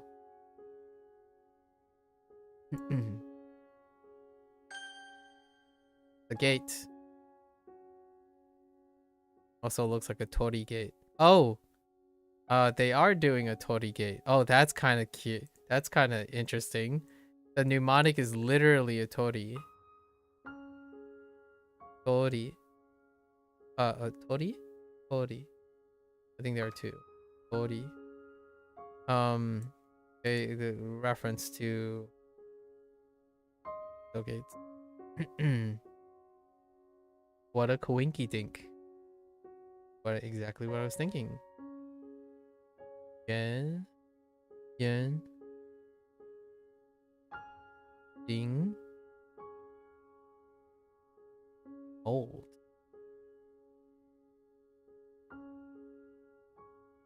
Ding. Fine.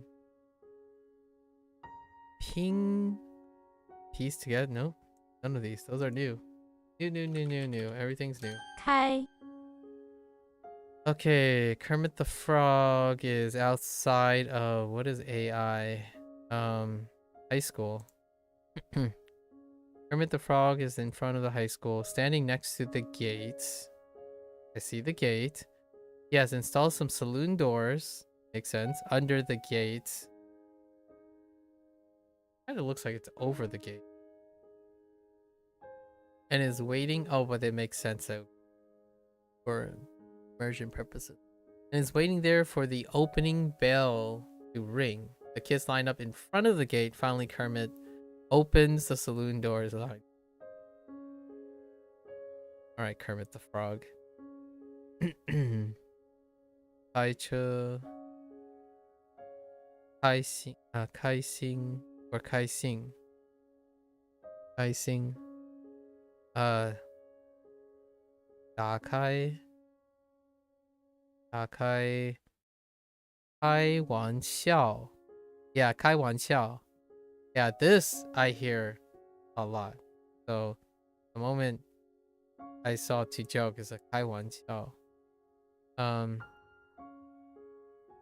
拉开 oh 拉开 oh I was expecting something like 开始 start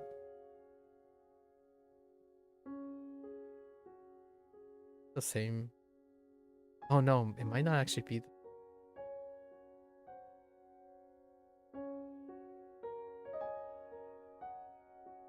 oops 开 it is the same or at least I think we'll go with below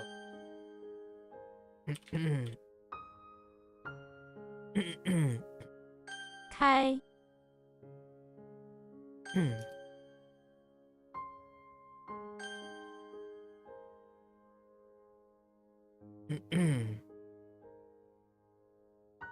下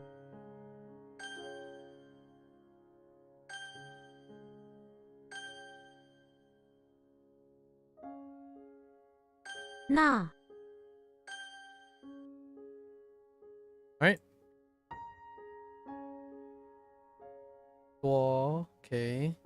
Evening and many. Double evening? Many evenings? Perhaps? Dumbledore. 都 Ooh. No association to do and then initial and Dumbledore. Full name Albus Dumbledore. Is a fictional wizard from Harry Potter series. He's the headmaster of Hogwarts School of Witchcraft and Wizardry.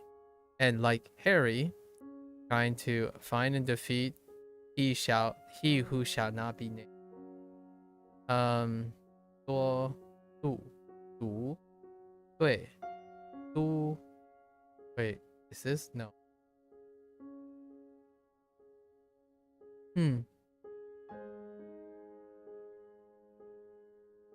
oh that's okay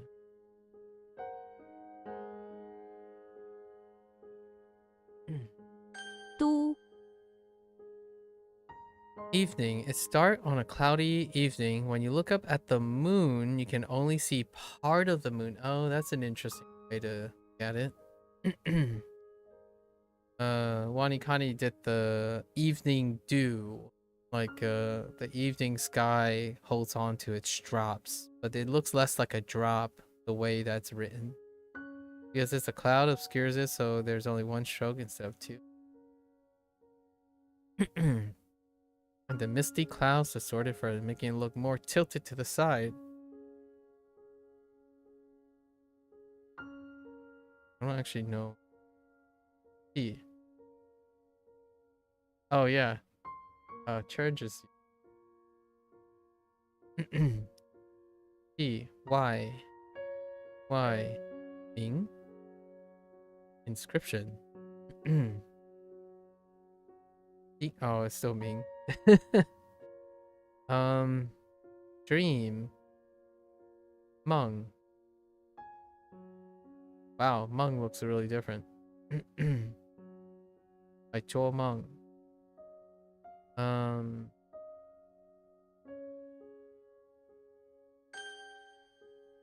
Many. How many evenings have you lived through? Many. Okay. I mean, 2 evenings are many me. 1 too many, some might say. 多 enough. That's still 多? No. Oh, right. Go. Shit.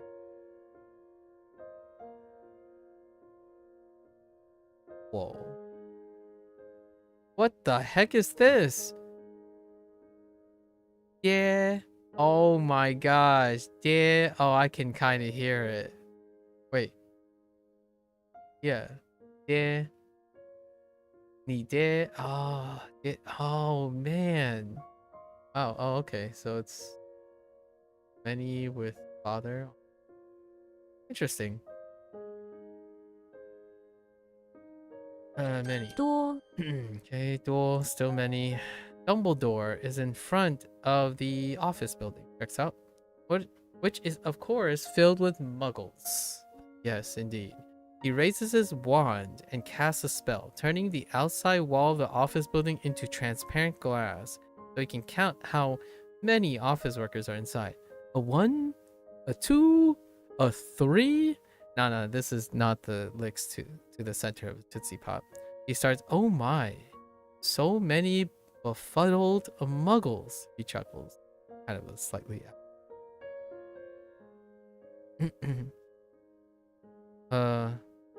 多久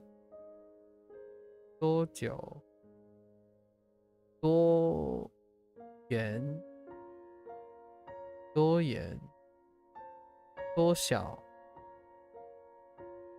almost. Oh, it's like cha. No. Is it cha? No. Yes. 差不多 Yeah. 差不多 多音 No, 多远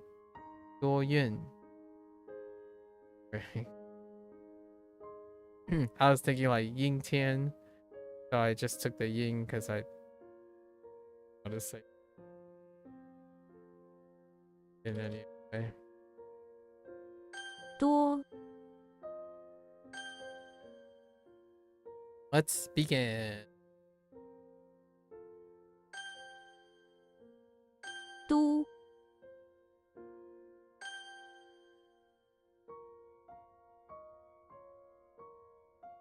多 Okay. All right, now we have 65 reviews. Let's hit them up. Hit them up. Let's go.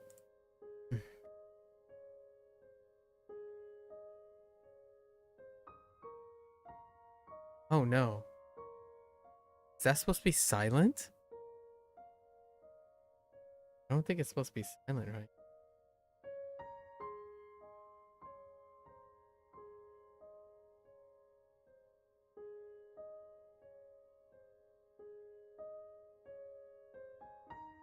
Son of a bee sting?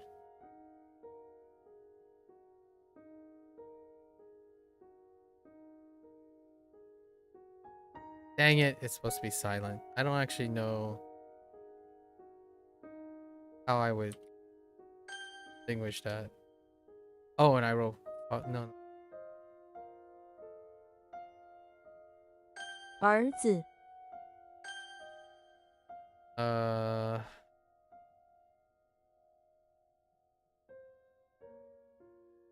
Oh, whoops. That's sure. Whoops. I thought in Japanese, and then I converted it into a Chinese word. Oh no. Oh no. Oh no, it's happening. 比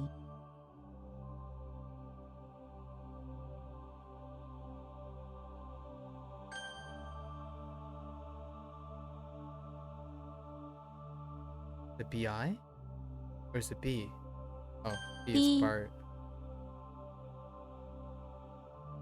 大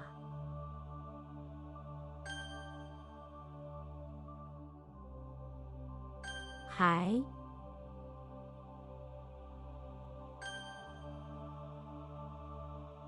I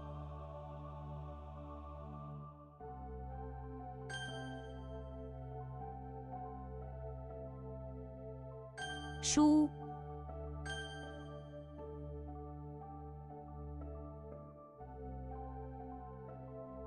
水手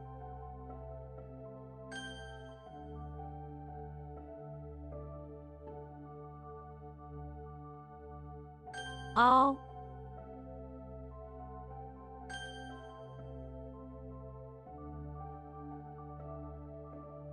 不行，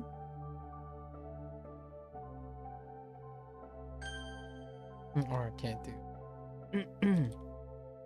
乌，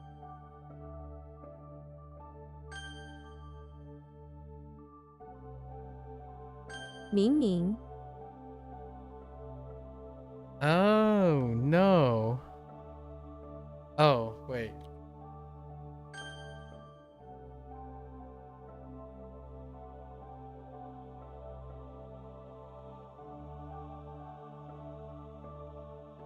十分，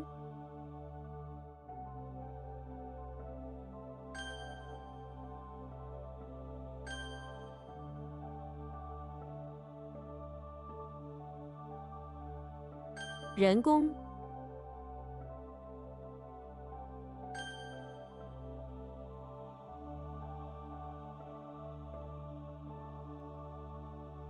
和好，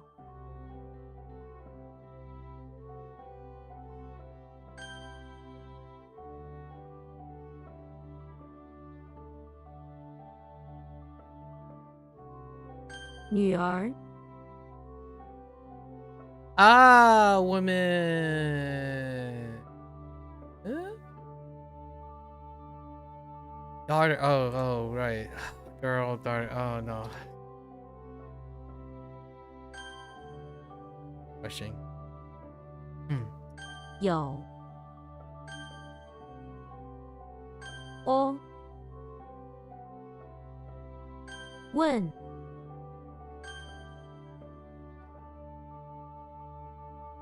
男人， 鸡，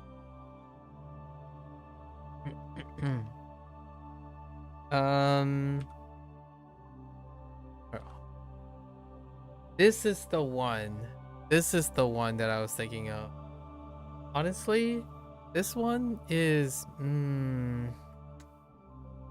yeah, these are the ones that are like there's no mnemonics for not helpful. None of this. So we're gonna have to come something. Probably the way I pronounce it. My head is probably the 分手， oops.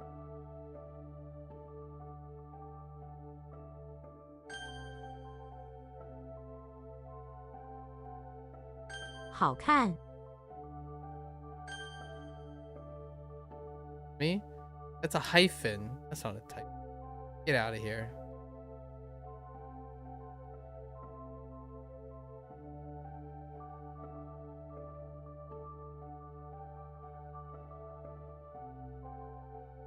口水，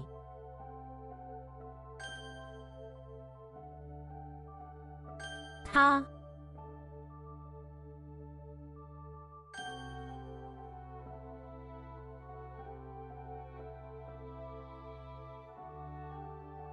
叫好，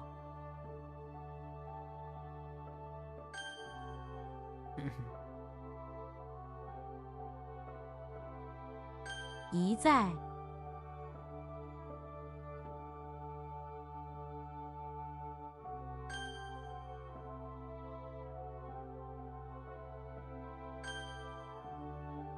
Wait, that was not correct. Oh, deodorant. Oh, and they took possess, but it was supposed to be deodorant. Supposed to be deodorant. They still took possess though. That's interesting. 果，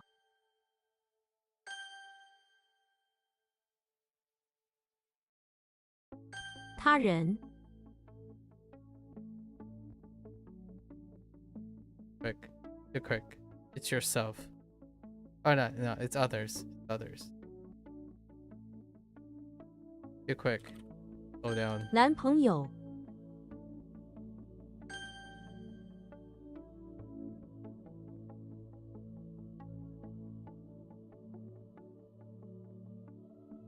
Oh my gosh, that's a typo. Oh heck. 杯 That was a that was not. That was rushing. Well, I guess we're making some mistakes. Not really. We already know the typo. And not thinking. Oh.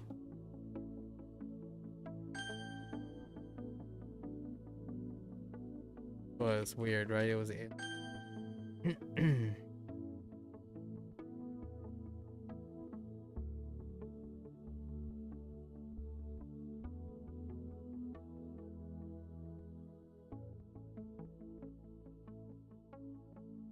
Right? 生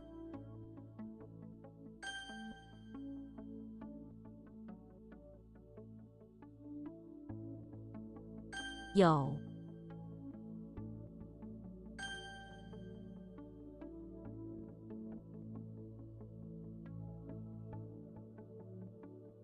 20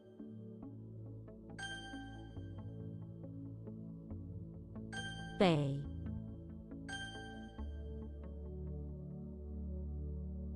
么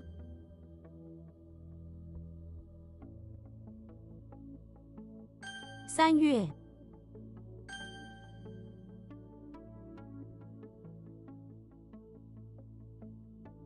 男子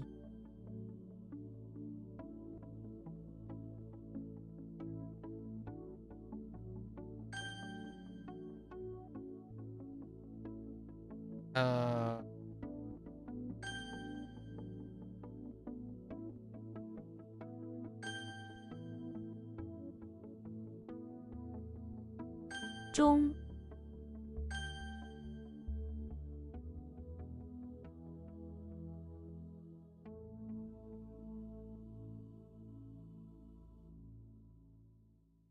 4月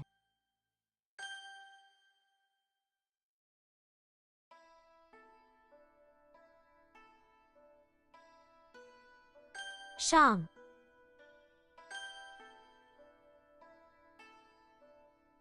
不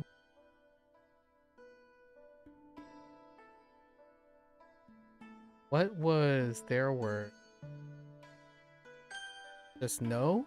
Oh, there's.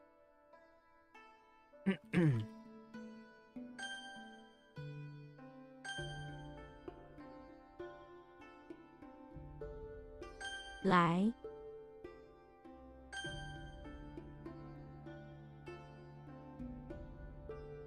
神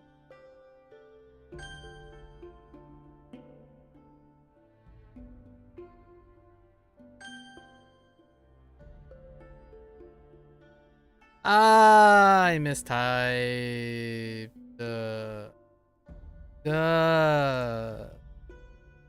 H.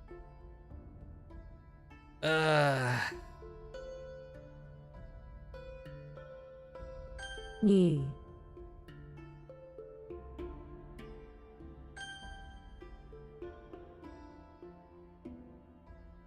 人人 Oh, everybody. That's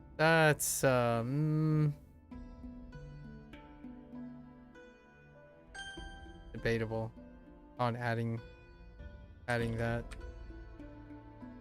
行人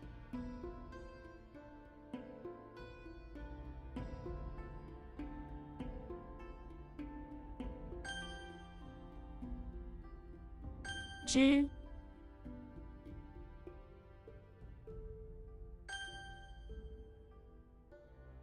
Kermit.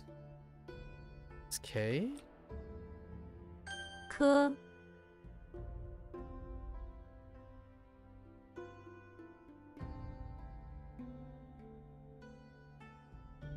作用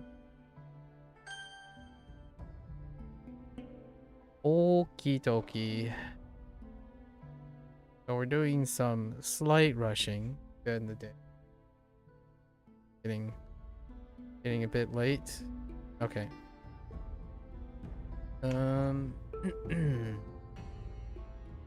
Let's see what we have. We got a lot of sound.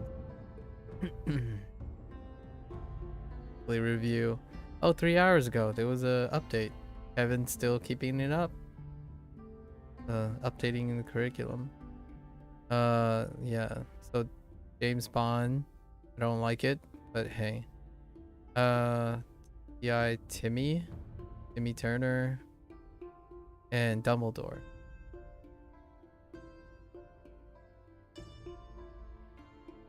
Kevin.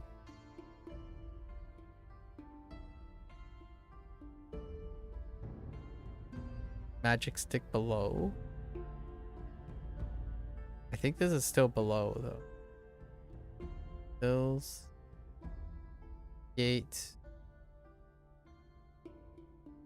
Back turn. Many. Evening. Fence. Small. Okay.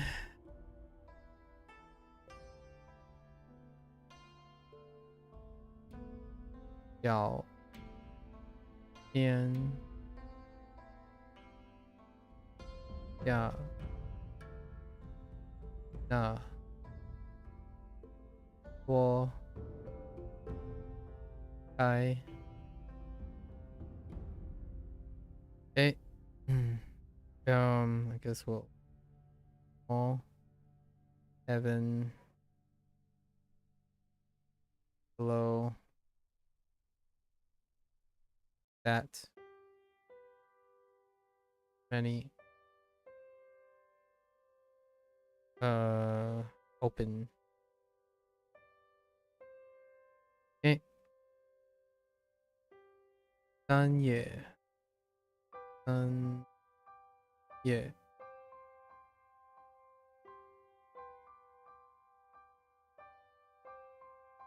男子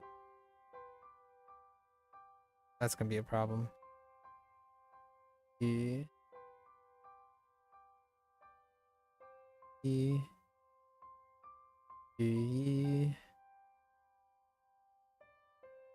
9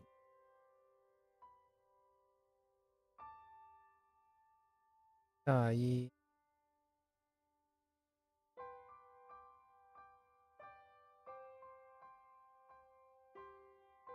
哦昨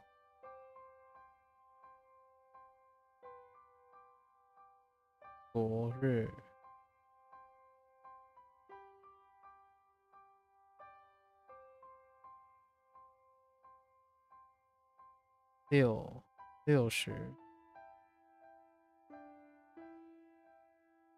608 Okay. Okay. March. Man. Raincoat.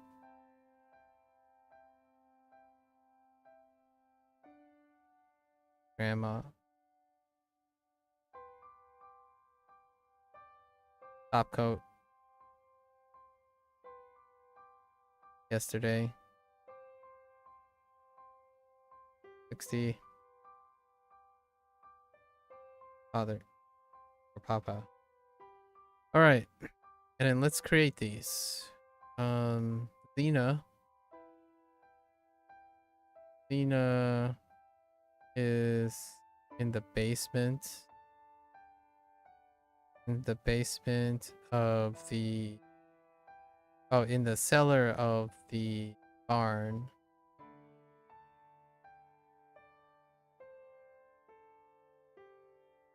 Cellar of the barn. Battling a wizard that shrunk her. It made her small. That's about it. All we got. Okay. And then Timmy. Wrong Timmy, but Timmy. Timmy is in front of the pawn shop. Timmy is in front of the pawn shop He's hoping to visit Heaven's shop. Heaven's pawn shop. That's a wish. Xena again? Oh, Xena double dipped this time. Xena is in the bathroom of the auditorium. Xena is in the bathroom of the auditorium. Saw a sign that points below, and turns out it might be a secret hidden passage below the bathroom. Ned in the bathroom. Probably. Ned in the bathroom of the auditorium.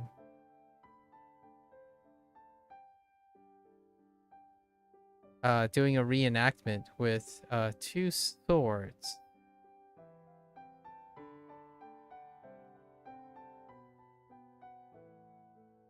Two swords. So 2 swords. 2 swords. Oh, jeez.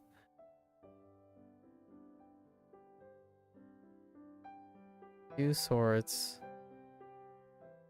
I noticed a hill, and he heckin' chopped it down. Take that. Okay, we have Dumbledore. Reminds me of that meme with the Harry Potter song.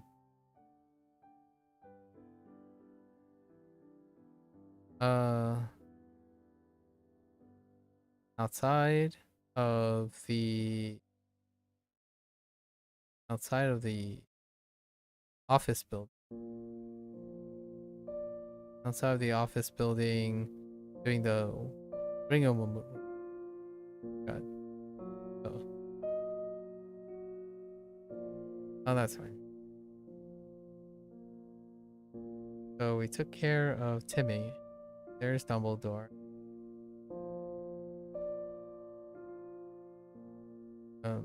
Office building, casting like a spell to see how many muggles are in the office. Okay. K. The heck is K? Kermit the Frog. Kermit the Frog is in front of the high school.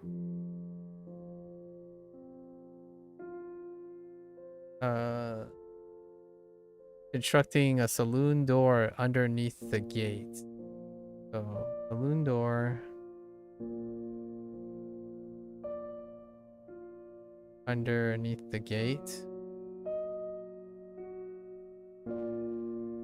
And it's open when school's in session.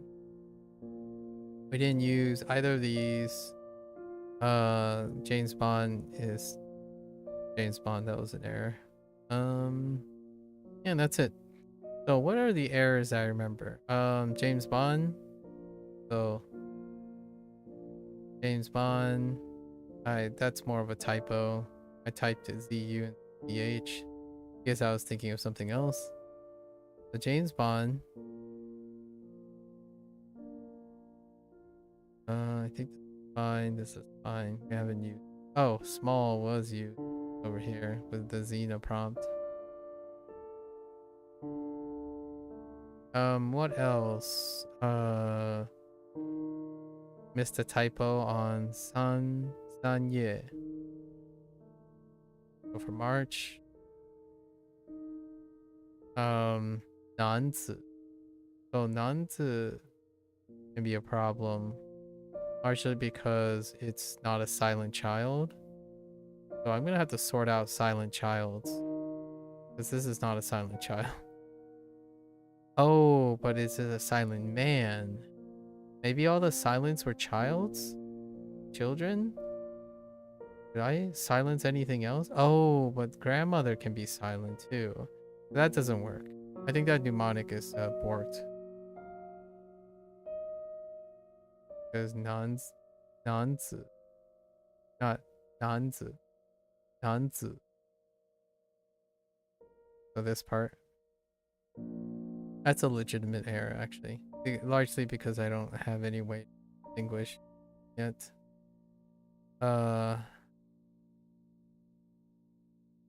What other error? I did 他人 again. Again, 他人. I jumped the gun. 他人 for others. Jumped the gun again.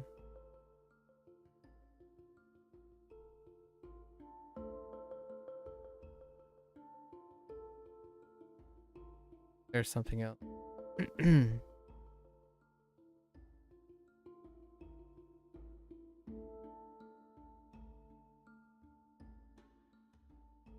Darter? I think I screwed up darter. Near. Because that R always throws me off. I don't even know how to write that. We'll take a guess. Renren. And Renren. That's it. So Renren, right? Renren for everybody instead of just people. And where's Nigar? I'm guessing it's probably like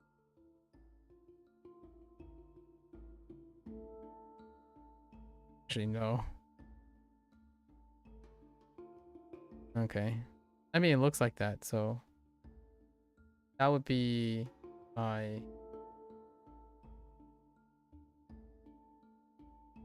guess, because that would flow the best. Do it like this way.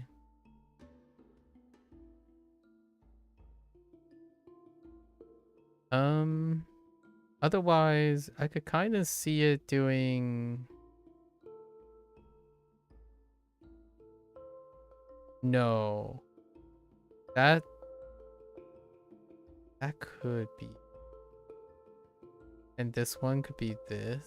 Oh, no, I already did that. Yeah. So the question is, the second stroke. Oh, no, yeah, see, probably this because it reminds me of this. All right. Well, there you have it. End of the day. We spent quite a little bit long today. Got a lot of good chatting going, right? Take a break. Today's my first legit break. 2 more days. The second day is gonna be long, so I'm trying to spend some of these days. I have to wrap up my Duolingo Chinese stuff to prepare. Today was gonna be a break day. However, I was gonna do it tomorrow. I was gonna start tomorrow. The only we're gonna take a rain check because within this Duolingo Chinese wrap up is gonna take 3 days. And if I start tomorrow, the second day is going to line up with the WaniKani level up. And level ups are in a lot in it. So we're going to wait till the level up. So basically, I'm just going to work on... I'm missing like 4 or 5 constructs. Got to finish Chinese for the review, right? And that'll happen in another 3 days. So WaniKani's level up is in 2 days. So right after the second day, it'll be a little exhausting, but in 3 days, we'll do our 3-part 3 days. It'll be fun. I have a few Chinese unique stories. I'm gonna try to make the unique Chinese. I totally forgot that when I was busy reviewing the Duolingo Japanese, I got caught up with sharing my stories and like content, like how I was doing constructs and reviews and the SRS. I totally forgot about the schedule because the schedule is going to change. How we're gonna do these. It's not going to be like consecutive days or something like. Just to because I have to take break days on level up day. So every WaniKani day on level up days will not have, and that's only after I decide if I'm gonna start up doing Japanese right away or liberate all the time to play Like a Dragon Infinite Wealth in Chinese and Japanese. I think we're gonna wait till after we the video game before. I look really forward to listening to Chinese cast. Yeah, I'll have to think about it the moment I finished it. That's a wrap. Thanks for hanging out, folks. It was fun. Great. If you're gonna watch this later, 谢谢. Right. How do you even say that if you're gonna be